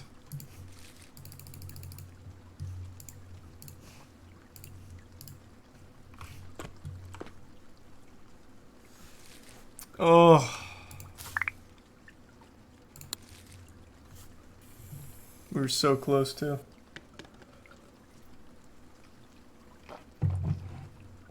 Get new curtains for the door. Man, fuck that. Why am I gonna waste money on that? It doesn't give me popularity or anything. It's just a straight up loss for the sake of aesthetics, like my TV. But my TV's fucking awesome.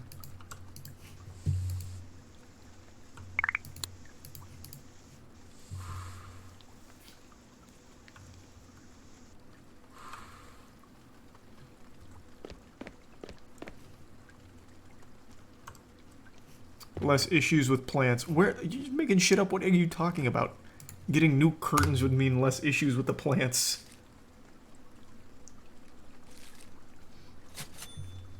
I will get a cheap grow room thing though. The cheap walls just for the sake of the 2%. I'm not gonna bother with this, but I'll get this for 2%. Since it's super cheap anyway.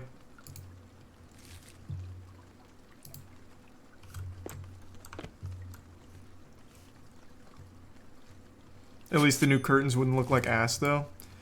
I mean, you're not wrong, but I also don't care that it looks like ass. Bro, I built this empire upon making toilet weed.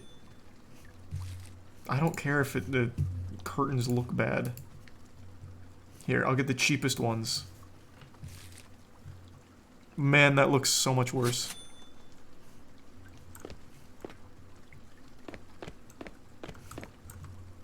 Though it does match the floor.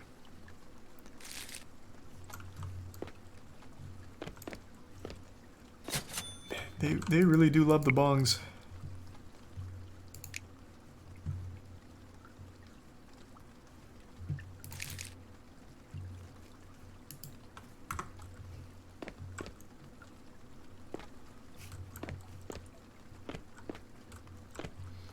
I'm pretty low on money though. I might just squat on this for a bit instead of reinvest in the bongs.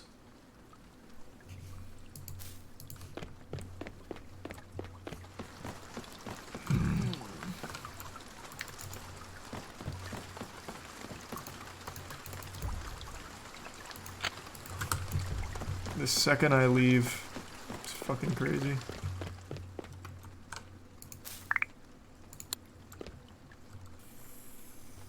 Thanks a resub for realer. Can you get the auto roller yet? Nope, not yet.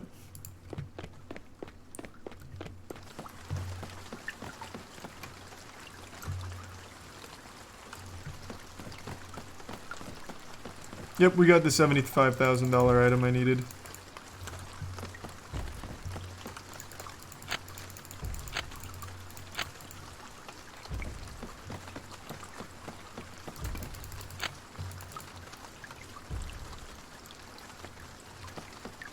There's your resub, Casey.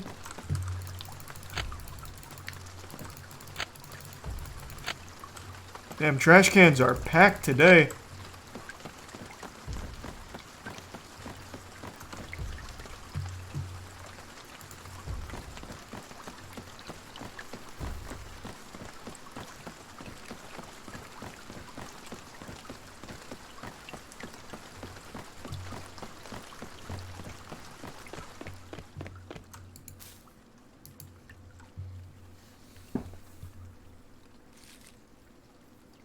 How do you get the number of strains to show up in the top left? Hit 1 on the keyboard.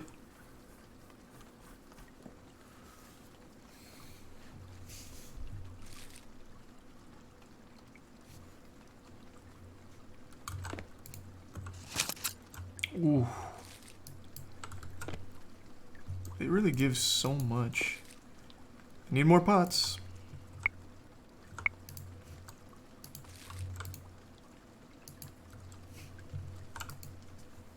Unlucky.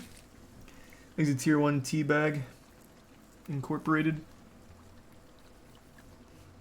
Get the PC, you'll feel the difference. I am not spending $4 grand to fire up the computer 2 seconds faster. No. Just outright fuck no.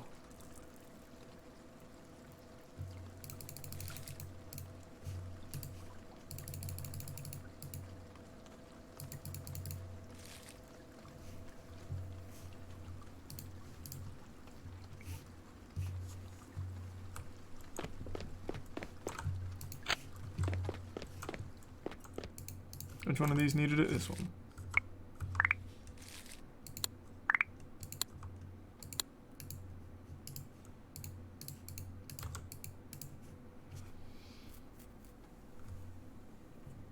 You'll get it way later and be like, OMG, I was so wrong. I'll get it later and it'll be a nice quality of life upgrade, but I don't need it. This fires up in 5 seconds and the new PC fires up in 3. I don't care about the 2-second time saved.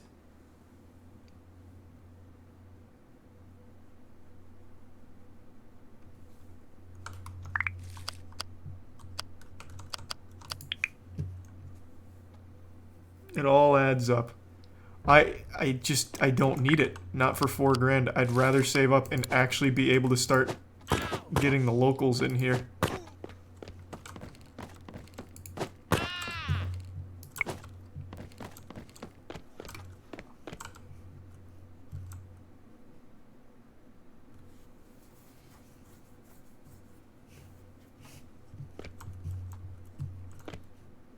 Oh, I forgot the pots.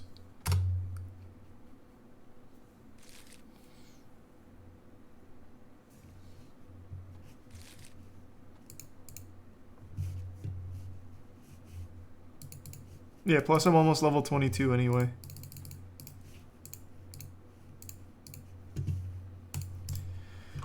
I'm gonna go back to selling on the street.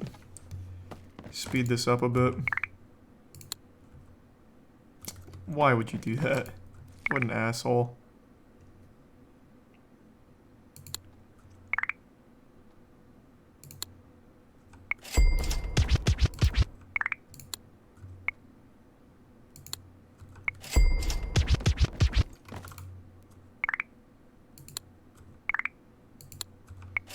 Ooh, 180, a nice chunky one.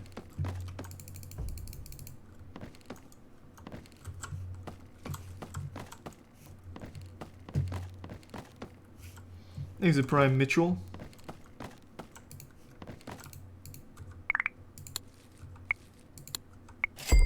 $133, huh? Roger!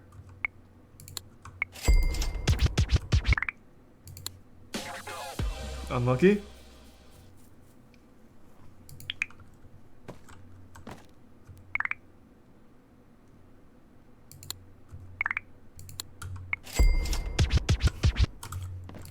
I can sell to everyone.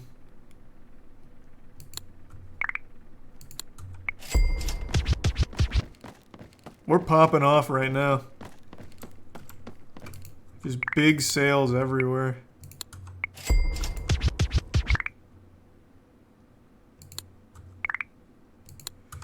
The main thing I'm struggling to find at trash cans is actually joints, surprisingly. 200? Oh, shit. New record.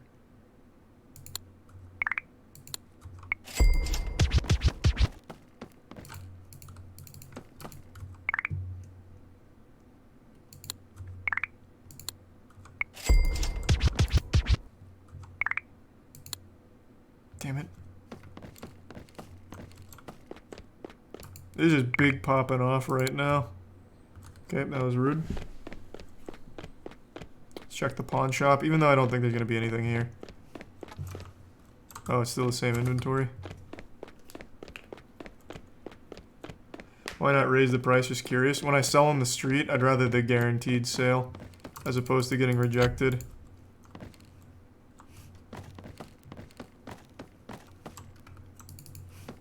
Because then it's just a straight net loss when you get rejected. I'd rather just get the guaranteed sale. Plus, then I get a customer. I keep them high. Like their enthusiasm goes up. Whereas if they reject the sale, it goes down. So I'm just planning for the future, really. Here, like for example, this guy's already a customer. So if I do this... Now I've lost a lot. I went from 8 to 6, which is a big difference. And then if I raise it a little bit, it's not really even worth it.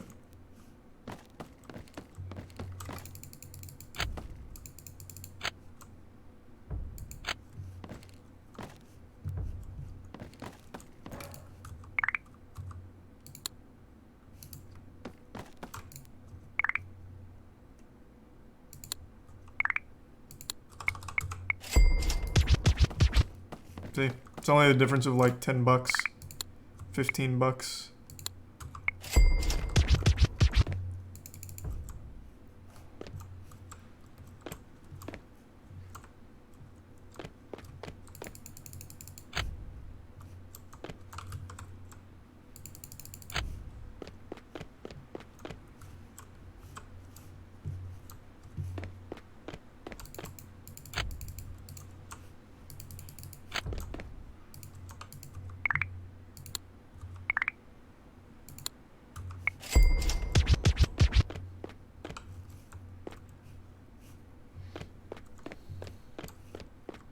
Pardon me?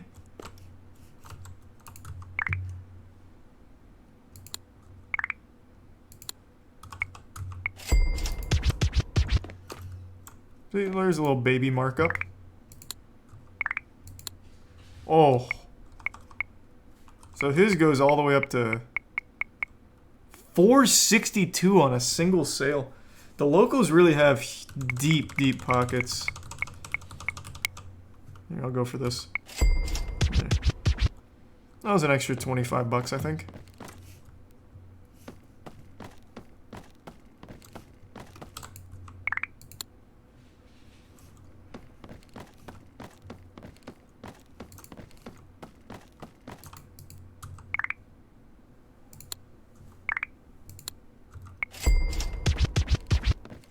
I need to go grow.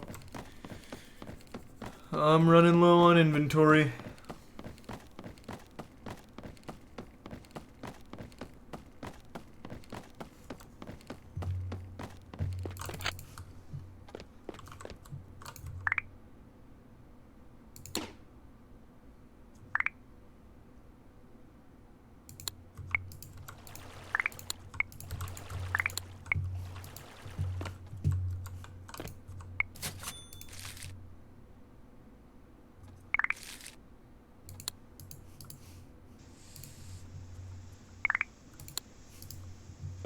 Okay, let's restock the bongs.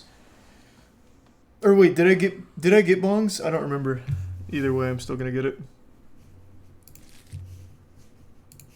More bongs never hurt nobody. I did not get bongs. If nothing else, the XP from the bong sales is really helpful. Uh-oh. Oh boy, we got a huge traffic jam here. Out of the way. Move, Trudy. Oh god, now I'm stuck. Oh.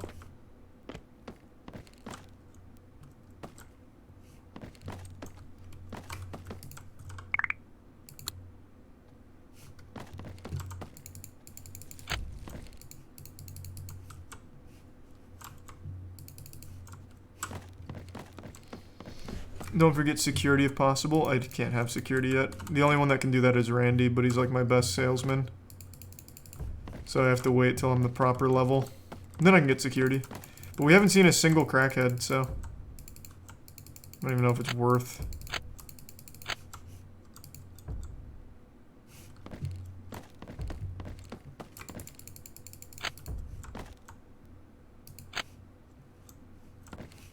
Thanks for resub, Jimmy.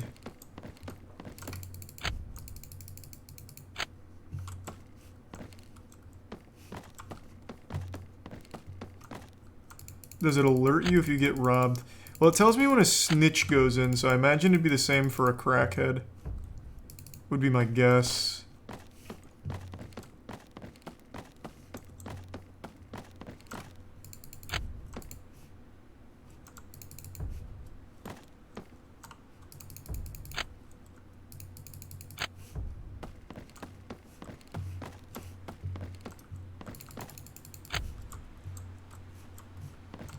You can chase them down and recover stuff. Nice, easy.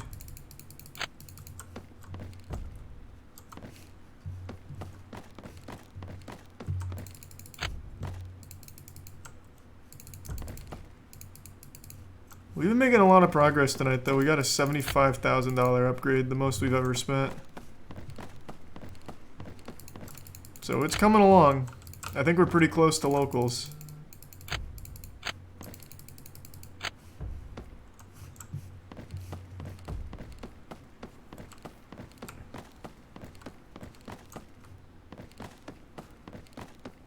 What cost 75 grand? My carpet.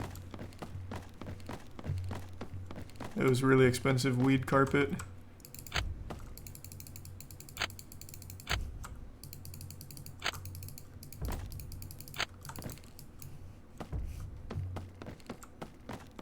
Thanks for 5 gift subs, Viper, and the resub Jolpy.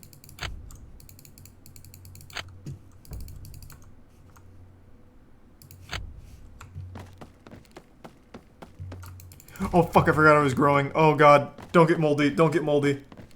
Oh shit, I'm so far away. Oh, thank you for the 5 gift subs, T-Doc. Thank you, T-Doc. This is scary. Don't get moldy. Don't get moldy.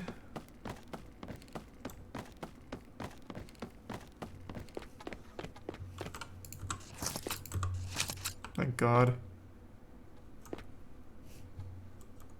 That'd have been such a pain in the ass.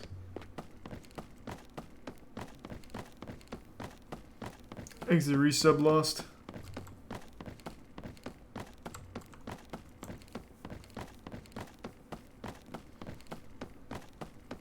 And the Bitsy Demon.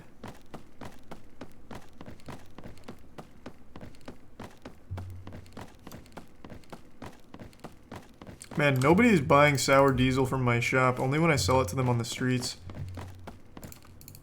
They really just like that new hotness. They always go for the most recent strains.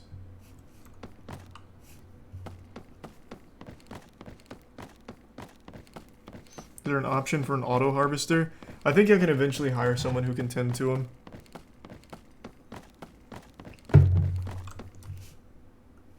But no, not an auto harvester.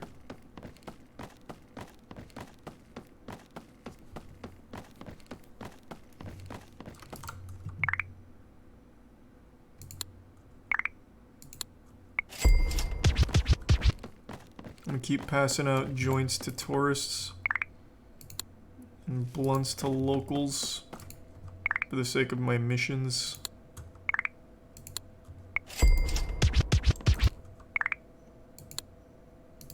Why do you keep doing that? She just keeps scamming.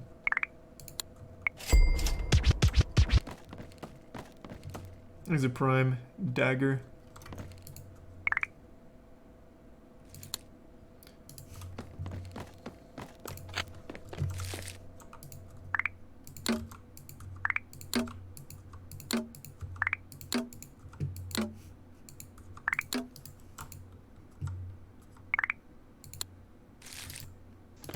How close are we? Another 4 minutes. Alright, alright. Thanks to the bits Elgato. What is that? I don't... First I've heard of that, Elgato. I'm gonna buy the bigger TV? Nope. Not yet. Once my operation really pops off, then I'll start getting all the luxury items like the better PC and all that shit.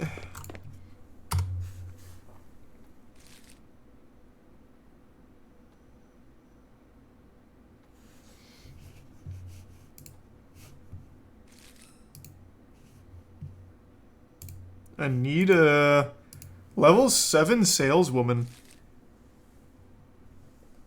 She's really killing it, and she is not smoking any of those joints I put in her inventory for some reason.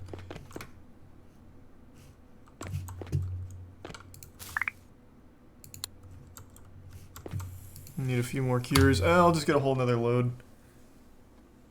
There's a rocket chair past the skate park that you can drive. I'll go check it out. First I've heard of that, though.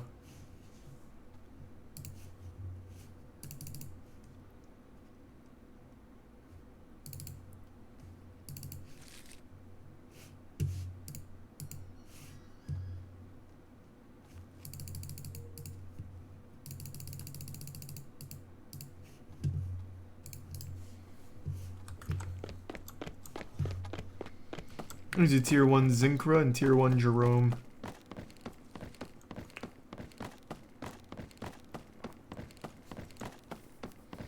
Fire up the bong? Why?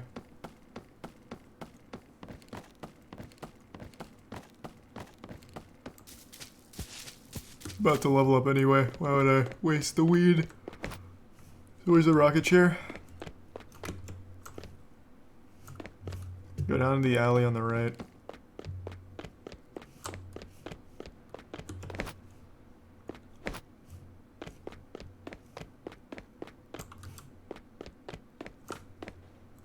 Whoa, who's this? Mr. Person the Paint Wizard.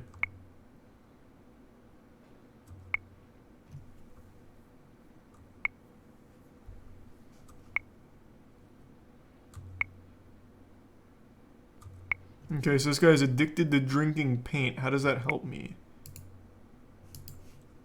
It doesn't. Can I hire him, maybe? Alright, so where's this chair at? Holy shit. Wait, how deep does this go? Wait, what? I didn't know it went this deep.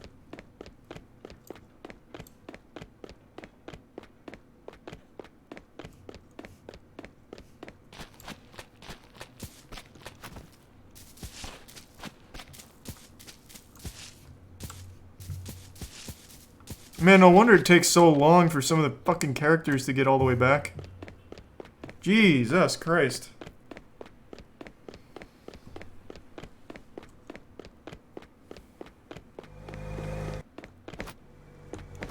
Extreme.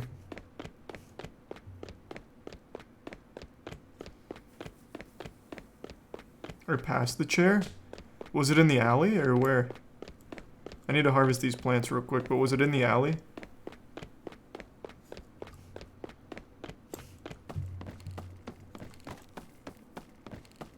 It's to the left of Mr. Paint. Okay. After the harvest, I'll go back.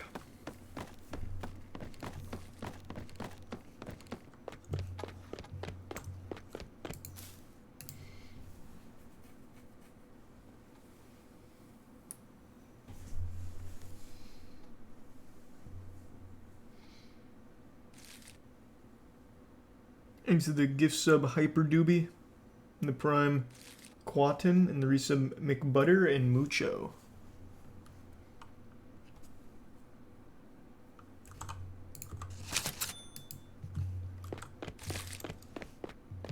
About to hit level 21. Thanks to Prime Baba Booey. Was there something I could get at level 21 that I needed? I feel like there was. I just don't remember what.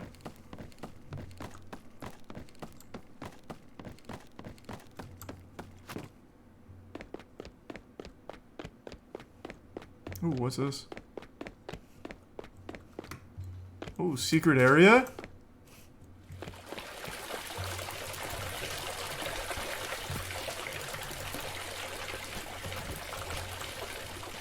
Or not. What the fuck is the point in having all of this when there's nothing here?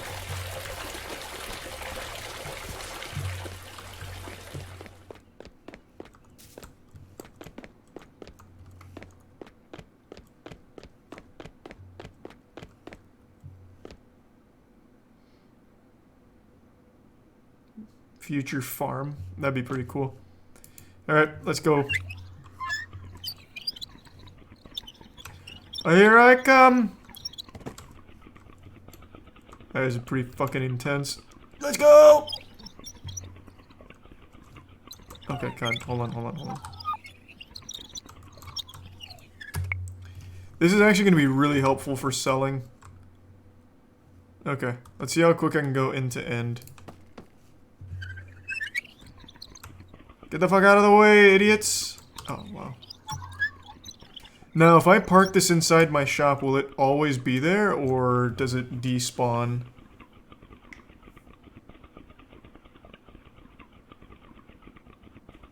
Okay, this is all trash that I unlocked. That was a worthless level up. It'll always be there? Alright, perfect. Yeah, we're really cruising. This is a good upgrade. Hey, Anita, I'm back. Thank you very much for shopping here. Hold on. Pardon me. There we go. I'll just park it here. Oh, I'm trapped. Okay, it's too close. Oh god. I thought I was going straight to Valhalla. This is hard to control. Gotta hit it with that classic 66-point turn here. Hold on. Almost there. There we go. Perfect. Why are you on fire, though? I don't know, man. I didn't make the chair. There's a Prime Septic Ace and the resub Mark Cosby and Denied. And the Prime Squealy. Alright. I actually think I'm gonna call it a night. I still need the shower. I totally fucking forgot the shower. I absolutely need it too. I'll spin my cookies real quick.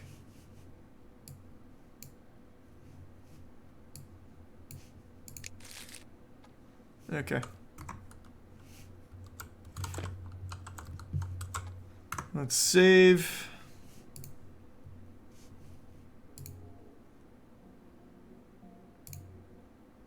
Perfect. Alright. Wow, we're 20 hours deep. Alright, everyone. Thanks for tuning in. To everyone who donated, big thank you. New subs, welcome aboard. Sub means a lot. So thank you for subbing. I hope you all have a wonderful rest of your evening. And I will see you all tomorrow. And here, I'll publish yesterday's VOD as well before I forget.